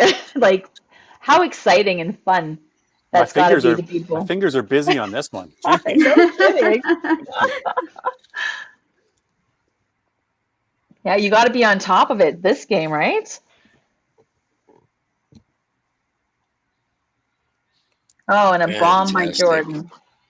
And so now you've got 4 doubles Alberta's working on going into the 7th frame. 900 after 6. Like, Well, come on. Put it this Wow. way: for all you pro league teams out there, this U With team only has one pool. this U team has 916 in the 6th, Oh, working on 4 doubles. yeah. With 3 Goodness. women on the play, Yes. 1 pool, so Yeah. it's amazing. It is amazing. We have a pull. It looks like Madden. Oh, Cadence okay. Madden is coming in. For Sadie. Yes, would be. Yep, coming in for Sadie in the 6th frame. Second ball. Mhm. Thank you, for- Coach. Yep. Hey, Heidi does I call it the little Heidi substitution dance. And so she comes out on the lane and does like this little spin with her fingers. It's adorable. That's good, because if I'm not on camera, I will dance. As long as nobody's watching me. It's just like my singing. As long as there's nobody around, I'll sing. Yeah. And in all of our chatting, I've missed the fact that Jillian got a chop, which good for her for sparing that up. But that certainly puts Michaela in the driver's seat on that game. Yes. Sorry there, Jillian, if you're going to hear this Yeah. when you get home. I apologize for not paying more of attention on your 6th frame. Well, to be fair, we just had 2 6-packs thrown at us, so That's okay. I know Jillian's parents very well, and they will back me up. I hope. Excellent. And just to make sure of it, we'll do a shout out to Jillian's grandmother, who is at home. She's 92 years old. Oh, Bev awesome. LaMonica, who I used to bowl with when I was young, just out of YBC. I bowled with her. She was quite the player when she was young. You know what you just did to yourself, Cam, right? No, what did I just do? Well, what was my comment earlier about when you started using your personal bowling balls? Oh, yes. And now you just said that you bowled with her grandma when she was young. Oh, yes. There we go. Gotcha. I'll remember the 1990 for a long time. There you Oh, go. yeah, the good old personal bowling balls. Oh my goodness. And in between the 2 matches we just had, I was talking to Sandy Anderson. I don't. Most of you probably know her. Sandy Anderson confirmed that too. It was 1990. She said right away when I was mentioning on the commentating. She said right away it was 1990. She's pretty good with her dates, and that lady has been through a lot of provincials and national tournaments, and it amazes me how well she can recall stuff. So, hello, if I'm Sandy. correct, Sandy. she's in the Manitoba Hall of Fame as well, Sports Hall of Fame. That's awesome. Nice strike by Maxim there at the end there. That match is really close as well. It is. You've got some matches that are getting away, but that anchor spot, that's a really close match. As is the second spot match can be really close as well, depending on what Jillian does and what Michaela does in this next. We got 7. Oh, yeah. We got 7. Way to go, Nathan. Wow. Yeah, no, he has been on fire this entire tournament. It's just been so fun to watch. Good play, Ethan. Yeah. Great shot. Well, we'll watch Michaela's ball here. And Look she at that. matches it. Wow. So easy, eh?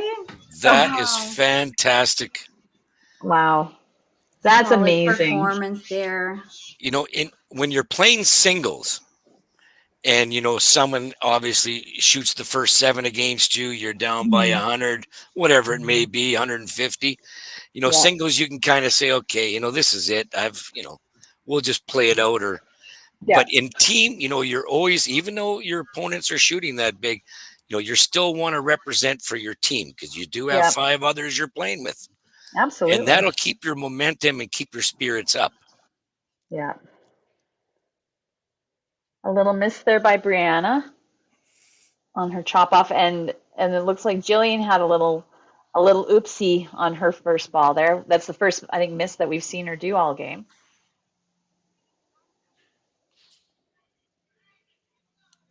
And unfortunately for her, that having that open in the 7th with Michaela being on such a strong game, that is really going to affect, where that match is going. Oh, and you're right, Bill. Yeah. Welcome to a great game. Well, we brought that question up last game with Lonnie when that girl had 7 in a row. Mm-hmm. Maybe that's the question for you folks to answer. When do you start thinking of a perfect game? Oh, you don't. You don't, yeah. You don't, right? You don't. I guess it's only me. Oh, Cam, boom. I tell you, when I get that 6th strike, have you heard that when we did the last one? When I get that 6th one, it's kind of in the back of your mind. I think 4. Maybe that's a little bit premature, And but I you feel know like what? you get 4. Okay. Yeah. Yeah. And I'm not. That's not to say that people aren't thinking about it, but you really, if you really need to push that away if that thought comes in, because now you start putting pressure on yourself, right? Instead of just freewheeling it. Well, the excitement is there. Mm-hmm. And your body's excited. Your adrenaline's flowing. Yeah. Your body's excited, right? You know what you got. Yeah. Yeah. Little turkey by Jordan there. How many PGs, Booner? A whole 0. Oh, really? I would not have thought. That is the only thing not on my resume. And everybody to this day, my dad threw a perfect game, right? 1982. Okay. So everybody, your dad's better than you. And actually, no, my dad wasn't better than me. Yeah, but he threw a perfect game and you didn't. Yeah, all right. And that's what everybody says all the time. Oh. It's true, right? Oh, you're a bowler? Oh, what? Have you thrown a perfect game? Yep. Oh, man. It's not like 10-10. Yeah. Have you thrown one, Daryl? No, I have not. Yeah. No. I haven't either. No. Okay. How many 11 rows have you had? One for me. No, I have not. I think I did a 7 corner spare, then banged out. Yeah, me too. After 7. Mm-hmm. And I think I felt relief when that corner stayed Yes. up. You're like, oh, the pressure's off now. I did the spare, strike the next one. Oh. I have had a no tap perfect game in Stettler. It's the closest I've had. If you want to count no taps, then I've had 2. There you go. See, then when people ask if you've had a perfect game, you say, yeah, I've had 2. They don't need to know what's going on behind. I had an easy no tap way back in the day with partners. So all you had to do was hit the middle 5 times, I think. Nice. Yeah, my partner hit the middle 7 times, and it was a perfect game. Yeah. That counts, See? right? We've all thrown perfect games. You did like the Scotch doubles. Yeah, just hit the middles. I think There's a good ball, my Maxim. Shot. Is hit the middle just an easy perfect game or Texas? Yeah. I don't know. Or Yeah, Texas, whatever. Yeah, different format. Again, so we've had Team Alberta sitting there waiting for Manitoba to finish. Yeah. But these top 2 have been crystal perfect. So they've been very solid. Let's enjoy the show here. Yeah, absolutely.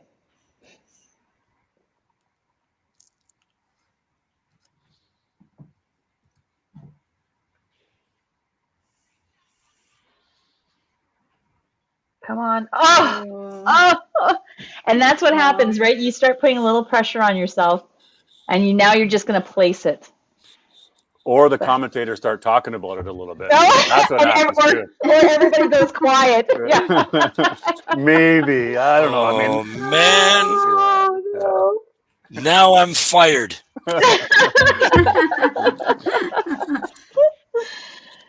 So hard to pretend like it's not there, right? Yeah. Oh, yeah.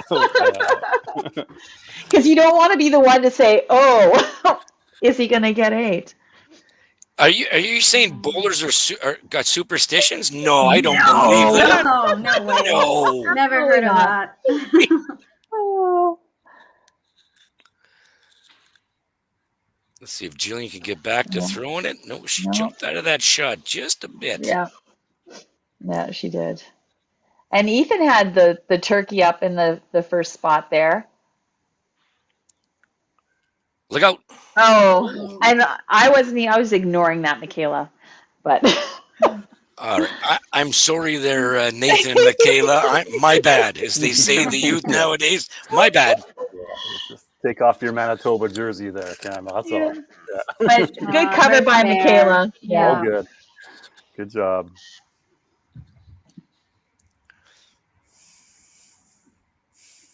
All right, let's see if Brianna can get back onto the marks here.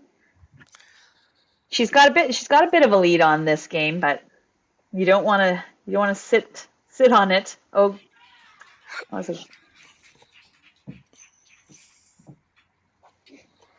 Yeah, and contribute here. I mean, this is a big number that they're starting to put up here. Yeah. I'm not sure what highest numbers we start looking at. I think we were 1346 for that first game. Does that sound right to Vanessa from yesterday? Might have been the highest team game. I don't know. I'd have to look up to see if there's a higher well, there was a 1360 something Let's see. against Manitoba. No, not Manitoba. well, I'm glad not Manitoba because I feel bad if that happened to them twice. 13. Last game, there was a super high one. I think 1336 last game for Alberta.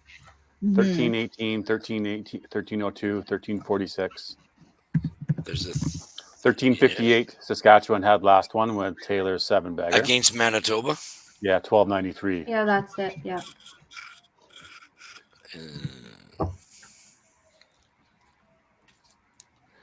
So we've already met. Yeah, Alberta's in 4th place with 37. Oh, there's a late falling pin. Good for her. That was because, and she's got a great game going too. But yeah, no, huge potential for a giant game here. You're almost looking like next gen numbers. That's another level, wasn't it? What an impressive performance that Next Gen put up this year. Oh my gosh, I know, right? 1400 average. Yeah, yeah, and I'm pretty sure their highest game was against us, so it wasn't that fun. Yeah, the poor Trash Pandas got beat up a little bit this year, didn't God, we really did. We did. That's all right.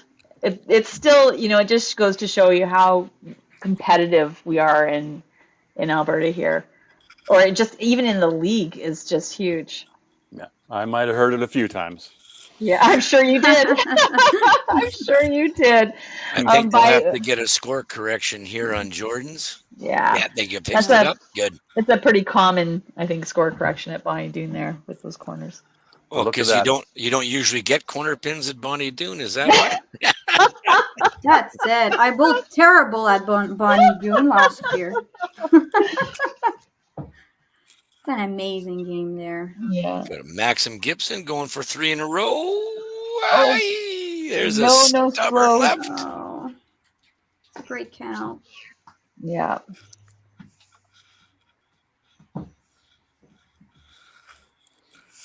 Well, that's an interesting stat. So a good win here solidifies Alberta, it sounds like. Yeah, because they're 37 Yeah. and they're over Manitoba, so you got 31, so they'll have Yeah. secured enough a gap there.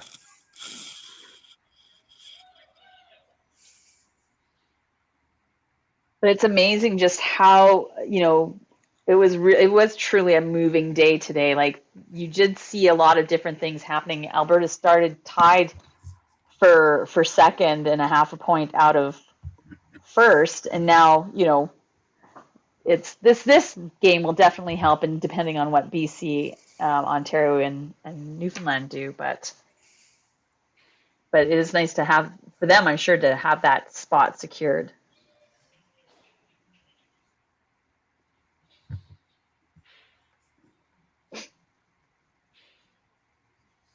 So we've got the right corner for Nathan, and a nice solid shot by Ethan. Is that a ham bone? I think that's a ham bone, I think. I'm pretty sure he had a turkey last one, so. Yes. Like, good great for him. bowling, honestly. Good half by Nathan. See if Michaela can get back on the strikes. Ethan still has a 358 up there, something like that. Yeah. So again, that match is not done. It is not. Like Nathan Correct. by no means can sit back and enjoy the rest of the game. Good dig. Nice solid shot by Michaela. Yeah, and if we have any youth that are watching the live stream right now, that's what makes it so hard to get a 400 game. Because you can make one mistake, that miss spare in the middle, and you can't get 400. Yeah. That's what makes it so hard to do. Good half for Jillian there. And she's having a great game as well. She just had that little blip there, 6, 7, 8.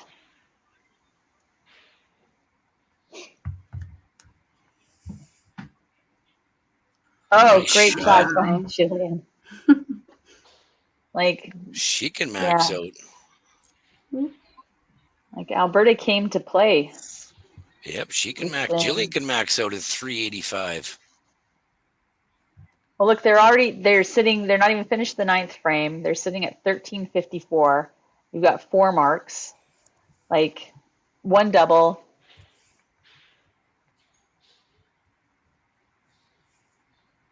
It's got to be tough for the Manitoba team too to see like these huge scores being thrown at them. Another strike by Jordan.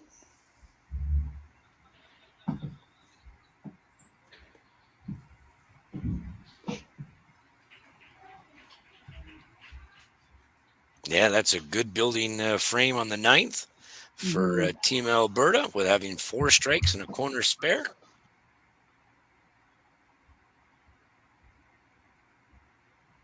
So really, Ethan's fighting for his game here. The 2nd game's gone. The 3rd game's gone. 4th game's gone. I think the 5th game. 5th See is what still. Maxim. See what Maxim does in this frame. Yep.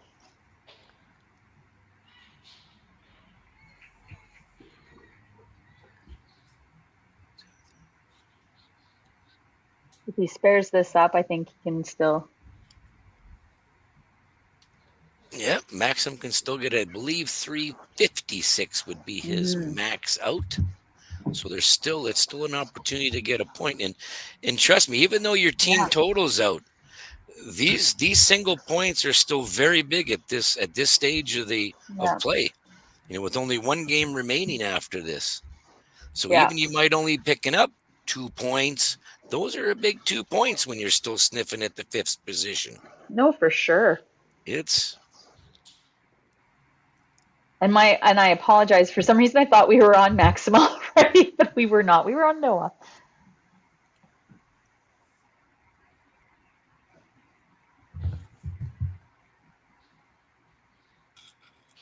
Yeah, so Saskatchewan is playing Prince Edward Island this game. So we're going to think that, just based on the standings so far, the Saskatchewan likely to win that one. Right. Nothing set in stone, of course, but that Nope. probably puts Saskatchewan into that 34-ish range. So Manitoba is only at 31 here right now. So any point that they get, and they play. Manitoba will play BC the last game. Saskatchewan will play Ontario, which are the top 2 teams in the tournament so far. So both of them some tough match, but somebody's going to have to come out with a win. Yeah, no, absolutely.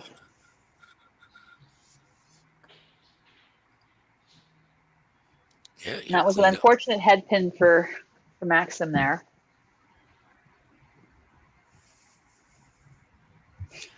Yeah, there was a three-point difference, right? Saskatchewan with 28, Manitoba with 31. So Ethan would have the only shot. Saskatchewan 8-0. Whoa, that's huge. That is huge for Saskatchewan. Saskatchewan's at 36 points now. Yeah, Newfoundland. How about Newfoundland and Nova Scotia? Anybody out there listening? What did that happen? Newfoundland and Nova Scotia are playing right now. Heck, we'll take any updates. If you know Ontario and BC, what about them? Absolutely.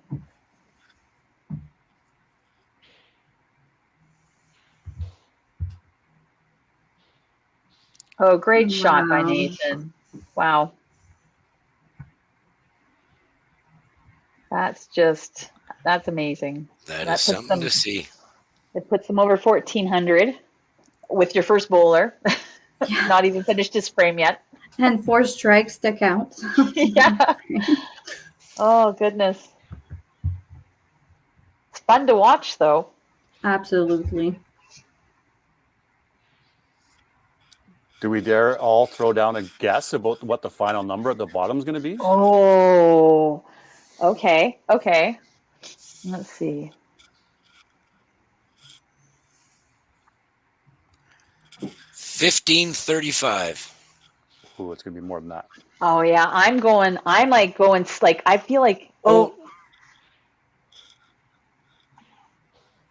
maybe I'm thinking like close to a 16.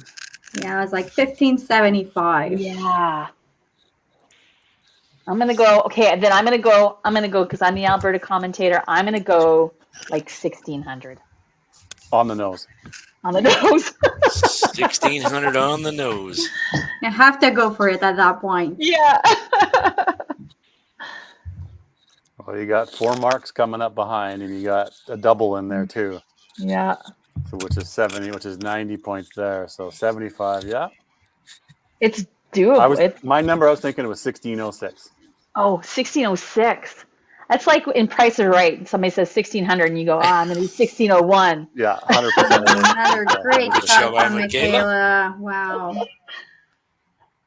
And, not to like poor Ethan. Poor Ethan's just thrown a 298 and we're busy talking about Alberta. Great game, Ethan. Like, honestly, that was and even Jillian coming in behind is going to have, depending on what she does here. Like, they did not bowl poorly by any means. Oh, no, not at all. They've performed. Like, they really did. But when you're going up against this powerhouse that is just happening right now.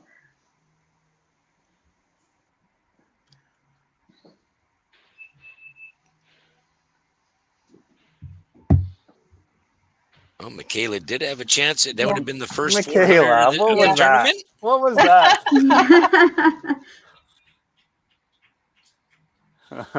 Great game. Good job, game, Michaela. Good job. job. That was amazing. Just like she did a great job on the bowlers. Oh, yesterday.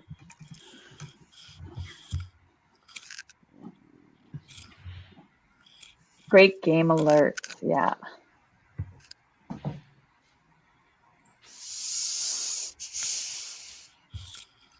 Oh. Yucky little split. Split.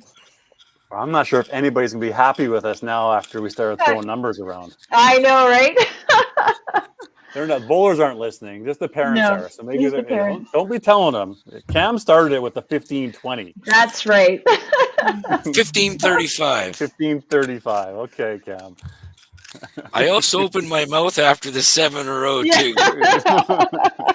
I apologize to the province of Alberta, but I am cheering for your Edmonton Oilers, okay? Yeah, buddy. There you go. Yeah. Like a true politician you may be, hey? Looking for votes. Remember, I always tell the truth, even when I lie. Come on, Jillian. Let's see if you can get the high game for your team here. Wouldn't that be something like? Yeah. And she has had such a solid game too. And we need one ball to beat the record. 385. Oh, There you Yeah. go. She's like, don't forget about me. Yeah. Wow.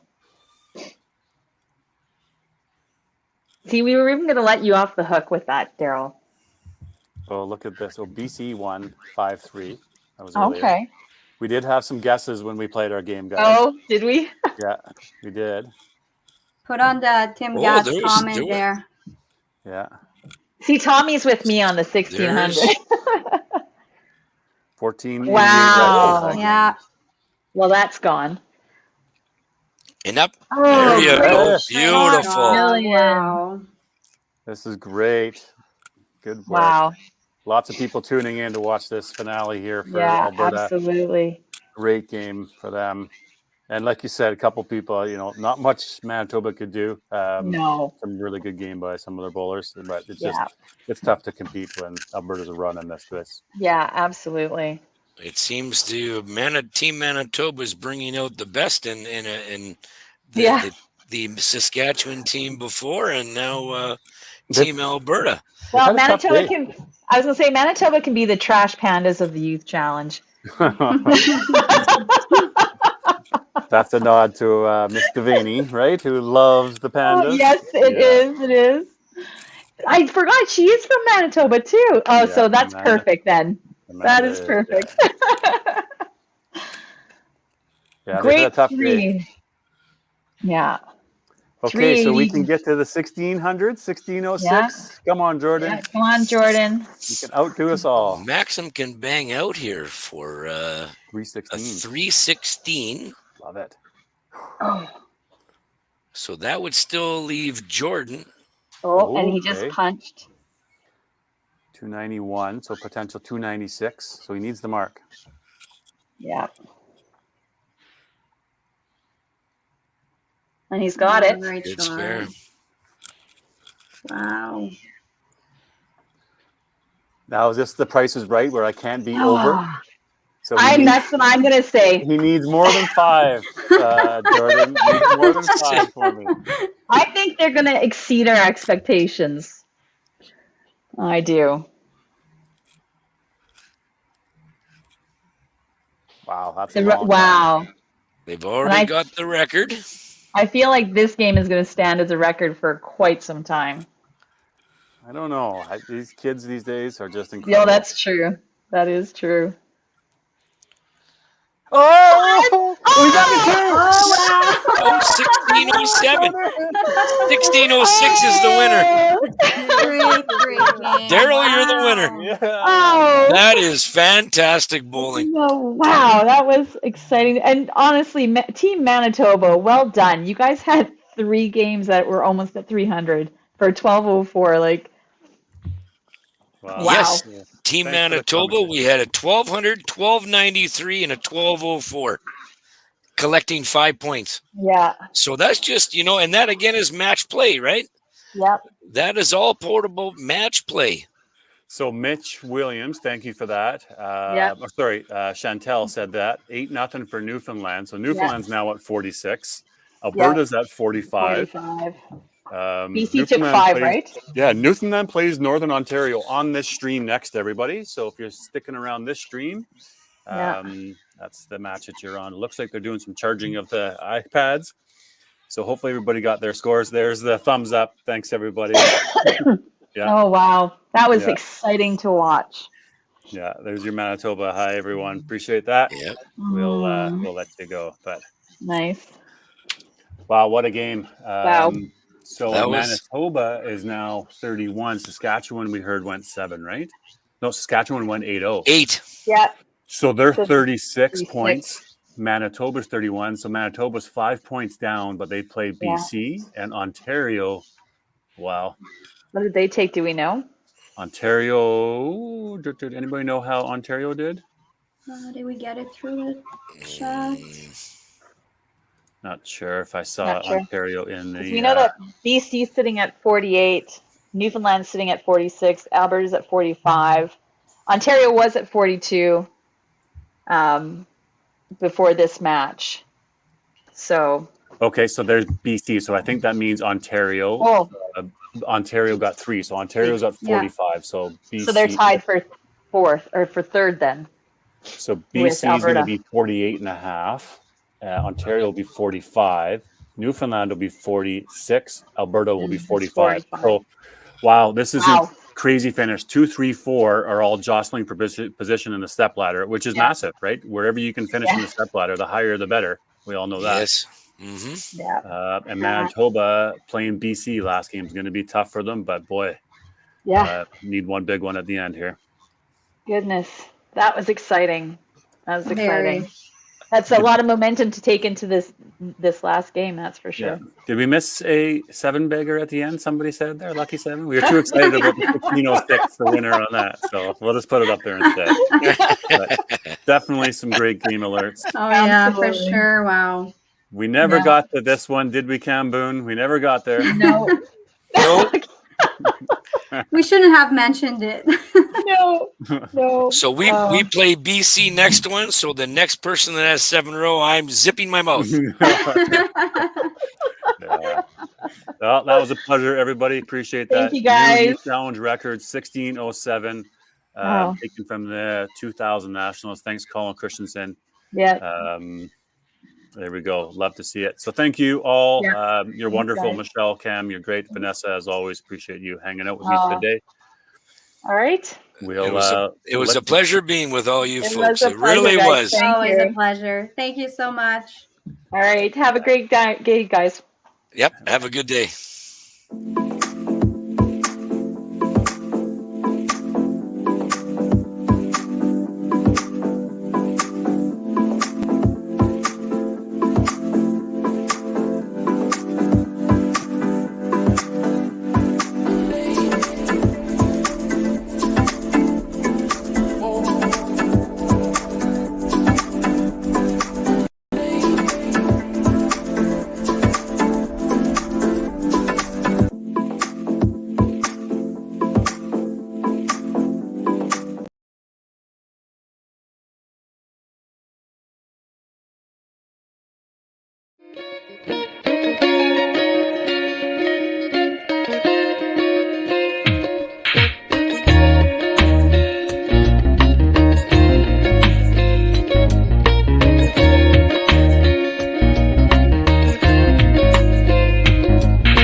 Welcome to Lacombe Ford.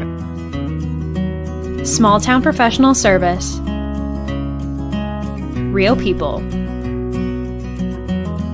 Real rewards. Real easy.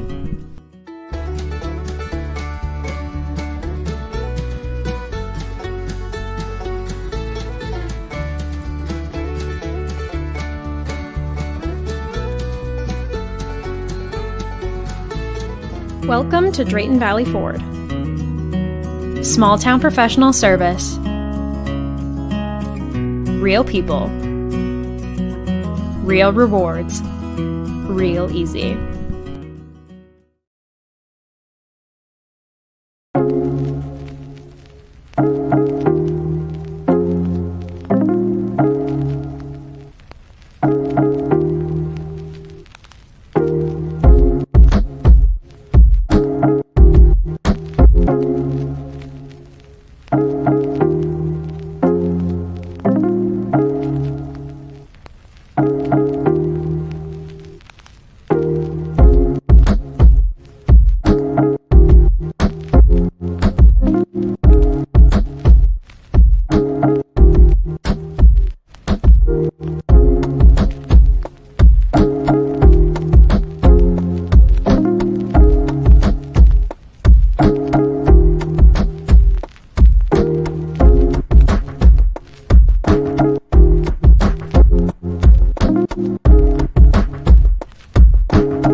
Hello, hello. How we doing? Hello. Hello, how's it going?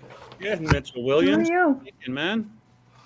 We're not complaining here today. We get to watch some bowling. It's been a good day. We are. Yeah. And look at this legend, Taylor Michelle. How's it going? Been here all day. I haven't said a single swear word. I was just about to ask, so I'm glad you beat me to it, buddy. It's been a struggle, but we have triumphed. I don't know if my mom's gonna let me talk to this guy. We need to keep you separated. Yeah, maybe. Talk to me about Newfoundland there, Mr. Williams. How was things going? So they won 8-0 last game against Nova Scotia, putting them in a pretty good spot here. Yeah, they went 8-6, 8-8 today. So a great day for Newfoundland so far. Looking to close it up here. BC got 5, Ontario got 3, so 48, 45, and so Newfoundland moved up to second last game. Yeah, by a point, right? And then Yeah. Alberta also nipping there, so they're at 45 for Alberta. Yeah, and Alberta had a huge game, broke the record, didn't they? Monster game, 16:07. I called it. It only goes up on our stream, by the way. So last Also game weird. was 16:07. A couple of 1650s come in this game. All right. Let's see. Absolutely. Wait. As long as it's the right team. They're in 16. And Taylor, how's it been going for Northern Ontario? So last game they played Quebec. Yeah, and they took 5 last game. So they were Quebec and them were I think 22 and 22.5. So they were tight. It was basically do or die for them at that point. And like either team needed to run, 7 or 8 points. Okay, so Northern Ontario will be 27, whereas we know Saskatchewan went 8-0, so they're 36. So we know that Northern Ontario will be in the consolation side, but the higher that they can finish on that side, the better. The further along they'll go, yeah. Yeah, you bet. And obviously Newfoundland is in good shape. They're clinched for the top bracket, but just a matter of what position that they lie at the end of the day. So we'll have a good final match. Remove this. I'm going to my funnest click of the day. I like this. You get the air drums going, right, Vanessa? You ready for it?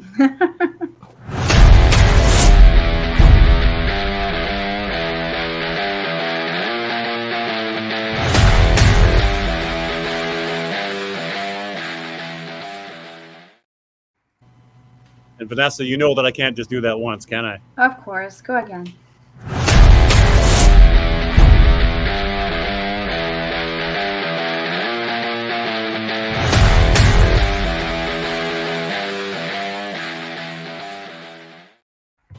It's just fun. I love I it. have to say the intro music and even the in between when we're waiting for the next match music, like I've been listening to it all day. Like I don't even turn it off in between. I'm just like, It's not bad, hey? Yeah. It's not bad. Let's so I'm just going to pull up this onto the stage so everybody can see. I believe we're waiting just for Newfoundland cameras to come back online. I think they're probably doing some charging, so they're probably just working on getting them back set up. Northern Ontario's are looking pretty solid. So Newfoundland, if you can see that or anybody's listening, we need some cameras. You'll get there. Gents, if you don't mind, let's run through some rosters. So I'm going to go Northern Ontario first. Taylor, please. all right, for the girls, we got Jordan Graham, Emily Vuzo, Isabel Hayden. On the boys' side, Colton Wiltshire, Sean Wikowicz, Shane Jonason, Gambulari. Gambulari. Yeah. Oh, so I haven't said it once right all day, but we're done, so that's fine. I practiced. And for the coaches, Phil Mayo, Natasha Smith-Tremblay, and they're bowling out of Mario's Bowl in Thunder Bay.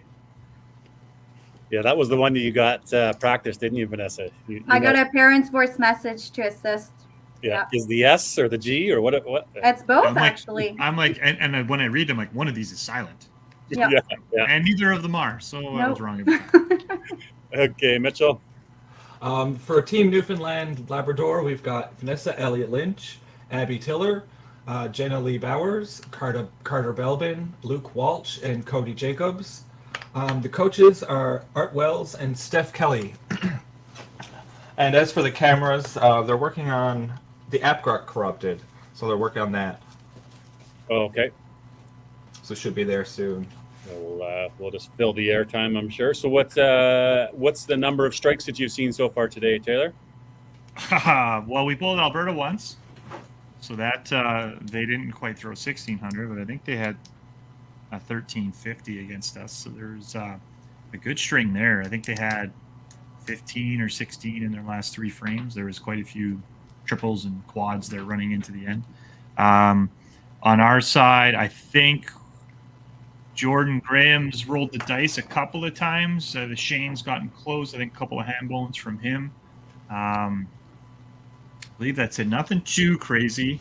The lane that they're on is not doing too bad for them, but a couple of corners here and there when we could have had some strikes, but it is what it is. I guess that's bowling in a nutshell. Yeah, it's kind of a similar story here, except it's not really a lot of strings of strikes together. There's a lot of strings of marks together. Every bowler is hitting and sparing. The strikes are just not really coming in a row that way, like you'd want them to. Cody Jacobs had a 4-bagger in the 2 games ago against PEI, but other than that, it's been solid. Like this is not me complaining.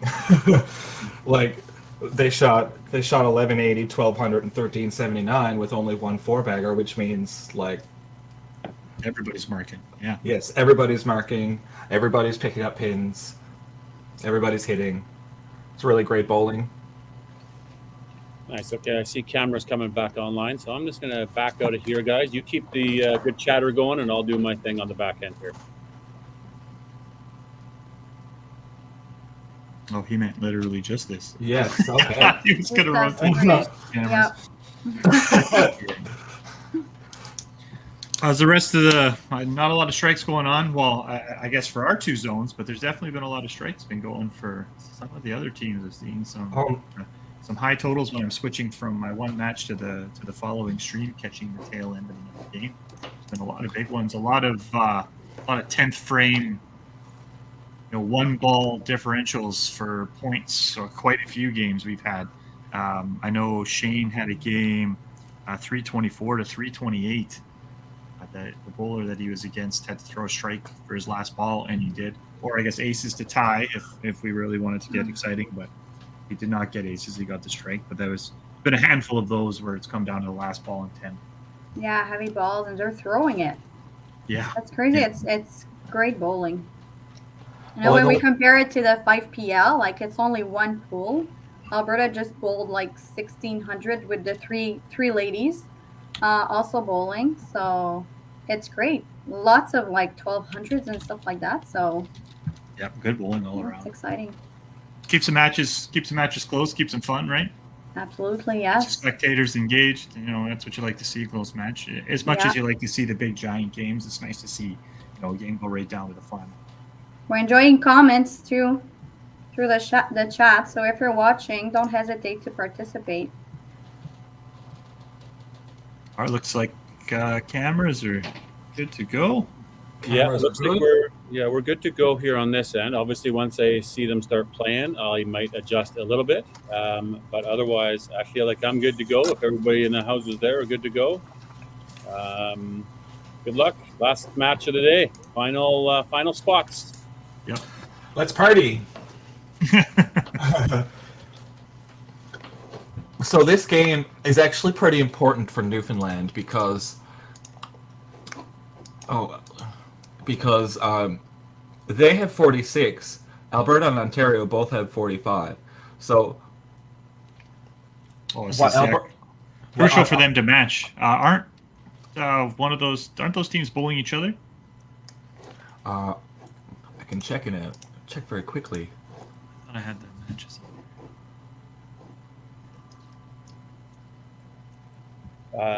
Sorry, Alberta is playing Nova Scotia, New Brunswick. Oh, no, okay, never mind. Ontario is playing Saskatchewan, so that's definitely going to be a step ladder where they finish there. Yeah. So it'll be tight. They need to hold off at least a half a point above those 2 teams to keep themselves in that. They said they were in the 2 spot, correct? Yeah, Newfoundland is second right now, but if they happen to lose this game and Alberta and Ontario win theirs, they could be in bowling more games tomorrow. Yeah, could push them I down think they would be. as far as fourth. Yeah. Yeah. There's a. I'll adjust the cameras there if anybody's listening on the back end. I think that they just got knocked a couple of times, so I can play with that. They are coming off their best game in the tournament so far. They just shot 1379 against Nova Scotia, New Brunswick. Oh yeah, so we'll see if they can keep that momentum rolling. Absolutely. Luke had a clutch finish against Ellie Smith from the New Brunswick team. It came down to them both needing to get 30 in the 10th to match each other. Luke's first shot got roasted. Ellie's second shot got roasted. So Luke ended up getting the strike, and Ellie missed the half not to tie, and that's how they got 8. Tight one. Yes, it was a great match. Another one again, right down to 10, right? Last ball. Yeah. And that half a point could make a big difference. Exactly. Holton with the old spare to start it off.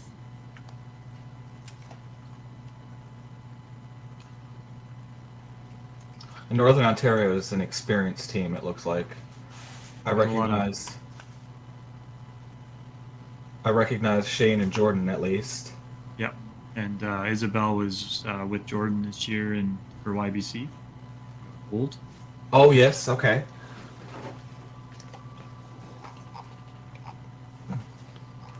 There was some success at at YBC on the Newfoundland team as well. Vanessa winning bronze in singles, Carter coming 4th in singles, and Luke coming 2nd in teams. Right on.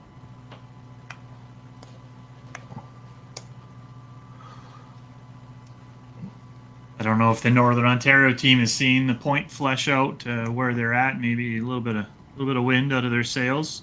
Yeah, maybe they're a little. Last game of the day as well, too. So, you get tired throughout the day. Yeah, he definitely looked a little inflated after that ball missed, but maybe it's just that ball. First frame, shake it off. Yes. See how Jordan can cap it out here at the bottom. She's been throwing pretty well all day. Oh yeah, she's super solid. Ooh, a little too thin. Carter misses the half.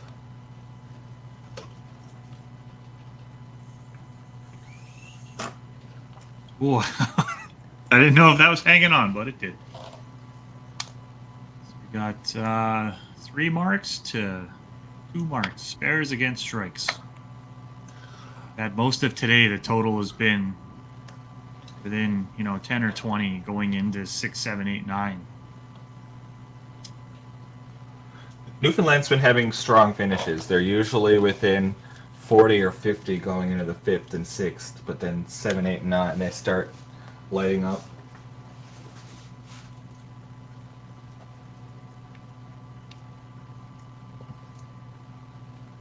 Timmy. I think Chantel was looking for a little banter with Mitch Williams in Newfoundland, a little good back and forth. But Tim's watching a few different streams out there. I think Tim was saying in the last stream that I saw him in, he has every stream open. Does he? I bet. Yeah. Multitasking. Yeah. Good stuff. Which, like you would, I do have 4 screens here in this room with me, and I could have 4 streams going. I feel like there's other people out there that have multiple streams going too. And that last match, I think we got up pretty high in numbers. So obviously people were relaying information around. I know I certainly posted it in my group with the tech guys that, we got some big ones happening. Just seeing here. What's viewership been like for the tournament? Yeah, I think we've been really happy with viewership. Anywhere from, the low end 55, 60 on a stream to 150, I think, 200 maybe. That's really great. Yeah, that's good. Yeah. On every stream. So think about that. If that's 5 streams, 50 people, 60 people, that's 250 to 300 people that are watching at once. Yeah. Some are a little bit higher, so anywhere from 300 to 400. I'm guessing tomorrow step ladders will be easily, triple digits. Yeah, take all those, consolidate them down. Yeah. Yeah, and as we get into the finals, the match, I imagine we could get up there. So hopefully we get nice and high numbers. Maybe 500 watching for the final would be pretty cool. Yeah, for sure. Great shot from Cody there. Yeah. And there's Tim letting us know. You betcha. he's trying to take notes, as in he's trying to learn some lessons from these kids. These kids are coaching Tim. We're all. So we do have standings that are up to date. Great job again to Sheila and coaches for handing that information and stuff effectively. BC 48.5, Newfoundland 46, Alberta 45, Ontario 45, Saskatchewan 36, Ontario 31. So that has not been clinched yet, that final spot. And then you've got Northern Ontario 27, Quebec 25.5, New Brunswick, Nova Scotia 9, and PEI with a 7. So there's some spots there on both sides, championship and consolation step ladder, to be worked out yet. The top 3 in the consolation round are close, and there could still be a switch up in what teams make it.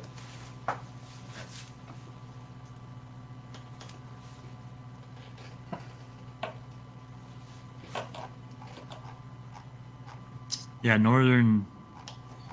It's just behind Manitoba. Manitoba's been bowling BC, and BC's been doing work all day today. So you never know; they might be able to clinch out that 6th spot if they have a good one here.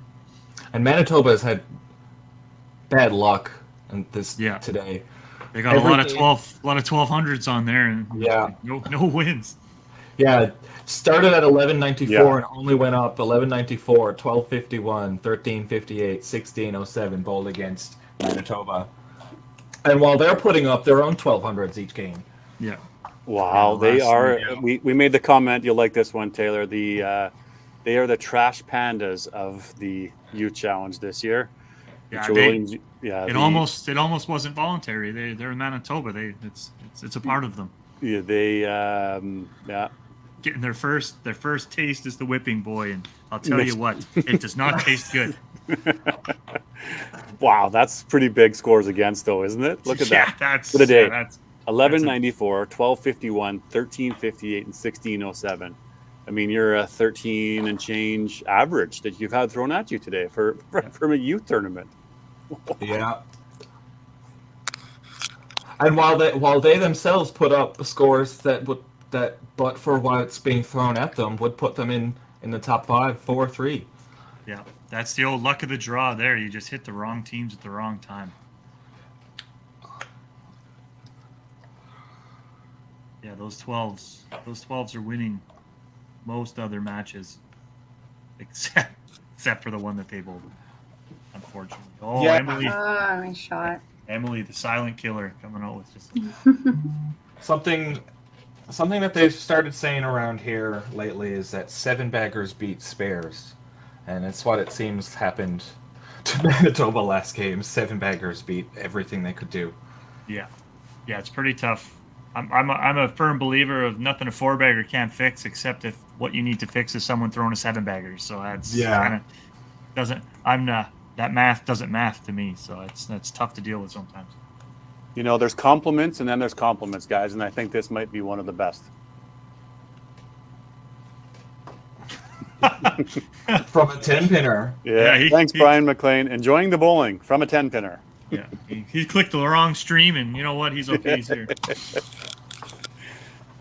If you're a bowling diehard, you don't care what kind of bowling you're watching. You just want to watch people throw balls. Yeah. I've watched all kinds of bowling. I've watched 10-pin and candlestick and duck pin and check 9-pin. We're diehards out here. Yep. And the 2020s is like the era of streamed bowling. I commented earlier today that we're getting 45 hours of bowling content uploaded this weekend. Yeah. Wow. Lots of it out there. Marion O'Brien, hello. Marion O'Brien is a former coach of this team, I would say. Coaches Vanessa Carter and just Vanessa Carter because she's Plaza.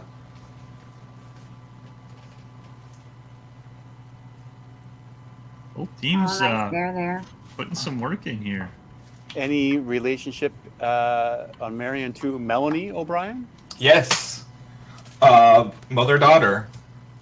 Now, Melanie O'Brien would have spent a little bit of time out here in Alberta playing, probably doing some work. I don't know where Melanie might be now. So if you're out there, well, hi, Marion, and hi, Melanie. Melanie is coaching bowling sometimes right now. I don't think she's playing. She has a family. But she coached my men's team at the Open 2 years ago, and she loved it. She did.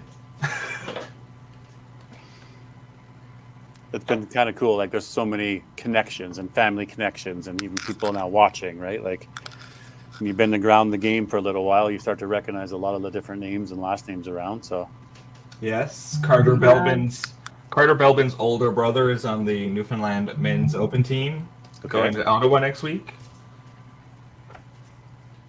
Yeah, there's a lot of family connections, like a lot of those bio sheets where, my brother, my sister, mom and dad brought them in. You're around it your whole childhood and you can't help but get into it.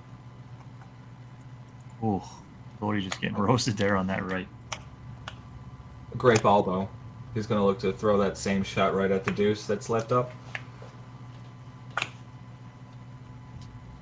Most everybody on the middle here. A couple of 5 spares here and there, but a lot of middle hits. Yeah, lots of match too. It's a great shot. Oh, and Isabel went down the hole. Yeah, she cleaning that gutter out, getting her money's worth.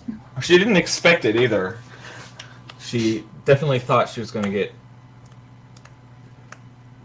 throw the ball better. There you go. Oh. They're Melanie's with Marion right now. We found her. oh yeah. Yeah, she's watching. Oh, hi, Mel. Hi. Hi. She gets name dropped on the stream while watching. Yeah. Excellent. Basically famous. Hi, Coach. Good frame there, Emily. Right in the pocket. Yeah, nice count there. Actually, both Marion and Melanie have been my coach in the Open.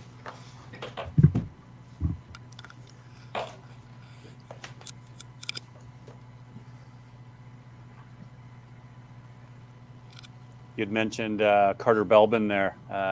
One thing I read about him is he won a Premier's award for bowling in 2022. This would have been pretty cool little receive of that award. Yes, I believe it's a scholarship. Nice.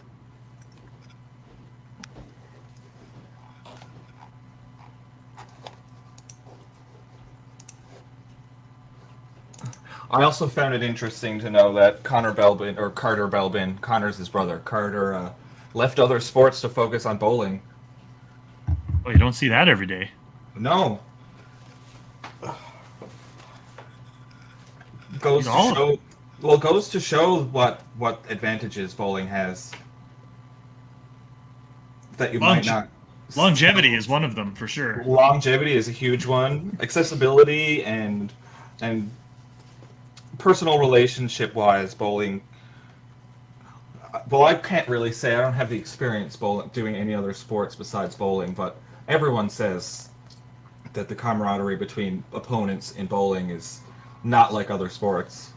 Yeah, I like to see everyone do well, just not as well as me.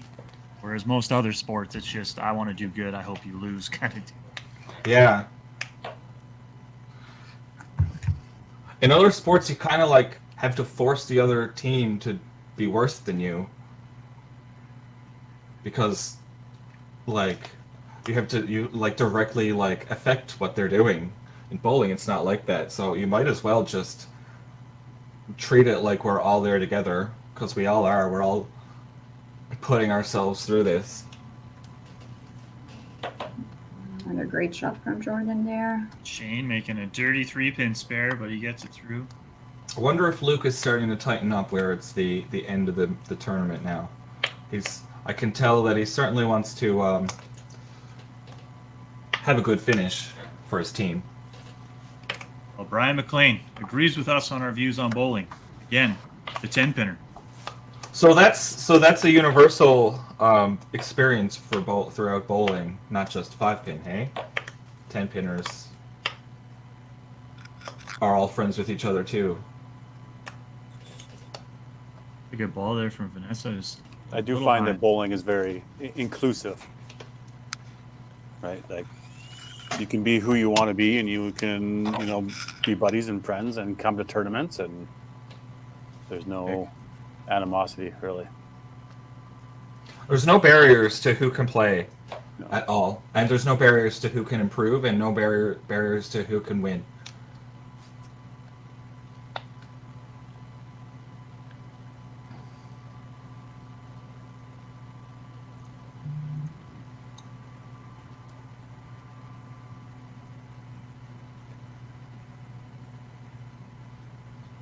Decent frame there by both teams. Keeping totals tight as usual. And as a remember, we need Newfoundland is looking for a result here to stay high up in the standings as possible. Alberta is playing Nova Scotia, New Brunswick. So given what Alberta has been doing, we're likely looking at a 6, 7, potentially 8 there for Alberta. So Newfoundland will need that same result here in order to stay ahead, second in the step ladder. Yes. Good ball there by Isabel. See if she can find that 2-pin this time. Looks like she did. Yep. All right, now we're marking. Cody only just missed that ball, so let's see. Yes.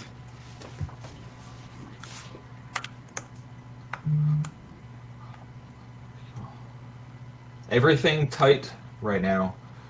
Every match close. They're left by Emily. Same ball right in the left pocket. Just not quite enough gusto to get that corner down. That was a great shot. She deserved better than that. The 14.6, I would argue that the sweet spot's probably 18 to 19 miles an hour, but again, 15 years old. So she's got lots of time for improvement. Yes. Once you start watching the Youth Challenge over the course of 3 and 4 years, you start to actually see the improvement that individuals go through when they make it year after year.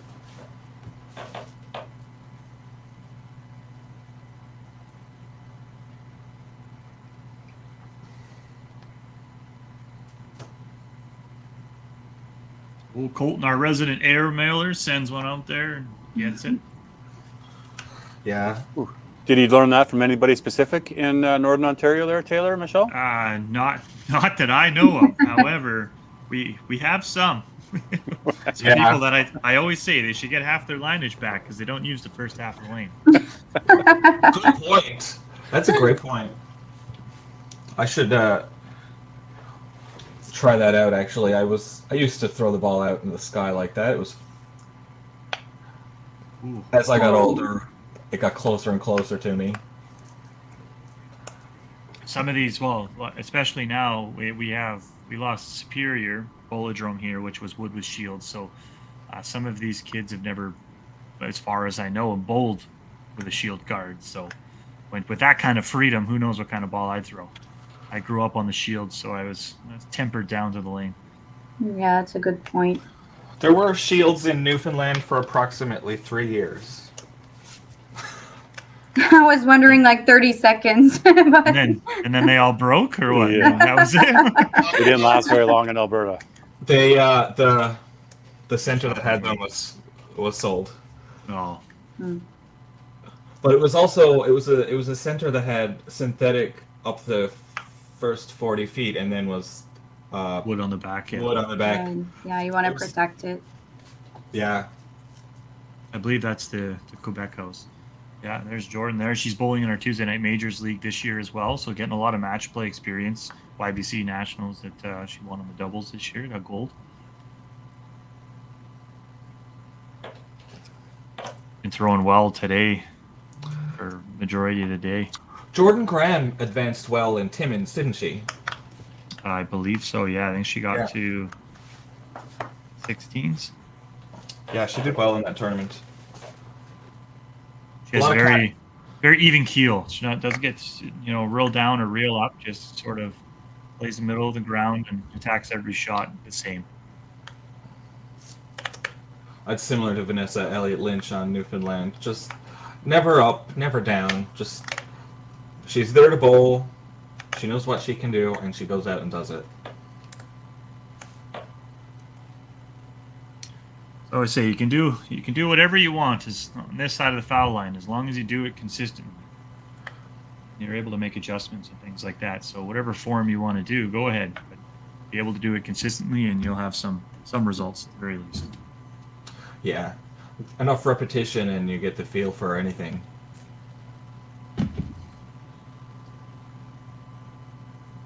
Oh. Carter not quite able to get that double to really save that frame Newfoundland is having right now. A little bit of hard luck. Not the greatest breaks right now. 968 triple, nice. Yeah. That future reference, that player card should have current league average.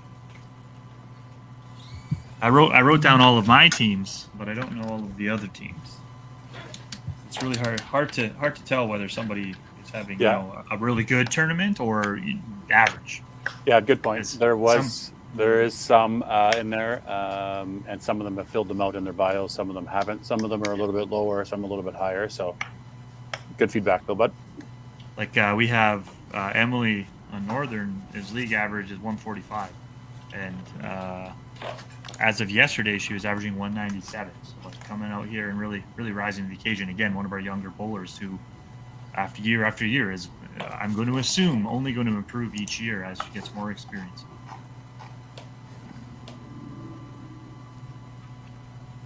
A little bit of a slower frame there for Newfoundland. Yeah, last game I was really impressed by one of the bowlers on the Nova Scotia New Brunswick team, because 2 years ago I remember she was on the team and she had a 127 average. Last year it was 150, and right now if you look at it, it's 196, and she's leading her team. Jeez, 2 more years she'll be beating me. So yeah, and the change, the improvement in the shot is visible. Even when you see someone once 1 year, once the next year, and once the third year. Obviously working on her game every year. Working so hard, has to be. Especially in New Brunswick. New Brunswick, Nova Scotia, they've only got 2 5-pin centers between the 2 provinces. Making strides in that environment shows dedication at this age. Cody just doesn't get the kick there. Sent that head pin up high and hard, but must have clipped something because it did not come back. The Holiday Lanes 3-pin spares are evil. Emily keeping it on the middle this game. A little bit of tough luck there last couple of frames, but... So Newfoundland currently not on any marks. They would like to get something moving at the moment.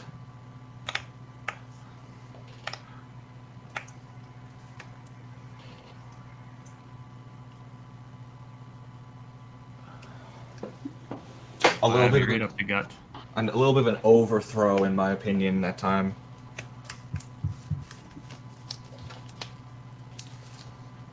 Looks like she wants so badly for that ball to hit the head pin when all she needs to do is throw a relaxed ball.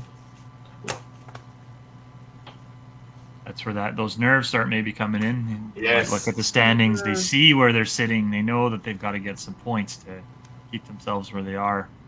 That's not something you can practice. It's only something that you can experience and learn from. So a lot of these are younger bowlers, so maybe not having a lot of experience in that.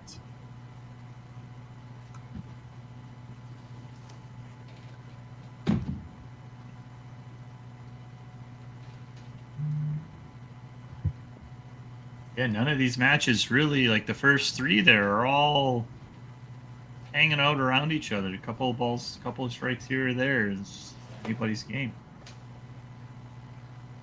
Even Shane's here down in the 4th spot, the only one that's got any. Well, I guess depends what Jordan does on her double here, but I'm going to argue all of these matches are very tight. Oh, Northern Ontario putting some opens up as well right now. Yeah, they were in the driver's seat. And they found the ditch. That's what my going joke throughout today is when you're in the driver's seat, and then some people found the ditch pretty hard. Yeah, stay on the road. Yeah. Don't go in oncoming traffic either. Well, he didn't have to see the disappointment of seeing 310. Right on the beak. Oh, Shane getting a little fast. Shane. Yeah. This game's getting super interesting. And tight, yeah. That's been every match basically today has been. We got 560 to 600 right now.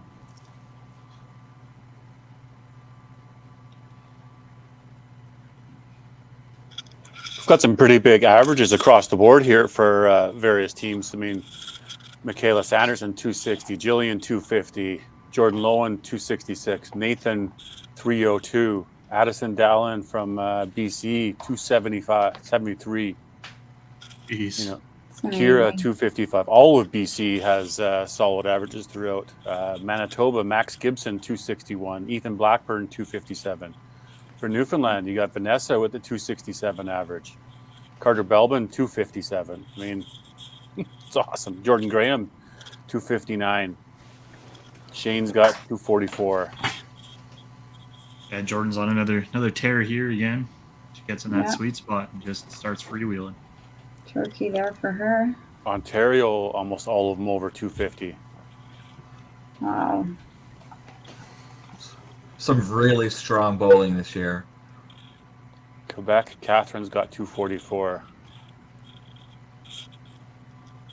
Saskatchewan, Taylor Kerr, 253. Supported by that 7 in a row, 363.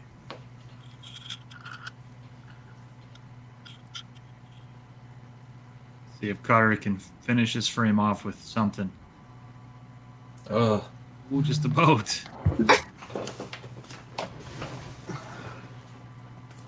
He's going to really want this half. Try to spark some life into his team here.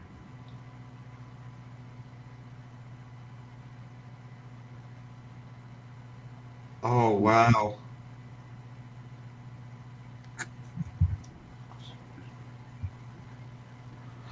Well, get your 15, and we'll see if they pick it up in frame 7 here. With Jordan on a double down there, it could get sticky. Yep. From Newfoundland. Really, other than Jordan, Yeah. You got 7 pins there, 15 pins there, 20 pins there, 9 pins there. Like it's the spread is not very large. Oh. Oh, yeah, he got it. Oh, another one. Isabel gets the same thing right back. All right, the tides are turning. So yes, let's see if both teams now looking to get some marks going. Had a little bit of a stalemate here for a couple of frames with bowlers putting up open frames, perhaps just getting into a brain fart and then needing to come back out of it. Tough when you start squeezing and pushing, and you gotta take a step back, take a breath, reset. Yeah, needing those spares. Back on it, all over that middle. This game making that half. Abby touches it this time. A better result than a punch. She can get this half. Ooh.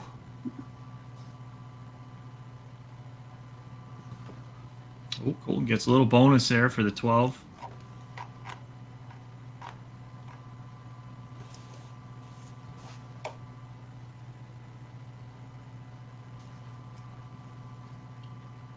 clean up that game. Is this right neck and neck? Colton right on the beak too for the half. Marks down so far.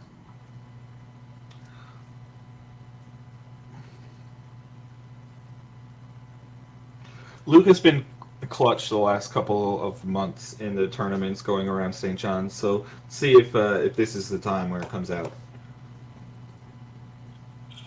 I saw something there, Mitchell, that they had a youth Newfoundland bowling tour, or is that just a sort of side segment of the NBT events?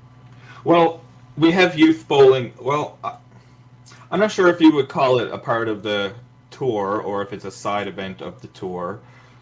But we do have a youth NBT. Just a little competitive circuit, at least for a bunch of them to play. Yes, they bowl scratch and pins over average at the same time, and then there's a trophy for each winner. Yeah. This year, I believe Vanessa Carter. No, they couldn't both win. I believe Carter won this year over Vanessa, who was the runner-up. So they do get competition for cash, and they also play in the adult bowling tour as well. It's always good experience. Get some of that higher match play experience, especially that young. Mm-hmm. I didn't even get good at bowling till I was 25, so I wasn't doing any of this kind of stuff at this age. Well, it gives you the bug a little bit, right? The taste for competition. And there are more opportunities these days Definitely. with the live streams, and it gets everywhere. It does. Yeah, this visibility is a lot greater for the sport now, I would argue, than it's been in the last 10 or 15 years. Yeah, who else remembers looking for bowling content on YouTube in 2010? It's the same 5 videos, and then same 5 videos, and then it's other than that, it's people who play 10-pin trying it out. Yeah, the randoms. Yeah, it's all we could see 15 years ago if we wanted to watch any bowling, and it was hard to develop your game if you didn't know where to look, didn't know who to go to.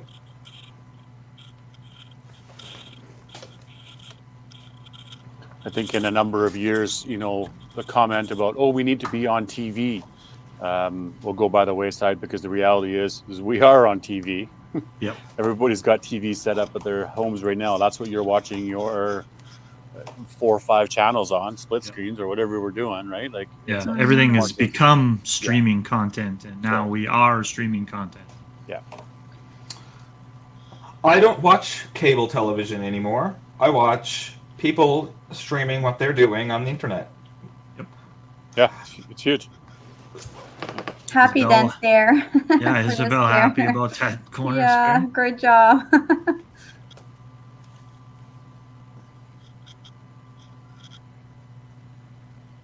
Oh, Abby got roasted. Yeah, jeez. They're coming out. They're coming with the shots now, and then the pins aren't working. They're not cooperating. That is for sure. Newfoundland needs to keep pushing here. Try to claw back that difference. Obviously, the points, the marks aren't counting in. Yeah. For Newfoundland, so they've got a few more on the board, but 709 to 18. That 4 down at the bottom for Jordan Graham is pretty big when it comes down to some team total points. Yeah, that's huge down there. Oh, geez, Colton almost textbook 2 12s there in a row. Yeah. Same ball twice. Power 12? I didn't get the extra 2 kick, but the head pin wiggled it for sure. Good half. That was looked right on it. That looked solid.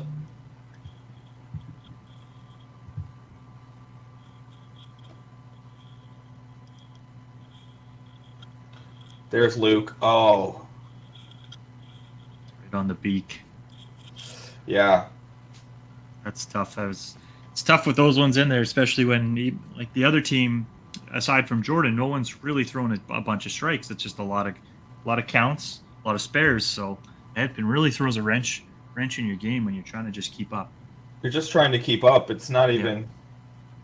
It's still super there. If he had have gotten a double, and going down the hole certainly doesn't help. That's a pretty costly error. If it comes down to several pins down the line. Ooh, Gordon threw a good ball there. Just not enough gusto to get it to that corner. Good count on that string. We do have a result already in across the network. Wow. And that's an Alberta versus Nova Scotia, New Brunswick. Alberta finishes their last 3 games 8-8-8. Wow, that'll help. Solid, yeah. Alberta goes to 53 points. Looking like here, obviously Newfoundland can get there, but they got some work to do. So perhaps Alberta will go ahead of Newfoundland. That looks very likely. Hearing that Ontario and Saskatchewan have a pretty close match.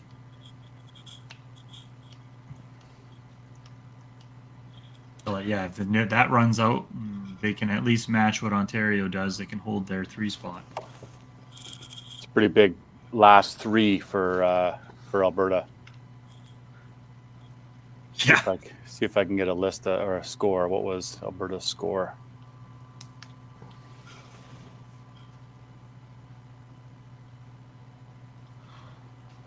That's a better frame than 8 for Newfoundland.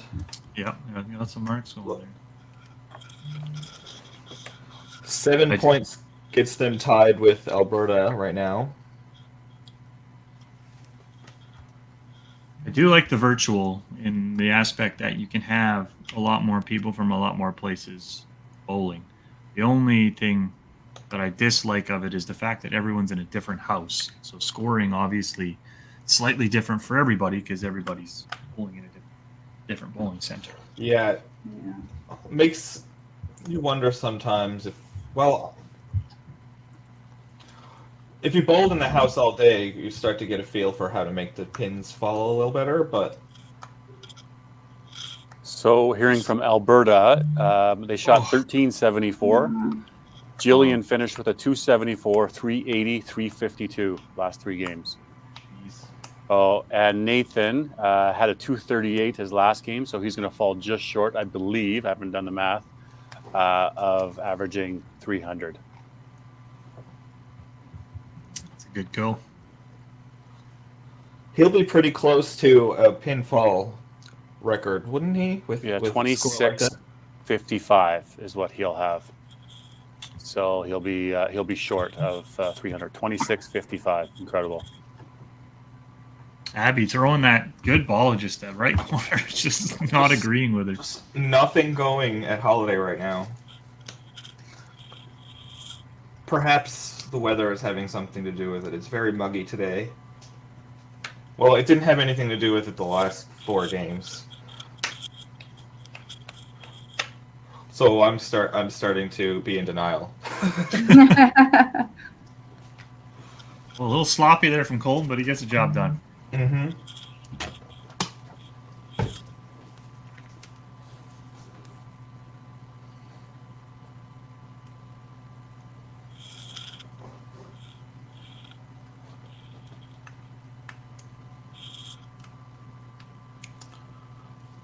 So many 370s and 350s thrown in the last couple of hours.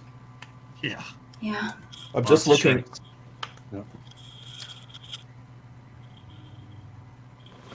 And that's good after 8 games, so 4 yesterday and 5 today. I mean, it's a lot, but these kids, some of the kids are used to still playing. 8-game qualifying, sometimes double qualifying if you're playing in tournaments. Maybe not so much the 13 and 14-year-olds, but some of those older ones who are playing in these events, they're used to playing long days. They need to be, right, in order to compete. Yeah, those 13, 14-year-olds, I wager will next couple of years they'll be getting some reps in to get used to this kind of formatting. Like you said, you get the bug for it, right? And I want to get better. I want to do more. I wonder if there's a transition period for bowling between bowling on a doubles team and bowling on a 5-man team. Speed for sure is a big variation. Because a lot of these bowlers have bowled doubles and singles recently. And now they're on a team of 5. The pace is so much slower and they're there for so much longer. Yeah. Ooh, next score coming in, Quebec over Prince Edward Island, 7-1. So Quebec, that's going to affect this game here in Northern Ontario. So Quebec gets to 32.5. Yep. And even Manitoba, depending on how that match is going as well, that puts them ahead of Manitoba. Yeah, it does right now, yeah. Yeah. At 32.5. And Manitoba's playing BC, right? And BC needs to stay up there, so.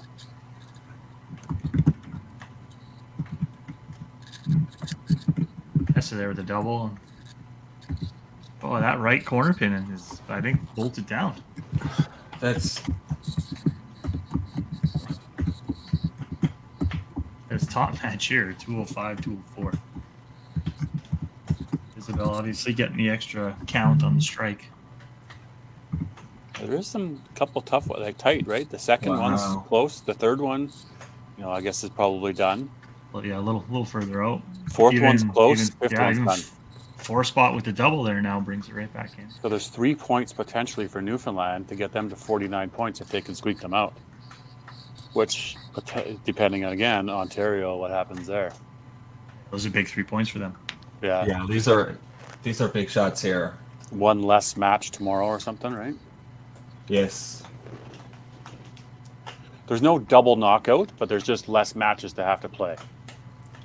So there is no double knockout. So no. So the first overall just simply has to play in the one match at the end. So no double life. No double life. Exactly. Oh, big strike from Cody, and then Isabel throws one right back at him.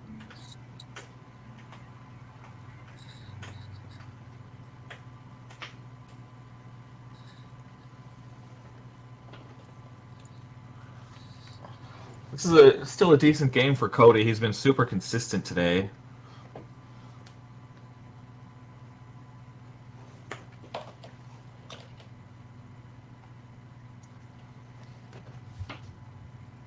Well, spare to clinch. Oh, I like this reaction. Yep. Yeah. Got it. Yeah. Yeah. Oh, nice Not one. not by much, but God.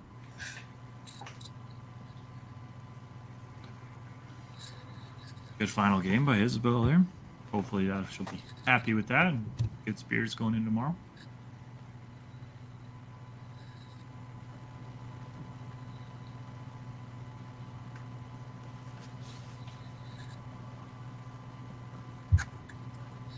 Emily looks like she's waiting for Abby to come up to the plate. Job to finish. Good finish there by Cody. Good game. I think I'm sold here that Cody can play two-handed for a long time. He's a big boy.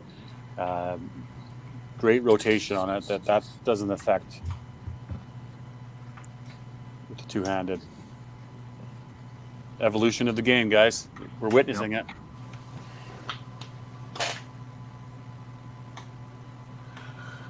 You'll see me in the Masters in a couple of weeks, with two hands on the ball thrown down the way. I'll go between my legs. I was gonna say you could do two-hand, just not between them. Yeah. Just not the way he does it. Big spare. Ooh. We got to 185 there. We can get to 188. Hey, this is a big shot. You never know. Yep.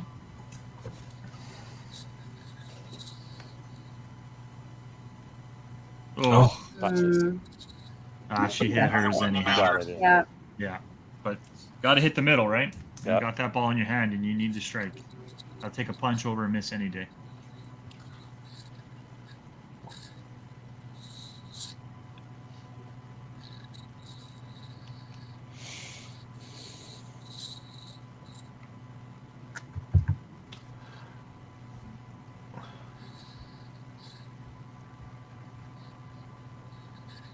Nice ball by Colton.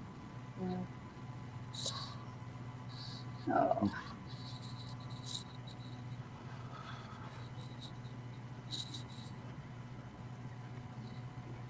Not how you want to finish the day. However, no, still in the top 5. So They're in. Not, That's one of those. I made the cut by shooting $160 to the last game, or $190 to the last game, whatever it is, to still make the cut. You're in. Take the chance and run. You're in, bud. Yeah. I know he wishes that he could have been there to put his team into the third or second spot for tomorrow.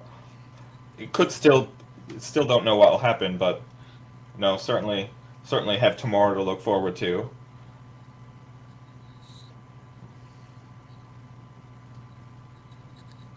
We haven't seen any substitution, right? Yeah, I'm curious about that. Actually, Newfoundland hasn't made a sub yet today. Oh, interesting. I'm wondering if have they ran with the same 5 all day? yes, they've run the same 5. They have run this lineup all day. Yeah, Jenna Bowers doesn't look like she was available today. I wonder if something must have happened. Yeah. She could have given Luke a lot of relief that game. Oh, good ball, wow. Great ball. So 258 here. Still needs to make that spare. Vanessa can finish the strike here. Needs this. If she gets it, he needs it. A potentially big point. No, she does it. Nice finish, Vanessa. She does what she can do. Oh. There's a point. There's a point. Newfoundland will be happy to get that out of there. And to get up above 1,000. Tim, you weren't watching. That's why. She's like, "Oh, Tim's not here. I don't need to say anything." Chantel, are you here? Where are you? There it is. Is she here? That's a small, very quick chirp from you, Tim. That'll just put it up there. But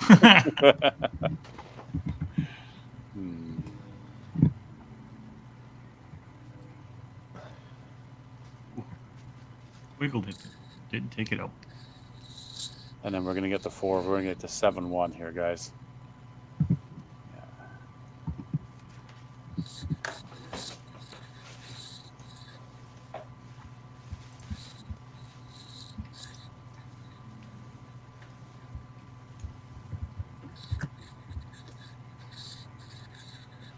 Good game by Northern, finishing it off with a 12. Granted, she doesn't get a foul. She did not. Okay, so Saskatchewan Jordan. here. I can go like this. It was a solid game from Northern Ontario. A bit of a struggle bus from Newfoundland. Oh, and they're shutting down. They're gone. Cameras are they're backed up. They're backed up. They're driving home. Yeah. It might have, in retrospect, it might have been perhaps not the best for Newfoundland to have thrown a 1379 in the second last game of the tournament. So if they need any scores, somebody can let me know if they weren't writing those down. But Newfoundland is off and rolling. They had 10-14, right? You know what? I didn't have to go back and look. 12-14. That's what I saw. Okay. Yeah. So Newfoundland gets the 1, so they're up to 51 points. Saskatchewan beat Ontario 5-3, so Saskatchewan's up to 41. Ontario's up to 48.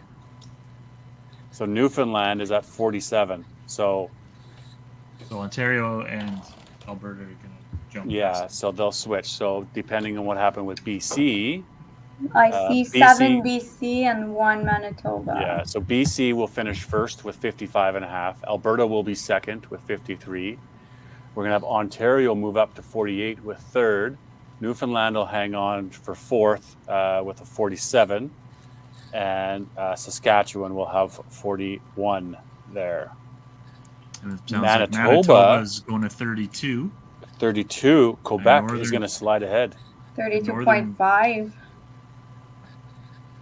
Actually, Northern Ontario will be top now on the consolation, won't they? 34. Yeah, so it'll be Northern Ontario, then Quebec, then Manitoba. Yeah. What a tough day for Manitoba. Boy, I feel for them. 6-7, 7-6 yesterday, sitting in good position, and then just A little bit of a rocky start there with the 1070 with the 11 thrown at them, but then they found their stride and it didn't matter. Oh No. yeah, that's Throw a 1204 and get 0. Yeah. But look at Quebec. They had a wonderful day. After yesterday, obviously they'd like to be in the championship side. Vanessa, you can probably chat to this, but they really had only 7.5 points yesterday. Trying to get all the way back in the championship would have been tough, but for them to get top place in consolation, they got to take something out of that. Yeah. Yeah, for sure. For sure they do. It's a good way to come back. At that point, you kind of need help to make it happen. They lost with not much against was it Northern Ontario, the game before, which could have made it possible. Depending, I'd have to do the calculation again, but still to be able to come back to fight and to make it possible with 2 or 3 games to go. It's the reality of one round robin, right? Like it switches so fast. Somebody has to win and somebody has to lose in every one of those matches. So it just depends on the luck of the draw on which teams are doing what at what time against you. Well, we made it through the round robin, gang. We did.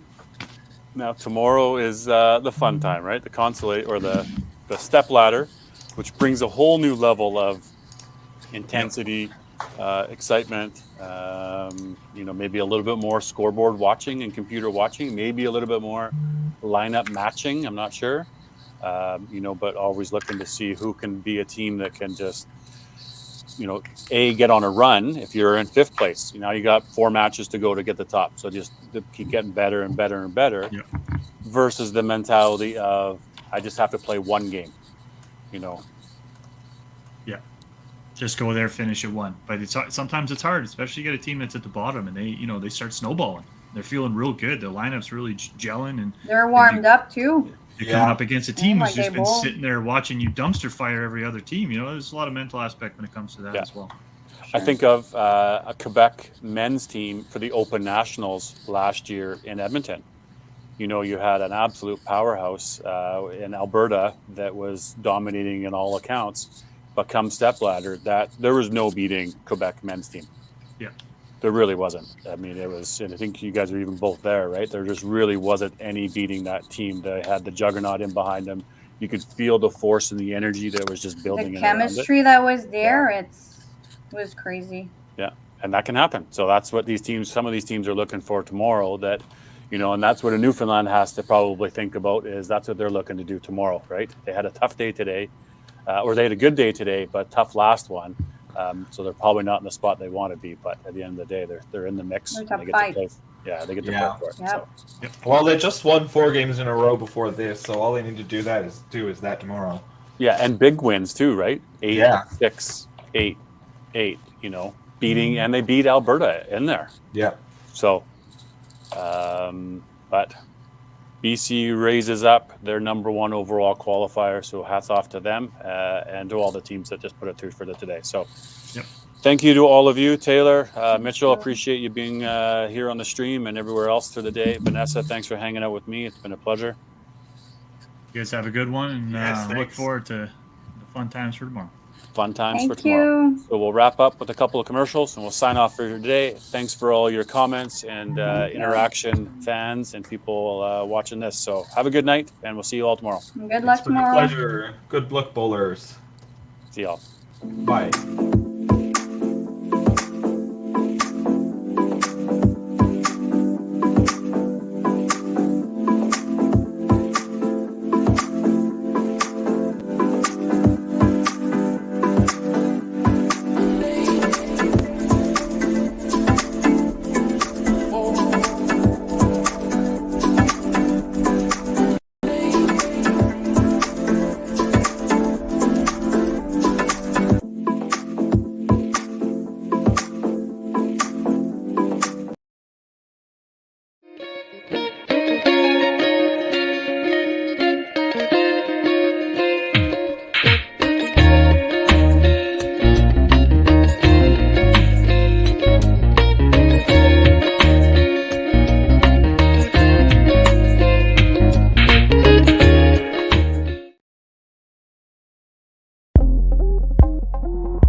Welcome to Lacombe Ford. Small town professional service. Real people. Real rewards. Real easy.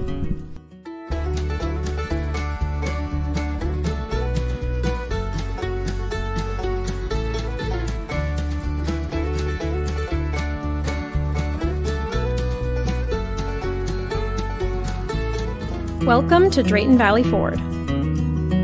Small town professional service. Real people. Real rewards. Real easy.